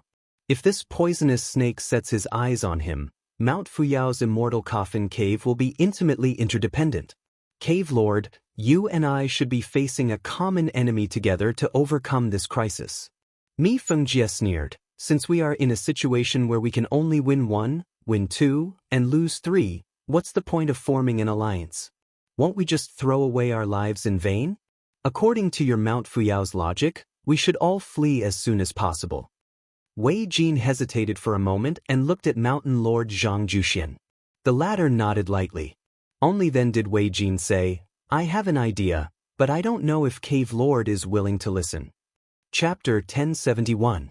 The receding sword cave master did not say a word. He coldly stared at this old man who liked to eat, sleep, and curse Baoyang, with an expression that said, if you have something to fart with, just say it. Wei Jin was depressed, but he still slowly said, our stronghold is not as hard to find as Immortal Coffin Cave. In this battle, there is no need to trouble the cave master. Mount Fuyao will face the 500 soldiers alone, pretending that both sides have suffered losses, and then burn this stronghold to the ground. We hope that the Immortal Coffin Cave master will take us in. Not only is our mountain chieftain willing to serve the cave master, but everyone in Mount Fuyao will also listen to you. As for later, if Yuzhou still does not give up and wants to scour this mountain, we will have nowhere to hide. At that time, it is up to the Immortal Coffin Cave to leave or stay, but we Mount Fuyao will stay and fight to the death. If the Yuzhou army relaxes and does not enter the mountain, Mount Fuyao will not change today's agreement. The receding sword cave master, Mi Fengjie, fell into deep thought. Zhang Juxian was worthy of being called a hero who had occupied a mountain for many years. He laughed freely and said, even if the cave master does not believe the verbal agreement of Mount Fuyao, you should believe the 40 swords behind you. At present, the two mountains are evenly matched. After this battle, Mount Fuyao will be greatly weakened. What capital does it have to compete with Immortal Coffin Cave? There is an ancient saying that a mountain cannot accommodate two tigers. Mount Fuyao should have been like this long ago. Today, this saying is true. Only, Zhang Juxian's luck is not good. his martial cultivation is not as good as the cave masters, and his luck is far inferior. He has no choice but to admit defeat. Lu Haya silently weighed the pros and cons. Zhang Juxian and Wei Jin, these two old foxes, had no obvious loopholes in their plan. The root of all of this was actually Bailiang's military power. For any Jianghu power, it was too big a monster. Moreover, the king of Bailiang was ranked 6th in the new 15. His retainer Su Yanbing was one of the last 5. Even the cavalry commander Yuan Zuozong, who was not ranked, was one of the top 3 experts in the Liyang army. All of this was where the morale of Bailiang's hidden army lay. Even though Lu Haya was quite proud of his martial arts attainments, he did not even have the luxury of fighting against these people. Lu Haya suddenly heard his master instructing him in a flat tone. "Haya, from now on, you will help Mountain Lord Zhang with your meager strength. Treat it as our immortal coffin cave's welcoming ceremony for our esteemed guest." Lu Haya nodded. The etiquette of receiving a guest was all fake. The real thing was for his disciple to verify it with her own eyes. The meticulous Lu Haya caught a glimpse of Zhang Juxian and Wei Jin from the corner of his eye, and he became even more certain that Mount Fuyao was truly facing a calamity and had no choice but to resort to this. Otherwise, who would be willing to live under someone else's roof? Suddenly Mi Fengjie said, "Fan Xiaochai is a sword Dao talent that I hold in high regard. She is also a disciple that I, Mi Fengjie, must take in for seclusion." Wei Jin smiled bitterly. Since the cave master has said so, and the immortal coffin cave also has a welcoming ceremony, it is only right for me to present a gift. At this moment, it is equivalent to personally tearing up the life and death agreement. Wei Jin is willing to surrender without a fight. The 2 weapons, the rusted copper sword and the sparrow-tail saber, will also be returned to their rightful owners. Wei Jin raised his hand and called over 2 white-robed boys who were holding the case. He said in a low voice, "Give the rusted sparrow-tail saber to Miss Fan." The 2 white-robed boys looked at each other, and then tears streamed down their faces. It was obvious that they were reluctant to part with it. Even if they were to help their master carry such a famous divine weapon, it would be a great satisfaction. After giving it away, it would be difficult for them to even look at it or touch it in the future. Wei Jin said sternly, "Go." The white-robed boys did not dare to disobey and quickly left. Zhang Juxian smiled and asked, "Cave Master, there is something that I don't know if I should say." Mi Fengjie smiled. "Is everyone in Mount Fuyao so bashful? Since we are one family, there is naturally no need to be polite." Zhang Juxian's face darkened for a moment, but quickly returned to normal. Magnanimously, he said, "On Mount Fuyao, a county magistrate from Yanji County has been kidnapped. She seems to be an old acquaintance of Miss Fan. She has taken a liking to him and did not hesitate to fight to the death with Mountain Chieftain Wei." Mi Fengjie interrupted Zhang Juxian's words, coldly saying, "Fan Xiaochai is the granddaughter of my Northern Han's great General Fan. She has taken a liking to a 6th-rank official from Bailiang. What is there to make a fuss about? When she gets tired of playing with him, she can just kill him. With her outstanding talent, how could she possibly stop her cultivation for the sake of love? What a joke!" Zhang Juxian was resentful and did not say anything else. Stepping on the setting sun, Su Fengyan carried 2 cages of red-bellied golden pheasants back to the courtyard.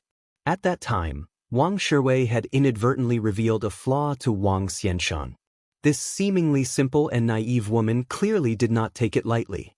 During this time, Su Fengyan was still able to roam about freely, while Wang Shiwei was tightly confined within a courtyard. Hidden sentries were keeping an eye on him. In particular, after news that soldiers were about to enter the mountain spread throughout Mount Fuyao, 2 experts immediately sat down in the courtyard, breathing deeply. This made Wang Shiwei accept life and death. When Su Fengyan entered the courtyard, he was sitting on the steps, drinking in large gulps, exuding a heroic spirit. Su Fengyan was also affected and sat down by his side. Putting down the chicken coop, he took the wine jug from Wang Shiwei's hand and raised his head to take a swig of the strong wine. The dinner after that was exceptionally sumptuous, with plenty of fish and meat. Wang Shiwei chuckled, looking past life and death. He said, It seems that this group of evildoers on Mount Fuyao will mistakenly kill and not let go. Registrar Su, you have benefited from this Wang's glory for this last meal. That said, if Brother Su still has the chance to leave the mountain, I'd like to trouble you to tell my wife and son in Horsehoof County, Qingan County, that Wang Shiwei did not die in vain. Brother Su, remember to especially tell my son, Bai, that his father made a great contribution in uprooting the Golden Pheasant Mountain bandits. Wang Shiwei drank the wine with a calm expression. It's just that I've let down the mother and son, so I feel somewhat guilty. Su Fengnian nodded, but did not say any words of consolation.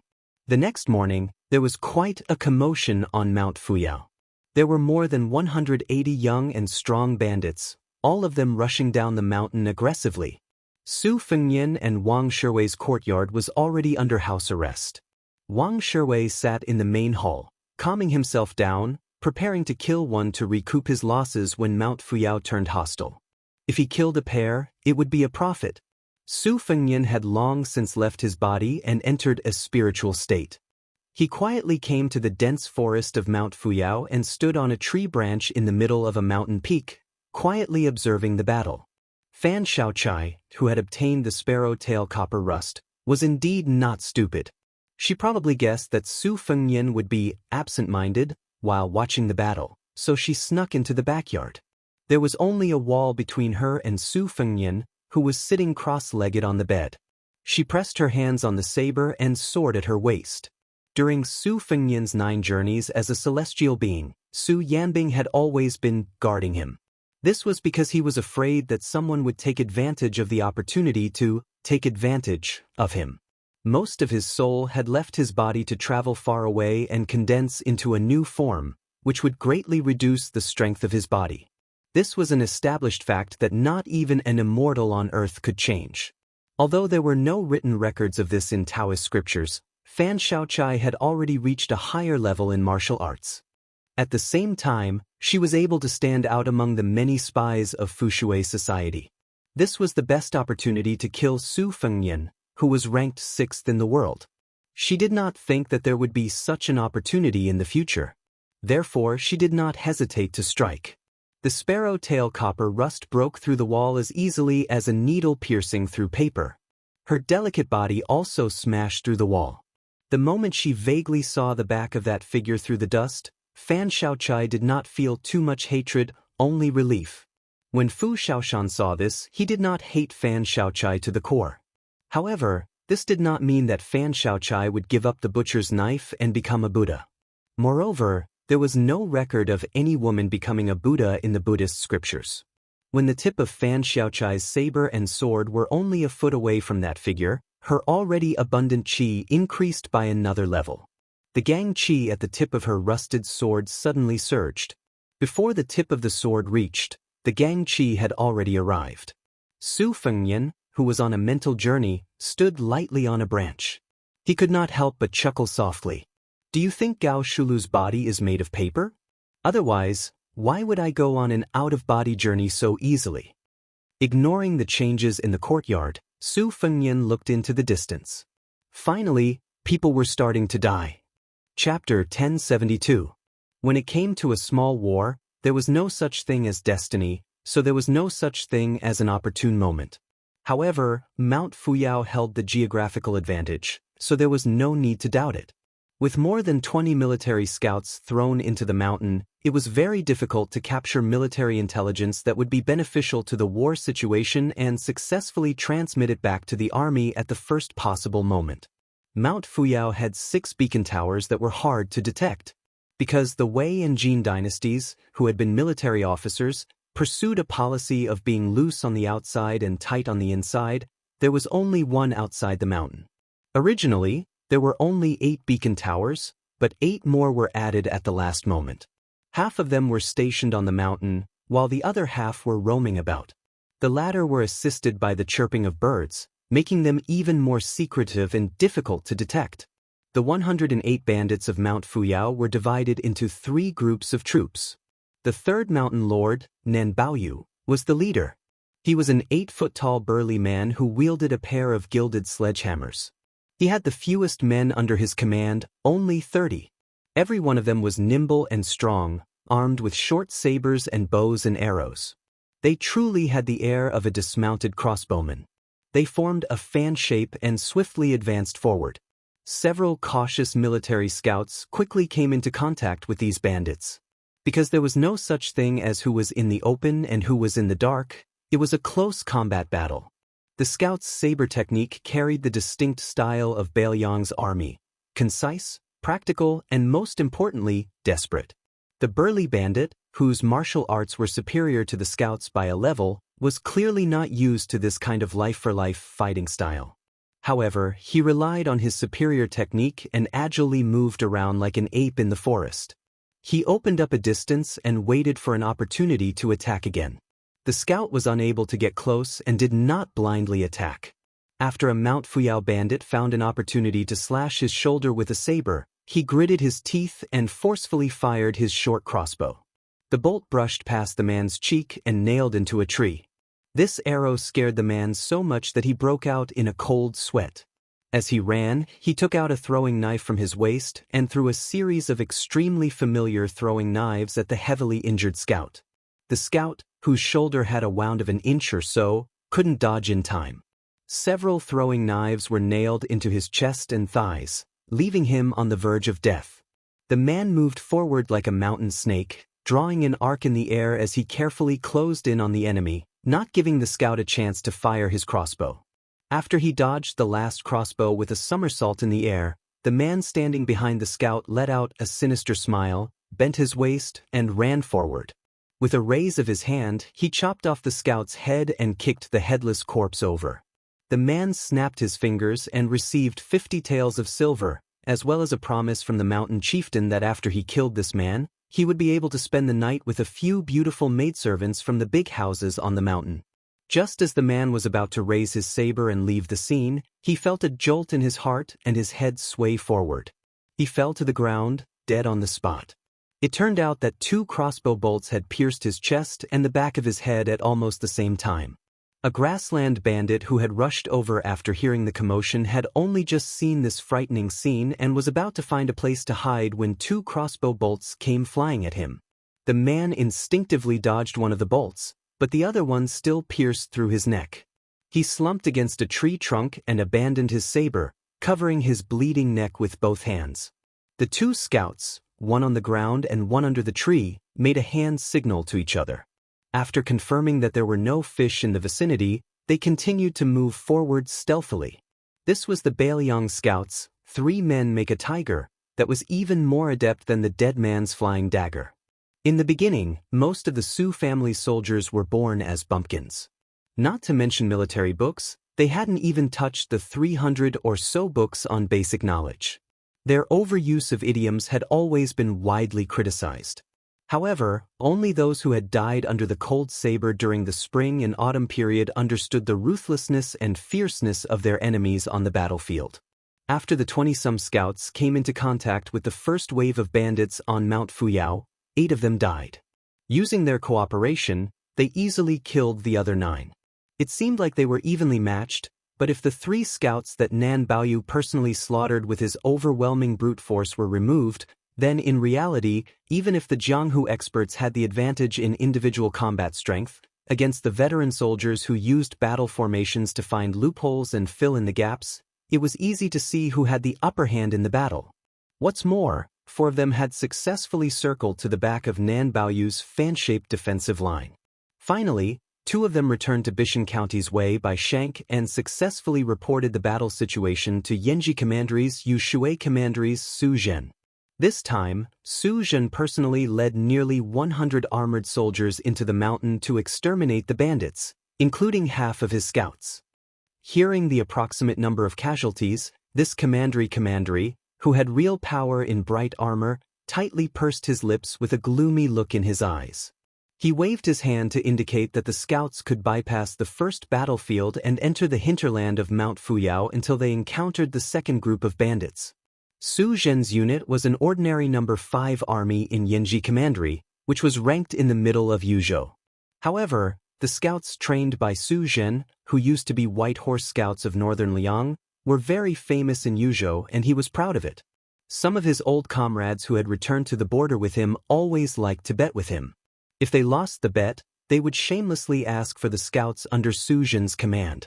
As a result, after entering the mountain, nearly half of his scouts died. This commandery Su Zhen didn't do anything in exasperation. Instead, he just took off his new horse war cold saber and lightly licked the blade with his tongue with a bloodthirsty look. Being able to become a white horse scout, Su Zhen was naturally a senior cavalry soldier. Therefore, even though the local commandant should follow the law of wearing a white horse cold saber, he still secretly gave away to the commandant above him. Of course, for this reason, Su Zhen also cut off 2 pieces of meat to show his filial piety. Looking ahead, Su Zhen grinned. After knowing that the commandant who had known him for 10 years knew that the 2 brats were fledglings who had only been scouts for less than half a year, it was said that he was so angry that he threatened to kick Su Zhen out of the mountain. His mother even dared to cheat an old sergeant. Besides Bai Shank, Su Zhen also had Feng Guan, the county magistrate of Bishan County, who insisted on joining in the fun. Su Zhen didn't like him, so he didn't care about his limp after dismounting. After entering the mountain, he moved as fast as he should. This weak scholar probably had quite a few blisters on the soles of his feet. However, Su Zhen didn't care whether he lived or died. For the sake of County Magistrate Bai, he didn't mind sharing some military merits with him. The 2 deputy commandants each led a light armored infantry soldier. Taking the lead, they watched covetously, waiting for their leader, Su Zhen, to give the order. Because Su Zhen was worried about the 400 patrolmen in Qingan County and Tuaji County, he needed to personally oversee the situation. He trusted Bai Shank, the county magistrate, and Song Yu, the descendant of a large clan, who he knew well. However, although these 2 young men had the ability, it was a pity that they didn't have enough reputation to convince the wily old fox leaders of the 2 counties. Marching and fighting an army wasn't a child's play on paper. If word got out that he, Su Zhen, had brought 500 men and was still struggling to suppress 200 to 300 bandits, he, Su Zhen, couldn't afford to lose face. Chapter 1073. Behind Su Zhen's scouts were 100 patrol officers with outstanding martial prowess. Although they didn't participate in the first wave of battle, they quickly bumped into Nan Baoyu. The patrol officers of the 2 counties were very careless with the grand task of suppressing the bandits. Su Zhen already disliked them for being a hindrance. Since these patrol officers with high official ranks felt that battle merits were at their fingertips, Su Zhen allowed them to explore. Su Zhen himself also wanted to know how many troublesome experts these bandits had. After all, it was never a bad thing to know one's own strength and the enemy's strength. At this moment, Nan Baoyu, who was the 3rd in command of Mount Talisman, was sitting on a mountain rock. He let 2 nimble scouts do a head count. Out of 30 brothers, 9 had left. The key point was that they didn't even get a single advantage. This caused Nan Baoyu to angrily bang his hammers together.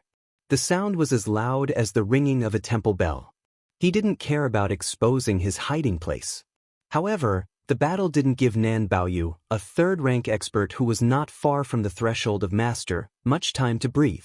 Soon, a scout reported that a large group of soldiers had arrived. Nan Baoyu asked how many people there were, but the scout wasn't a proper scout. When he saw a dozen or so patrol officers appear in his line of sight, he was so scared that he immediately turned around and ran. How could he give an accurate number? As the master of Mount Talisman, Nan Baoyu knew his own strength. He snorted coldly and didn't argue with him. He strode forward and took the lead to crash into the thick line of patrol officers. Did they really think that just because he wasn't a master, he could crush him as he wished? There were more than 100 patrol officers led by 4 experienced guards.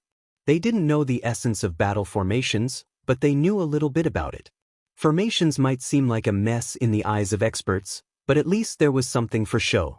For the 4 leaders to be able to stand out in a county and dare to personally take risks, they definitely had some martial arts skills. The patrol officers beside them were the elites of Qingan County and Yanji County.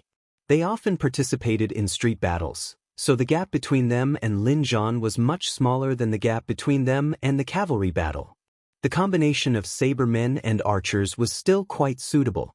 Therefore, when they saw the burly old man carrying a pair of sledgehammers charging out like a wild horse, after the guards gave the order, the bows and arrows shot out in an orderly manner from the gaps between the trees like ladles of water splashing down on his head. Nan Baoyu laughed unscrupulously. Relying on his sturdy physique as a third-pin martial artist, he wildly swung his gilded sledgehammers, which flashed with golden light. He didn't even bother to dodge some of the weak arrows, so they only scraped his body, causing him to bleed.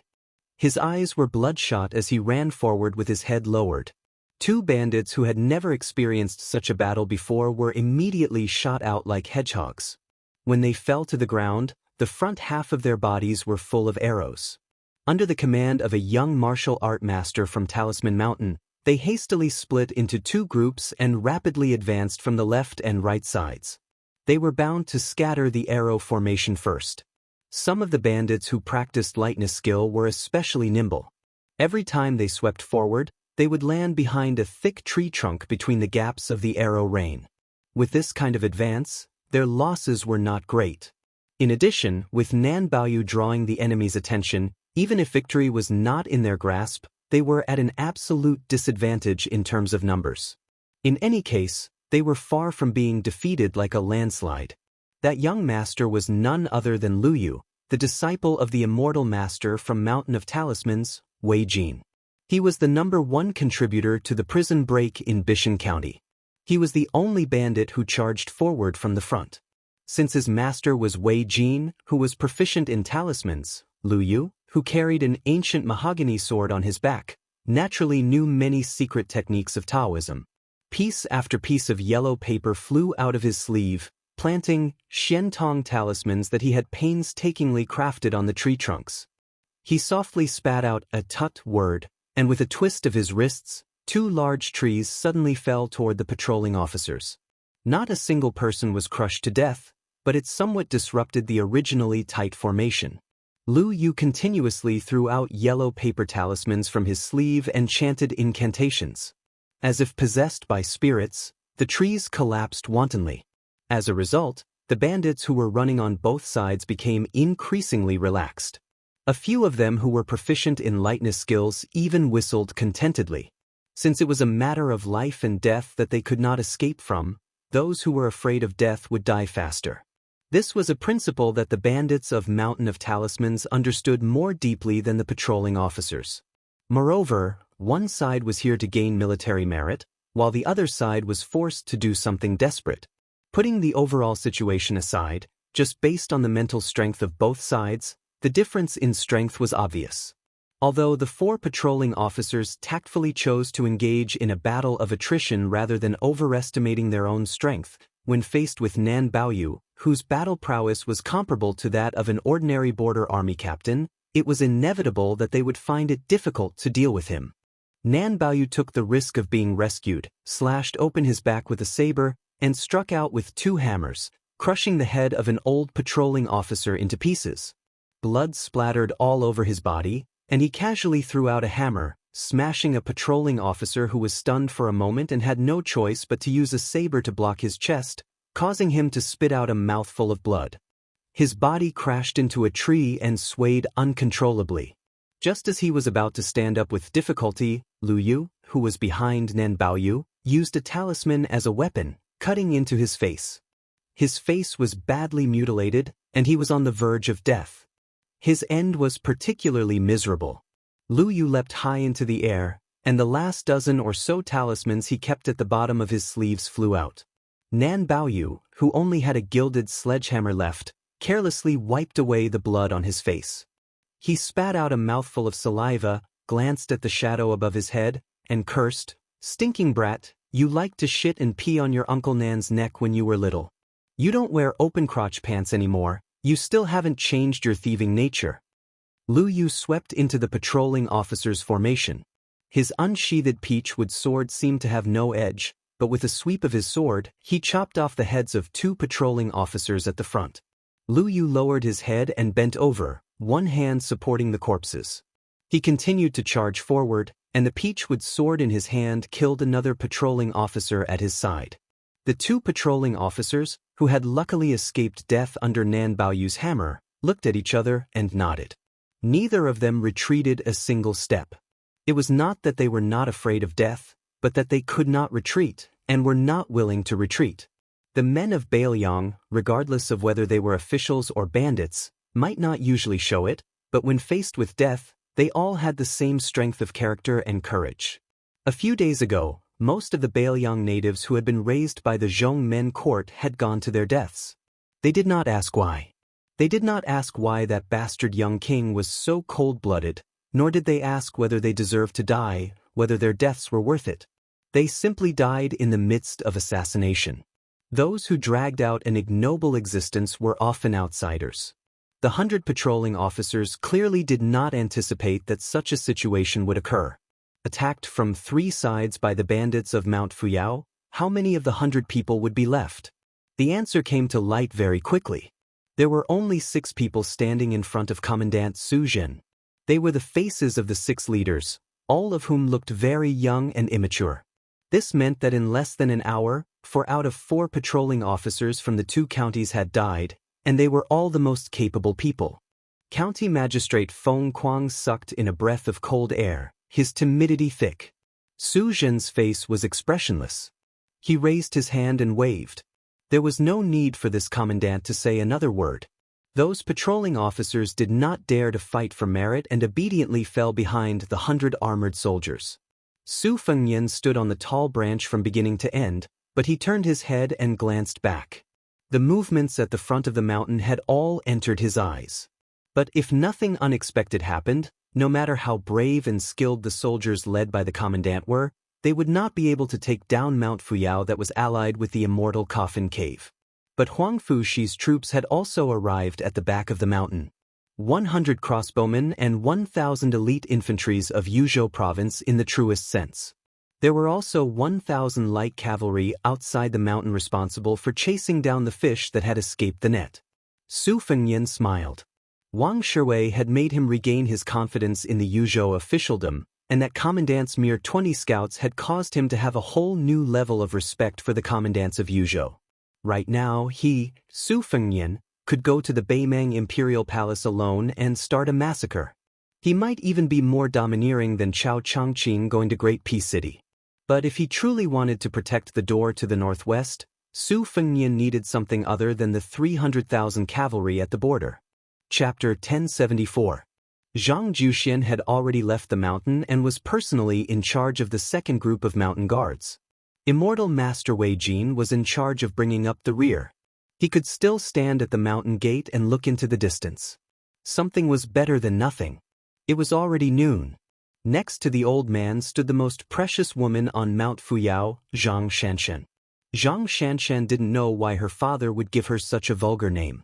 As for her mother, whom she had never met and never had a chance to talk about, she only knew of the memorial tablet in the mountain temple. When Mi Fengjie returned to the immortal coffin cave with one of Zhang Xianxian's trusted aides, Zhang Xianxian felt that the situation was out of her expectations. Her master, Wei Jin, who had always been calm in the face of danger, began to show a strong sense of uneasiness. The old man who had lost his rusty sparrow tail placed one hand on the white jade arch of the mountain gate. He hesitated and asked softly, "Shanshan, do you know who gave you this name?" Zhang Shanshan was puzzled. "Is it not my deceased mother?" Wei Jin shook his head and sighed. "Of course not.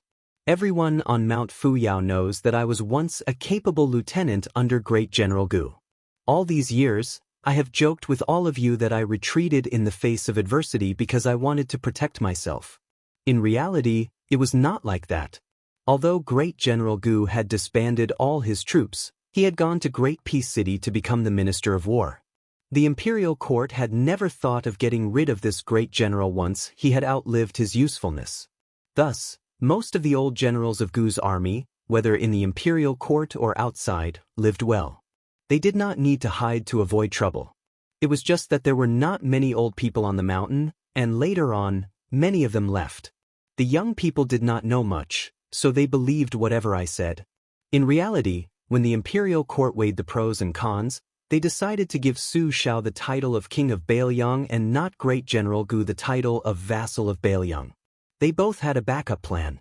If Great General Gu was the king of Bailiang and Su Xiao was the minister of war, then Mount Fu Yao, whose original name was Mount Jinji, should have been Su Zhao's trusted aide standing here. Xianxia was flabbergasted. He asked in a trembling voice, "Then my father?" Wei Jin's heroic spirit suddenly overflowed. He laughed and said, "Your father, his real name is Zhang Gonglian, one of the great General Gu's personal 6 horsemen, a man who has personally slaughtered several spring and autumn vassal kings.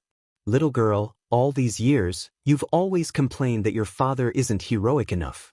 Being a bandit doesn't make him a true hero. Your father has a belly full of grievances, but it's not good for him to tell anyone. This secret I can't even tell you. I originally planned to bring it into the coffin with me." The old man muttered to himself, "According to military books, the Golden Chicken Mountain is a dead place. Logically speaking, there are several other places on the road of Bailiang that could be more flexible than the Golden Chicken Mountain. But without exception, all of them were easily uprooted by that cripple Su Xiao. Every time one of them was uprooted, lame Su would spread the word that he would ask the imperial court for war horses, provisions and salaries. The emperor of the Zhao family would have to give them to him. This was probably the source of Butcher's confidence. Under his watch, wouldn't he be able to do whatever he wanted? Over at the front of the mountain, if I'm not mistaken, many people have already died. And such things have already happened many times. Many spies like your father and I who have concealed our identities for many years can only endure until we die. In the end, the scheming of these important people in the imperial court behind the palace was caused by the piling up of our lives. I watched as those young people, who were kept in the dark until their deaths, died one by one. Far away in Great Peace City, there were naturally first and second rank officials coldly watching me and your father, silently waiting for the news of our deaths. Other than Great General Gu, those people didn't even frown. The old man pulled back his hand and rubbed the girl's head. He said sadly, "That's why I didn't want you to know about these unhappy things, the grievances of the previous generation. The great general once praised your father for his talent and even wanted to bring him into the Ministry of War. Whether it was to go to Jing to fulfill his ambitions or to retire safely, it was a blessing worthy of the envy of ordinary people. However, your father was stubborn. He resented the imperial court for not giving the great general the title of king and only giving him the shitty minister of war. As for the 8 people that the world knew had gone to Jing to be the pillars of the country, wasn't that an insult to the great general? Your father couldn't take it anymore, so he came here with me. Even when the great general left the capital to lead the military affairs of the northern lands, he sent a secret letter asking your father to accompany him to Liao. However, your father disliked that place because it was the place where lame Su rose. More importantly, he was afraid that you would not be used to the ice and snow there. No matter how much I persuaded him, he would not go." A whistle hurriedly ran from the back mountain of the talismans to the mountain gate, delivering a piece of bad news. Wei Jin only nodded. He was not too shocked. He sighed and said, "Girl, you should know the answer. Your name was given by the great general. Originally, it was agreed that you would marry his youngest son when you grew up and become the daughter-in-law of the Gu family." Xianxia, who had been in a daze, asked, "Master, what did the whistle say just now?" Wei Jin said bitterly, "As soon as Mi Fengjie left, I knew something was wrong. As expected, the soldiers at the front of the mountain were just a smokescreen. Behind the mountain was the real deal. Yuzhou General Huangfu Xiu personally led the troops here. Just the crossbowmen at the border alone numbered more than 100. This was not something the scouts of the 5th Army within the borders could compare to. They have already entered the mountain." Zhang Shanshan's face turned ashen. Wei Jin revealed a look of resignation. "I'm also puzzled. Although this mountain seems to be a dead land, it's actually unbalanced in terms of offense and defense. It's not important to the overall situation of Yuzhou province. Obviously, the general who led the army to Yuzhou province asked your father to come here for selfish reasons. How did it attract the interest of that madman Huangfu Jin?" Zhang Shanshan asked painfully, "Master, is there a traitor on the mountain?" The old man smiled bitterly. "It doesn't matter. Everywhere, there will be people who are greedy for life and afraid of death. Xianxia asked in a daze, "Master, why don't we let father surrender? If we don't fight, people won't die." The old man was neither angry nor disappointed. He shook his head and said indifferently, "Silly girl. If we don't fight, people will die." The Han family of Jizhou was wiped out. Bailiang's Su family also lost many people outside the battlefield. Even His Royal Highness almost died. To be honest, I have been watching that Bailiang lame Su for almost 20 years. Only then did I realize that if our great general became the king of Bailiang, it might not be a good thing. Zhang Shanshan was about to speak when Wei Jin flicked the girl's forehead.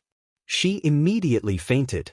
A young man with a golden-haired monkey squatted on his shoulder supported her. Wei Jin said calmly, "Take the young lady to the secret room to hide. Wuxia, even if you die, you must die before you send the young lady to Liao.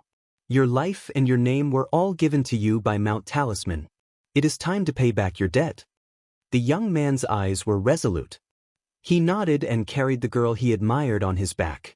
He walked past the archway of the mountain gate and was about to enter the secret passage that only 3 people in the entire Mount Talisman knew about. He had just become the 3rd person yesterday.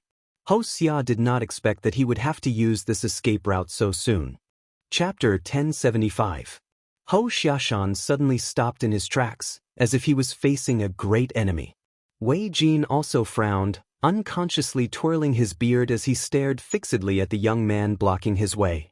The young registrar of Bishan district, a general's son who should be an embroidered pillow. Wei Jin walked forward and stood shoulder to shoulder with Hou Xiaoshan. He chuckled softly. "I guess that something was wrong with you, but this old man's eyes must be muddled. I didn't see that Registrar Su was an expert who could restrain his divine will to the point of leaving no trace behind. As expected, only those who hide their strength are considered true experts. This old man's eyes are blind. I hope that Registrar Su will be magnanimous and forgive me." Su Fengnian had long since regained her senses. Fan Xiaochai's previous attack was no different from throwing an egg against a rock. She could still be considered clear-headed. After her attack failed, she threw away her sword and saber and knelt in the room, adopting a posture of waiting for death. When Wang Shiwei had heard the sound of the wall cracking, he had broken down the door and entered. In the end, he had seen such a strange scene that he couldn't wrap his head around it. This man had heard from the maidservants in the courtyard that the beautiful demoness living next door had taken a liking to Su Qi. She didn't hesitate to sign a life and death agreement with immortal Master Wei, making an enemy out of the entire Mount Fuyao by herself, just to protect his life. But what was she doing, crashing into the wall and then kneeling without saying anything? Wang Shiwei couldn't figure it out no matter how hard he racked his brains. Could it be that he was too old to understand the love and affection of the younger generation? Or was it that the demoness of Jianghu liked the young and handsome in such a soul-stirring and vigorous way? Wang Shiwei didn't dare to move. Fan Xiaochai knelt without saying anything. Su Qi closed his eyes and rested. Wang Shiwei, a man who was bound to die, had nothing to do, so he simply squatted at the door. He even went to the table to pick up a jug of wine and took a few sips from it. When Su Fengnian came back to his senses, he got off the bed and smiled at Wang Shiwei. He didn't explain anything. Wang Shiwei tactfully didn't ask. She just thought that this brother Su's appearance was so handsome that it made people's hair stand on end. He could make a woman go crazy. Su Fengnian had seen the gathering and dispersing of the Fengqi on Mount Fuyao, so he naturally took advantage of the situation to strengthen his own Fengqi. Imperceptibly, he made up for the loss he suffered when he forcefully traveled to Beimang for the 10th time in the restaurant. At his level, the depth of the Fengqi in the pond was no longer important. Just like a tycoon, he no longer needed to think about increasing his income and reducing his expenditure to increase the thickness of his family's property. Instead, he focused on seizing the wealth beyond the area where he had a foothold. When the picture scroll of a first-rank martial artist was gradually unfurled and stretched to the end of the celestial phenomenon, or even the last level of the earth immortal realm in the eyes of the world, one would know that there were still some rules and restrictions for the so-called land immortals. What Su Fengnian needed to do now was to sort out the veins, peel back the silk from the cocoon, and remove these restrictions to achieve true freedom. This was the main reason why second sister Su Weisheng allowed Su Fengnian to laze around on this trip to Yanji County. She deliberately wanted him to not think about military and national affairs. She wanted him to see more of the suffering of the people, who were not so high and mighty, and to see more of the daily necessities of the people of Bailiang. She wanted Su Fengnian to know that he, the king of Bailiang, did not shoulder the burden for the sake of the Su family or even for the sake of Su Shao. In life, people always wanted to climb a mountain and reach the highest point so that they could see how small the other mountains were. However, very few people would turn back to look at the foot of the mountain, much less walk back to the foot of the mountain. Wudong's Hong Shixiang was different. Therefore, with one step he was a celestial phenomenon, and with another step he was an immortal. When Su Fengnian was lost in thought for the 6th time, he went to Little Lotus Peak and sat on the back of the tortoise camel. He leaned against the stone tablet and raised his head to look at the sky. However, no matter how much he tried to pry into the mysteries of heaven, it was a pity that he had little success. Although I have stopped at this place, my spirit has traveled thousands of li. Don't ask me where I come from, think about where I am going and who I am going to see. Su Fengnian only understood these 2 sentences very late. These 2 sentences were the last words that Hong Shixiang had engraved on the stone tablet before he died. At the gate of Mount Fu-yi, Su Fengnian turned sideways and allowed Wuxia, who had not yet descended the mountain, to carry him up the mountain. Wei Jin was deeply worried. Su Fengnian walked to the foot of the memorial arch. Wei Jin stood beside him. Su Fengnian opened his mouth and said, "Senior Wei may not know that Wang Shiwei is the head of the patrol in Qingan County. As for the heart-piercing Yama Shenli, I only just found out that he was a spy bribed by the Yuzhou general with a large sum of money. Huang Fu she wanted to destroy Mount Fu-yi and Immortal Coffin Cave because he wanted to reign in the Yuzhou Jianghu and curry favor with the king of Bailiang. My ascension to the mountain was a very unexpected thing. As for Senior Wei and Mountain Lord Zhang's hidden identities, it was an even more unexpected surprise. To tell you the truth, my ascension to the mountain has indeed sped up the destruction of the 2 mountains. Originally, Huang Fu she still had about half a year before he made his move. Immortal Master Wei, who had been holding back because he was not completely certain, squinted his eyes and smiled. "Oh, this old man said that you have a unique constitution. You hit the nail on the head. You really are a big fish with a frightening identity. Are you the son of Administrator Li Gongda, Li Hanlin? If not, this old man really can't think of any young man in the Bailiang underworld who is worthy of the Yuzhou general personally making a move." Su Fengnian smiled and said, "Not far from it." Wei Jin frowned and said, "The grandson of the king of Beimang's northern courtyard, Su Beiji?" Su Fengnian smiled and said, "Even provincial governor Su can point at my nose and scold people. Senior Wei, don't guess anymore. Why don't you accompany me to the Immortal Coffin Cave? Along the way, I have some matters that happened during the spring and autumn period that I want to ask you about." Wei Jin glanced at the relaxed young man from the corner of his eyes. His heart was already in turmoil. Even though he was familiar with the secret arts of Taoism, he was still unable to determine the level of this person's realm. If it weren't for the fact that the old man didn't dare to act rashly, he wouldn't be in the mood to chat with him.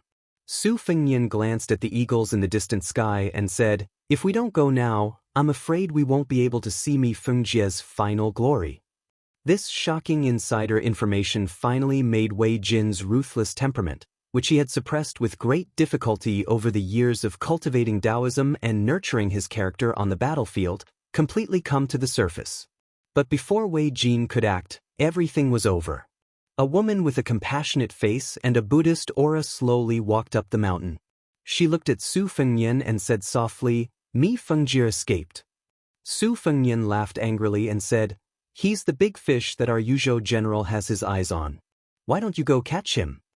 The woman tied up her black hair with a thin red string and tied it casually around her neck like a ponytail. She stretched out a finger and gently brushed the soft hair that hung down to her chest. Her eyes were calm. Su Fengnian wasn't so thick-skinned as to order her around like a servant. He could only laugh at this female bodhisattva's inaction. Then, with a tap of his foot, he disappeared in a flash. Wei Jin could be considered an old man who had lived through the vicissitudes of life. After all, he was a generation older than Zhang Gonglian, who used the pseudonym Zhang Juxian. But the disappearance of the young man beside him without any warning and without any fluctuation in his qi was even more unbelievable than hearing that Mi Fengjie had silently ascended to the first level of Finger Xian. The receding sword cave master didn't hesitate at all. He abandoned his lair, carried 36 swords, and fled for his life. Trees die when they move, but people live when they move. He had painstakingly stayed at the threshold of the first level for 16 years, comprehending the 24 swords that he thought were full of spirit. Only then did he cross that step. But after that he used only 2 years to ascend to the Finger Xian realm. In the short span of 2 years he had obtained 12 new swords. He didn't want to learn from the West Shu Sword Emperor and fight the Bailiang cavalry to the death. He also didn't want to lead Qingliang Mountain and become a lackey for that young king. Then he was stopped by a young man he had met on Mount Fu Miao. He heard him say something baffling. "You, Mi Fengjie, shouldn't be in such a situation. You're no different from the Prince of Qingqing. You're all borrowed from Bailiang." Chapter 1076. Since Mi Fengjie had just entered the Finger Xian realm, he started to show signs of blossoming. Most martial artists in the world were like this. The higher one entered the Finger Xian realm, the more they cherished their cultivation. After all, not everyone was like Li Chungang, a rare genius who could make a breakthrough in a few years.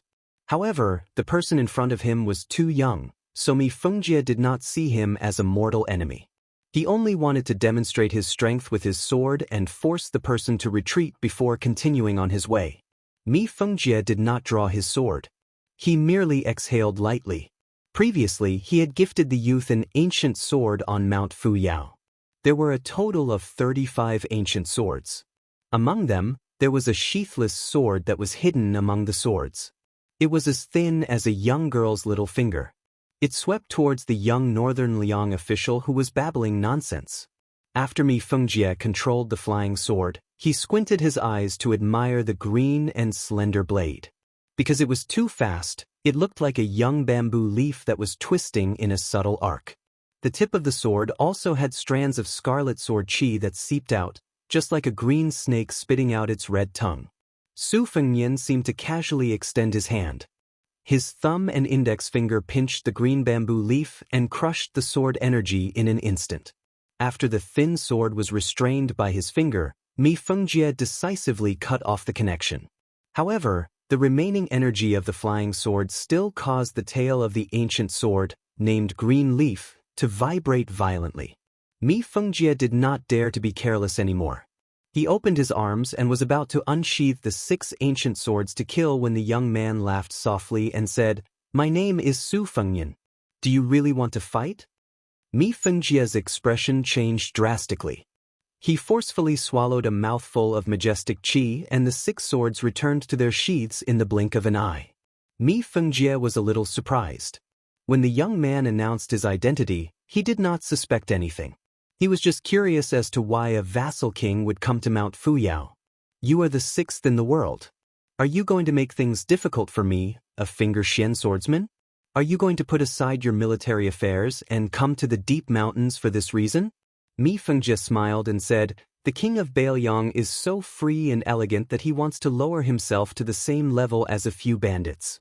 Su Fengnian threw away the precious ancient sword with its sword embryo destroyed. Ignoring the hidden sarcasm in the words of the master of the profound sword cave, he asked, "Song Nianqing of the Dongyue sword pool used 14 sword moves before he died. Do you want to learn them? If you want to learn, you can stay in Bailiang and serve this king. Tide Listening Pavilion has secret manuals from the 6th floor down for you to read." Mi Fengjie's face was gloomy. No one knew what he was thinking, so he didn't say anything. Su Fengnian smiled and said, "When you reach Celestial Phenomenon, you can leave Bailiang at any time. This king can promise you that even if there is a battle to the death, this king won't put you in danger, much less send you to the border to fight. It's just that there are some people you need to protect in secret. Bailiang still lacks some top-notch experts to oversee the prefectures." Mi Fengjie sneered and said, "Is there such a good thing in the world? Su Fengnian hooked his finger and the thin sword that had destroyed the sword embryo and the divine will of the sword returned to his hand. His fingers slowly brushed across the body of the sword and an image of flowing lights and vibrant colors appeared. The new sword embryo was close to perfection. Such a mysterious move was no different from the Buddhists becoming Buddha on the spot. Su Fengnian held the new sword in his hand, pointed it at Mi Fengjie, and took a step forward. There was no shocking aura, nor were there any complicated sword moves that were beyond words. Even Su Fengnian's previous stance and the step he took were very casual. There was no air of an expert at all. He was like an old man looking at the sunset and taking a step forward to catch up. However, Mi Fengjie still retreated a few dozen feet, his face pale. This sword had just started, but Mi Fengjie found that he couldn't break through all 36 sword moves. He had no choice but to surrender before the battle. Su Fengnian threw the ancient sword back to Mi Fengjie and said calmly, "This is the beginning of Song Nianqing's Earth Immortal sword before his death. Do you believe me now?" Of course, this king has only learned about 50 to 60% of the spirit qi. Mi Fengjie gritted his teeth and was about to kneel down. Su Fengnian waved his hand and laughed, "Forget it. You have to know that 4 to 5 years ago, a top expert like you, Mi Fengjie, would be worshipped by this king. Back to the immortal coffin cave and pass down this king's order. Tell Huang Fujin to show mercy. As long as you want them to live, they can live. They can choose whether they want to join the army at the border or become the personal guards of the generals in the border. As for the wealth that the immortal coffin cave has accumulated over the years, just treat it as the salary for the troops sent from Yuzhou to Mount Fuyao." After Mi Fengjie left, Su Fengnian carried a tree branch back to the smoke-filled Mount Fuyao and sat at the entrance. Wei Jin went down the mountain to report the battle situation to the mountain chieftain, whose real name was Zhang Gonglian. This place was already in a precarious situation from the front and rear. More than 100 strong youths fought and retreated to the foot of the mountain. Lu Haya, who was fighting for Mount Fuyao, had already left midway and hurried to the immortal coffin cave. Zhang Juxian suffered some minor injuries, while Lu Yu, the Wei and Jin dynasty's disciple, was severely injured. In the midst of the fierce battle, Commandant Su Jin seized the opportunity to take advantage of the situation. Not only did he slice off half of Lu Yu's shoulder, he also gave Su Jin an arrow that pierced through his other shoulder. If Lu Yu had not relied on his intuition to turn sideways, he would have been pierced through the heart by the arrow. Originally, with Zhang Juxian and Nan Baoyu as the stabilizing force, even if Mount Fuyao was at an absolute disadvantage in terms of numbers, they could still repel Su Jin's 100 armored soldiers. However, Fan Shaochai and Wang Shiwei had suddenly joined the battle. Their unreasonable interference had caused the Twin Hammer's fierce man, Nan Baoyu, to lose his life. Nan Baoyu had swung his sparrow-tail saber at the young woman, and the 200 Jin man had been lifted into the air by the arc saber. The rusted copper sword that Fan Shaochai had just obtained had also stabbed Nan Baoyu in the chest over a dozen times. His heart had been minced into pieces, and a ghastly hole the size of a bowl could be seen on his body. The she-devil pulled out her saber and dropped the corpse. When she dragged the saber towards Zhang Juxian, the tip of the saber drew a bloody groove on Nan Baoyu's body. From his abdomen to his forehead, a bright red line appeared. After she joined the battle, Zhang Juxian was entangled. It was at that time that Lu Yu was ambushed by Commandant Su Jin. This group of soldiers relied on their well-coordinated elite infantry to advance steadily. Their weapons and crossbows, and their coordination in formation, were far superior to the grassland bandits of Mount Fuyao who only knew how to fight with brute force. Moreover, the 100 armored soldiers were followed by the patrolmen who picked up the slack. Although these people did not have the ability to fight to the death, they had the ability to take advantage of the situation to pursue and attack. Moreover, they had stepped over the corpses of more than 90 of their comrades, which had truly aroused their bloodlust. As a result, Mount Fuyao's army was naturally defeated. If it were not for Wei Jin and his men helping to bring up the rear, let alone 100 of them, not even 10 of them would have been able to retreat back to the foot of the mountain. These grassland bandits, who were more or less injured, were chased down and killed like drowning dogs on their own territory. They all had lingering fears. In the past, they had often come into contact with the government's patrolmen. As time passed, they also began to look down on the Bailiang army. They always felt that the two sides were jackals of the same lair. How strong could the Bailiang soldiers be? Normally, they would curse Bailiang together with the immortal Master Wei Jin. They always liked to say that the Bailiang cavalry was the best in the world. If they were really powerful, why didn't the Su family's 300,000 iron cavalry, which consisted of 120,000 cavalry and over 200,000 infantry, which were collectively known as the Su family's iron cavalry, trample Beimang flat? In the end, when they actually encountered Commandant Su Jin's troops, they finally realized that the real Bailiang army, which was clad in armor and equipped with cold sabers, was simply like the difference between heaven and earth when compared to those patrolmen who were wearing a layer of official skin. Chapter 1077. Su Fengnian sat under the archway of the mountain gate, watching the half-dead young men of Mount Fuyao climb up the mountain at top speed. After thinking for a while, he decided not to reveal his identity in front of these bandits, so he returned to his courtyard. After that, it was still a battle of offense and defense. The people of Mount Fui who had nowhere to retreat, especially after they heard the commandant's order not to take captives, began to bite like rabbits without regard for their own lives. Relying on the geographical advantage and the weapon storage on the mountain, they managed to drag on for more than 2 hours after noon. Most of the time, the soldiers and the bandits exchanged bows and arrows. There was no shortage of arrows. Wei and Jin knew that Mount Fui was quenching their thirst by drinking doves to quench their thirst. In terms of proficiency with bows and arrows, the bandits on the mountain were no match for the soldiers, especially the elite soldiers of the 5th Army in Yuzhou.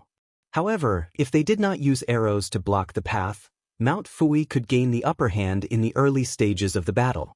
Even so, it was not worth it even if they were heavily injured in exchange for the lives of the soldiers. After all, the enemy still had more than 400 people. Some women, children, servants, and odd-job workers who could not escape in time at the edge of the mountain resisted with all their might. Some even pretended to surrender and waited for an opportunity to stab their daggers into the enemy's abdomen. They did not hesitate to die together with the enemy. This unexpected situation made the soldiers who were ordered not to kill them all feel too lazy to speak nonsense about not killing those who surrendered. After several of his bodyguards died in battle, an extremely angry deputy commandant would bring an extra weapon with him every time he led a team into the courtyard. He would throw the weapon to the bandits when he saw them, regardless of whether they would resist or not. He would then raise his arm with a sinister smile and kill everyone he saw. Commandant Su Jin did not seem to be in a hurry to end the battle. He had someone set up a table in an open area and piled a few jugs of wine on the table. He began to drink by himself. There were not many people who were qualified to sit down. Wang Shiwei, the head of the patrol officers of Qinggong County, was definitely one of them. However, he did not sit down. Instead, he stood to the side and watched the battle, discussing with the old patrol officers around him how to attack. The blood-covered county commandant Bai Shank first approached and exchanged a few pleasantries. Later, when he heard that the battle in one of the courtyards was in a stalemate, he did not hesitate to leave with a dozen or so patrol officers. Wang Shiwei did not see the demoness surnamed Fan. He guessed that she had gone to save Brother Su. Thus, he resisted the urge to look for the registrar. Song Yu, who had killed many enemies in this battle, sat down without restraint. Su Jin nodded and smiled at the young man. When the county commandant Feng Guan sat down, he glanced at the commandant. The county commandant Su. The county commandant. The county commandant Feng Saturday. Said. Su Jin saw that the local civil official had some discernment. The commandant, who had crossed his legs, reached out and pushed a jug of wine. Only then did Feng Guan dare to sit down. He picked up the jug and poured himself a cup of wine. He took a big gulp. After suppressing his shock, he leaned back in his chair and felt his entire body relax. Bishan County had made a great contribution this time. It was only natural that Commandant Yu, who sat across from him, took the lead. Feng Guan did not dare to fight for anything. The patrol officers of the two counties had also put in a lot of effort. But then again, Bishan County had not been idle this time. He, Fengguan, was the county commandant. He had not hesitated to take the risk and personally entered the mountain. Thus, it was only a matter of time before he went to Yinji County and gained real power. Fengguan raised his cup to Commandant Su. He then leisurely savored the aftertaste of the wine. He turned his head to look at the fighting in the distance, as well as the wails that filled his ears. He smiled and wondered if he had become a Confucian general who talked and laughed wittily with the smoke of war above his head. It would be better if this battle was fought slowly. Only then could that young registrar of Bishan, who had good fortune with women, die more cleanly and not have the chance to become a fish that escaped the net. Bishan County had a vacant registrar of Bishan. At the same time, there was an extremely beautiful widow. Wasn't this killing two birds with one stone for him, County Commandant Feng? After another hour, a large group of soldiers wearing bright armor and carrying crossbows suddenly appeared. Wang Shiwei was stunned. How could there be crossbowmen in Mount Fuyao? The leader was a young man with a saber. He had a dignified appearance.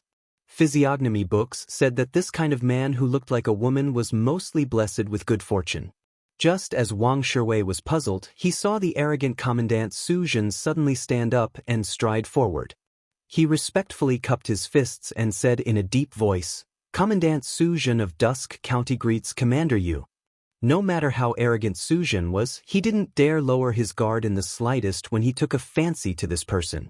Some time ago, he had seen with his own eyes how this person was able to speak freely between Provincial Governor Hu Kuei and General Huang Fuji, the two major officials of Yuzhou. He was able to be neither servile nor overbearing and respectfully accompany the last seat. At that time, Su Jin had clicked his tongue in wonder. Afterward, when he asked the old sergeant, who was already a commandant, he found out that this young talent was the most eye-catching one among the scholars who went to Liangliang. He was the legitimate eldest grandson of the Yu family of Guangling, Yu Landao. The old sergeant even mysteriously said that the king of Bailiang was also full of praise for this person's Liangzhou Big Horse song. Therefore, it was a fact that Yu Landao's meteoric rise in Yuzhou was set in stone. Su Jin was only a commandant. How could he dare to do anything in front of this young crossbowman commandant? Yu Landao returned the salute with a warm smile. He said, "Commandant Su, you've worked hard. General Huangfu has already destroyed the immortal coffin cave and will soon arrive at this mountain. At the celebration feast, Yu Landao will have a good drink with Commandant Su, who has achieved great merit." Seeing that this person didn't have the refined and sour air of a famous scholar, Su Jin became more and more pleasing to the eye. He grinned. "Well said. My alcohol tolerance is passable, but my alcohol tolerance is without question. As long as Commandant Yu dares to get drunk, I will accompany him until he is drunk." Yu Landao smiled slightly. Out of the corner of his eye, he saw a person wearing the uniform of a civil official cautiously approach. Yu Landao, who had not yet gone to the border to obtain military merit, asked with a smile, "Are you County Magistrate Feng of Bishan District?" Feng Guan was overwhelmed by the favor and hurriedly nodded. He didn't know how this young general knew his surname and official position. Yu Landao didn't continue speaking. With a snap of his fingers, the 40 or so elite crossbowmen behind him entered the battlefield. Su Jin didn't dare fall behind. He personally led the troops to break through the enemy lines. He was determined to take down Mount Fuyao in one go and leave a good impression on the Yuzhou general. In a courtyard, more than a dozen aggressive patrolling officers broke through the door. Seeing two female servants snuggling up to each other, hiding behind a stone table while shivering, the two leaders looked at each other and smiled knowingly. One of them pulled the hair of the other girl and pressed her against the stone table. Finding the cumbersome clothing troublesome, they tore off their clothes and undid their waistbands, revealing their bare buttocks. Hearing the girl's miserable whimpers, the two leaders of the patrolling officers laughed wildly at the same time. Spending money and drinking wine in a brothel, they couldn't play such a new trick. Just as one of the patrolmen grabbed the girl's slender neck and lifted her back. Just as he was about to get on the horse with his spear, he saw a scene that spoiled the mood. The door to the inner courtyard was open, and a young man was sitting inside. There were a few chicken cages at his feet. This grassland bandit didn't run away. Instead, he asked, since there are military merits and rewards, do you think there will be no women after going down the mountain? If I remember correctly, Bailiang doesn't have a city slaughter order. After attacking a city, no one is allowed to disturb the people. The leader of the patrolmen felt that this kid's head had been crushed by the door. He tilted his head and signaled a few of his subordinates to remove the kid's head. His hands weren't idle as he sneered, "Disturb the people? These grassland bandits all deserve to die. I'm getting rid of evil for the people. Once the brothers are done playing, I'll stab them to death." In a daze, the leader's head was pressed down by someone and he slammed it heavily against the stone table. His head split open and a crack appeared on the stone table. The other leader of the patrolmen, who had been about to force himself on the girl, met the same fate. The two maidservants, who had just escaped death, sat on the ground and did their best to protect their bodies. Su Fengnian sat on a stone bench and pushed aside a corpse whose head was on the stone table. Fan Xiaochai stood at the door and watched this scene quietly. Su Fengnian said to her, "Go and pass on the message. Don't say that it was me who said it.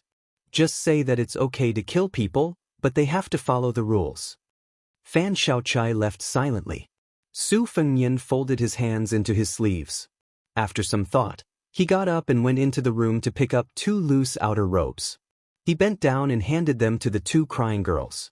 Their eyes were filled with fear as they retreated. Su Fengnian smiled and threw the clothes in front of them. "Don't worry, the foot of the mountain isn't a mountain of swords and a sea of flames." Although one of the women was horrified by the killing methods of this official at the foot of the mountain, perhaps she finally remembered that she had talked and laughed with this handsome guy during this period of time. She wiped away her tears and plucked up her courage to ask, "Sir Su, will we die?" Su Fengnian shook his head and smiled. "Of course not." Su Fengnian flashed and arrived at the peak of Mount Fuyi. The rays of light were beginning to show signs of descending westward. Su Fengnian sat on the ground and asked softly, "Wang Xianji, are you really going to come out of the city to kill me as soon as I become a terrestrial immortal?" Su Fengnian sighed and said helplessly, "Can't you wait a year or so?" Beimang still knows to give Bailiang a chance to catch his breath. You, on the other hand, are you in a hurry to ascend? Su Fengnian suddenly stood up with a gloomy expression. Su Fengnian only rated him as the 6th in the martial evaluation. Clearly, he wanted to delay the final battle between him and Wang Xianji to buy precious time for Su Fengnian to absorb Gao Shulu's Forget Worry's divine marrow. However, Wang Xianji wasn't so easy to fool. Moreover, Yuan Qingshan had said that the gate of heaven might close one day. Wang Xianji, who still wanted to continue being invincible above the 9th heaven, definitely couldn't sit still. Then why did Miss Hehe leave? Su Fengnian initially thought that she wanted to see Huang Sanjia for the last time. Now, it seemed that even if he didn't guess wrong, she would definitely stupidly block the path of the east-west line after knowing that Wang Xianji had left the Eastern Sea. He only hoped that the meticulous Huang Longsher wouldn't let her do anything stupid even if he had to tie her up. If it really didn't work out, he would knock her out. Su Fengnian looked at the sky and laughed self-deprecatingly. Has my luck really run out? I really jinxed it as always.